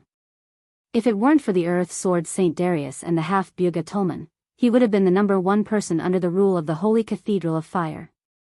Therefore, although his strength had fallen below the standard, he could still make Brando suffer when he was not on guard. Not to mention the 2 elders of the Phantom Chariot. The latter's strength was about the same as his now, and they had not recovered from their serious injuries. It would be amazing if they could exert 70 to 80% of their original strength. They probably wanted to bully him with numbers, but they did not expect to kick an iron plate. As for what happened after that, it happened after he was unconscious. According to Delphian's narration, Fang Qi brought her back to the port to find the Jade Dragon's sacred sword. In the end, they happened to find him, Mr. Lu, and a few others who were unconscious. In fact, when the Prime Minister's daughter mentioned this, Brando really wanted to immediately meet this genius of the Phantom Chariot clan. He wanted to see if this guy's thinking circuit was too different from ordinary people, or if he was really lacking a string in his brain. When the original plan was messed up, the first thing he thought of was not to protect himself first, at least, to hide first and then send people into Rosaline to scout for information, but to go to the scene personally to find the Jade Dragon's sacred sword. This was a joke. The Jade Dragon's sacred sword might be important, but first of all, he had to consider what he could do, right? Otherwise, he might not be able to find the sacred sword. If he were to lose his life first, wouldn't he be the unluckiest person in the world? However, this genius seemed to have never considered this point. He also did not think about the reason why a supreme-class archmage thousands of miles away could not summon the holy sword back to him during a magic ritual. He simply plunged into Rosaline Harbor. As a result, unsurprisingly, he bumped into Blanche and the others. If it weren't for the Phantom Chariot clan's backup fleet in Rosaline Harbor, perhaps he and Delphian wouldn't even have the time to board the ship before they were stopped by Blanche and Insursta. But even so, it still gave Delphian an opportunity. The latter recognized Blanche, the old marshal. As the daughter of the Empire's prime minister, she was well aware of the deep friendship between Blanche and Darius in that era. Therefore, she left a mark immediately, allowing Blanche and Insursta to chase after them and board the ship. In fact, until now, Fang Qi still didn't know that Blanche and Insursta were able to catch up to them all the way because of this seemingly harmless young lady. He thought that he was too careless. In the end, both sides fought at sea and bumped into the 2 warships that Tarku sent from the outer sea. Speaking of which, the Phantom Chariot clan was unlucky. According to Delphian, it wasn't that they didn't have any warships, but they were originally docked in Rosaline Harbor and were blasted into the sky by the explosion caused by the 3 holy objects. Although the explosion caused by the force of life was only beneficial to living creatures, it was no different from an ordinary explosion for inanimate objects. In fact, most of the casualties in Rosaline Harbor came from the rocks that were blown away by the explosion. In the backup fleet, except for the flagship, which was a smuggler's ship equipped with ballistas and cannons, the rest were some small single-masted ships without any armed forces. As a result, they were undoubtedly beaten by Madara's navy and were forced to surrender. Brando silently sensed the situation in his body. Like the other elemental orbs, he couldn't feel the power from the Jade Imperial Sacred Sword and the ancient Phoenix Jade Amulet at all, as if they never existed. However, he could vaguely feel that there was a vague connection in his will domain. It was like the gray light that rushed in at the end of the day, but he didn't know what it was. He also tried to take the initiative to contact that thing, but unfortunately, it was to no avail. But if it was said that he was puzzled at the beginning, he had long been used to it. Anyway, he could freely use the power of the sacred swords, including the newly added Jade Imperial Sacred Sword. As for what the elemental orbs wanted to do, they could do as they pleased. Brando had a somewhat self-deprecating attitude towards the strange things in his body. However, when he absorbed the nature orb, he could clearly feel that the inheritance of the Jade Imperial Sacred Sword was not complete. It was somewhat similar to the black orb that he encountered in East Metz. The other half of the nature orb should be in the legendary heart of the Jade Dragon. This was also Delphian's opinion. Brando knew that although the Prime Minister's daughter was too paranoid, her judgment was rarely wrong. Thinking of this, he couldn't help but turn his head and saw that the latter was staring at the sea in a daze. When she noticed his gaze, she nodded at him. Brando sighed and raised his head again to look at the sea fog in the distance that was perpendicular to the sea surface. According to Tarkus's description, the sea fog began to thicken shortly after they captured the Ghost Chariot's flagship and were preparing to turn north to follow the Rosaline's route to the Green Jade Hill. And it had been more than 3 days since he fainted. According to this, Brando could also silently delete the magic formation in his heart, because there was no magic formation fog that could last for 3 days on the sea surface that was full of ocean currents and sea winds. At this time, Mr. Liu at the side answered, Mr. Tarkus let the Ghost Chariot's ship enter the area of the fog to test it. They went in for about 15 minutes and went back the way they came. According to the sailors above, they have been sailing forward, Tarkus continued, I read their memories. Those human sailors shouldn't be lying. Brando raised his eyebrows. Of course, he knew how reliable the method of the undead to read memories was. He couldn't help but pray for those unlucky people in his heart. Could it be the Ghost Chariot's people who are playing tricks? If they had this ability, we wouldn't have captured them in the first place. Miss Huanghua, don't forget where this sea fog came from, Insta replied while wiping his sword. Insursta replied while polishing his sword. He sat far away from everyone and leaned against the mast in the middle of the ship. He polished the blade until it shone brightly, then raised the sword and reflected the sunlight brightly. However, Brando felt that this guy seemed to be deliberately shining the light on his eyes. He squinted his eyes and didn't care about it. Huanghua listened to Insta's words and nodded in agreement. Chapter 1268. Where are we now? Brando asked again. Tarkus looked down at the compass and said, north of Rosaline. Looking at the coastline in the west, we should be not far from the Green Jade Hill. Shouldn't this route be busy? Theoretically, it should be. But maybe because of this ghostly fog, the fleet from the Swift Plains is also blocked on the other side of the fog. Mr. Insursta, do you have any theoretical basis for this? It's just my guess, beautiful lady. Delphian came to the other side of the ship and glanced at the uneven coastline in the west of the Taoist Strait. There was an endless stretch of sea cliffs and reefs, and the waves formed a fine white line on the reefs. The crisscrossing coastline and dense reefs on the west coast of the Taoist Strait was also the reason why this area was so barren. Otherwise, it would not be so much more barren than the swift plains across the sea. But this coastline was not without good ports, or there would be no sea route. At least Rosaline was one, and there were the territories of the Death Lords and deep water ports in the north. What are you looking at? The others were not familiar with Delphian, but Brando was closer to her now. He saw her expression and knew what she was thinking. It's a little strange. Strange? The Prime Minister's daughter nodded slightly and gestured to the sailors not far away. Although it was the Death Fleet, there were still professional sailors.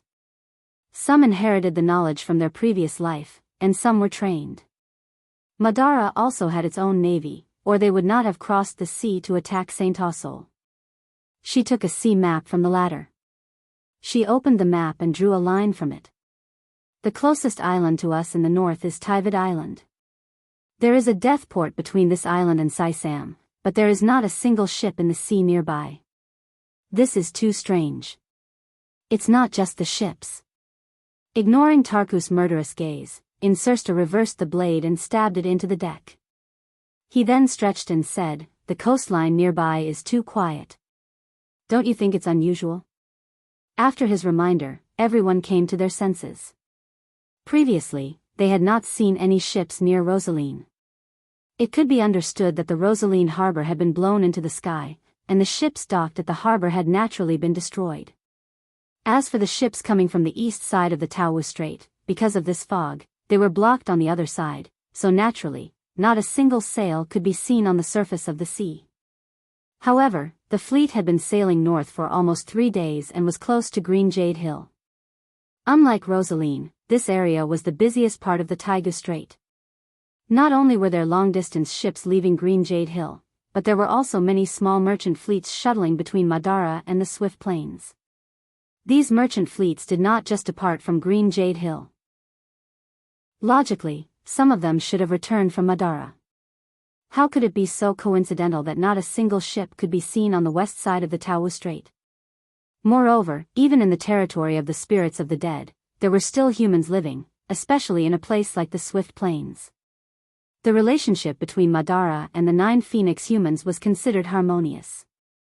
Since both sides had business and trade, it was inevitable that there would be traces of human activity on the west coast. However, when they were close to the territory of the spirits of the dead, the west coast was dead silent. There was not even a trace of human activity. This was too strange. Everyone could not help but look at each other. What's going on? Mr. Liu also thought of this. When Miss and I passed by earlier, we could still see many merchant fleets.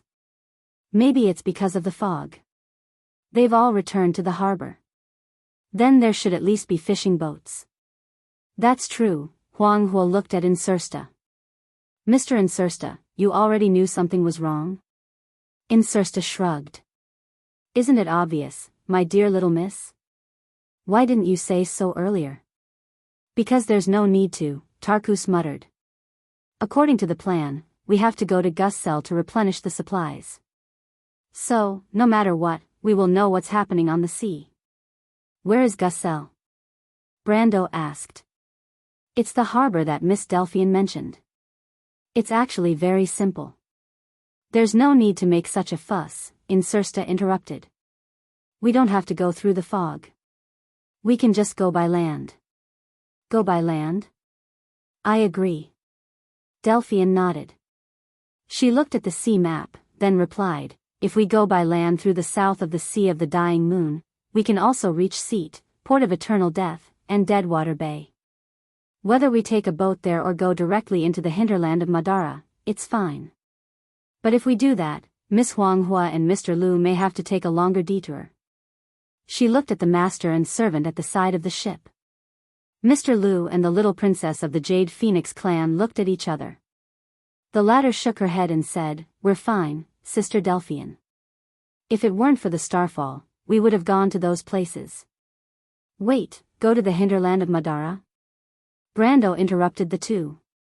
Although he had a plan to go to the hinterland of Madara, he had never told the Prime Minister's daughter about it. In theory, they should be going to Erewhon. Moreover, if they went by land, wouldn't they be back to the starting point after going around in a circle?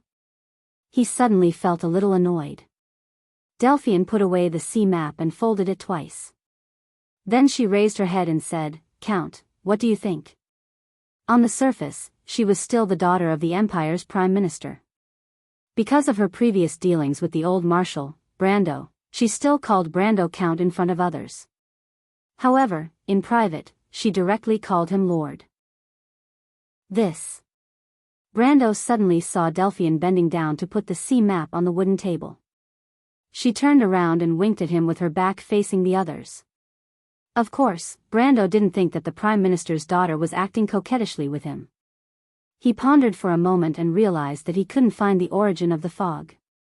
Cautiously speaking, naturally, Insursta and Delphian's suggestion was more appropriate. At the same time, he also asked the other party telepathically, what's going on? The mystery of Emerald. The Prime Minister's daughter frowned. It seemed that she hadn't fully grasped this ability yet. She only replied with 4 words.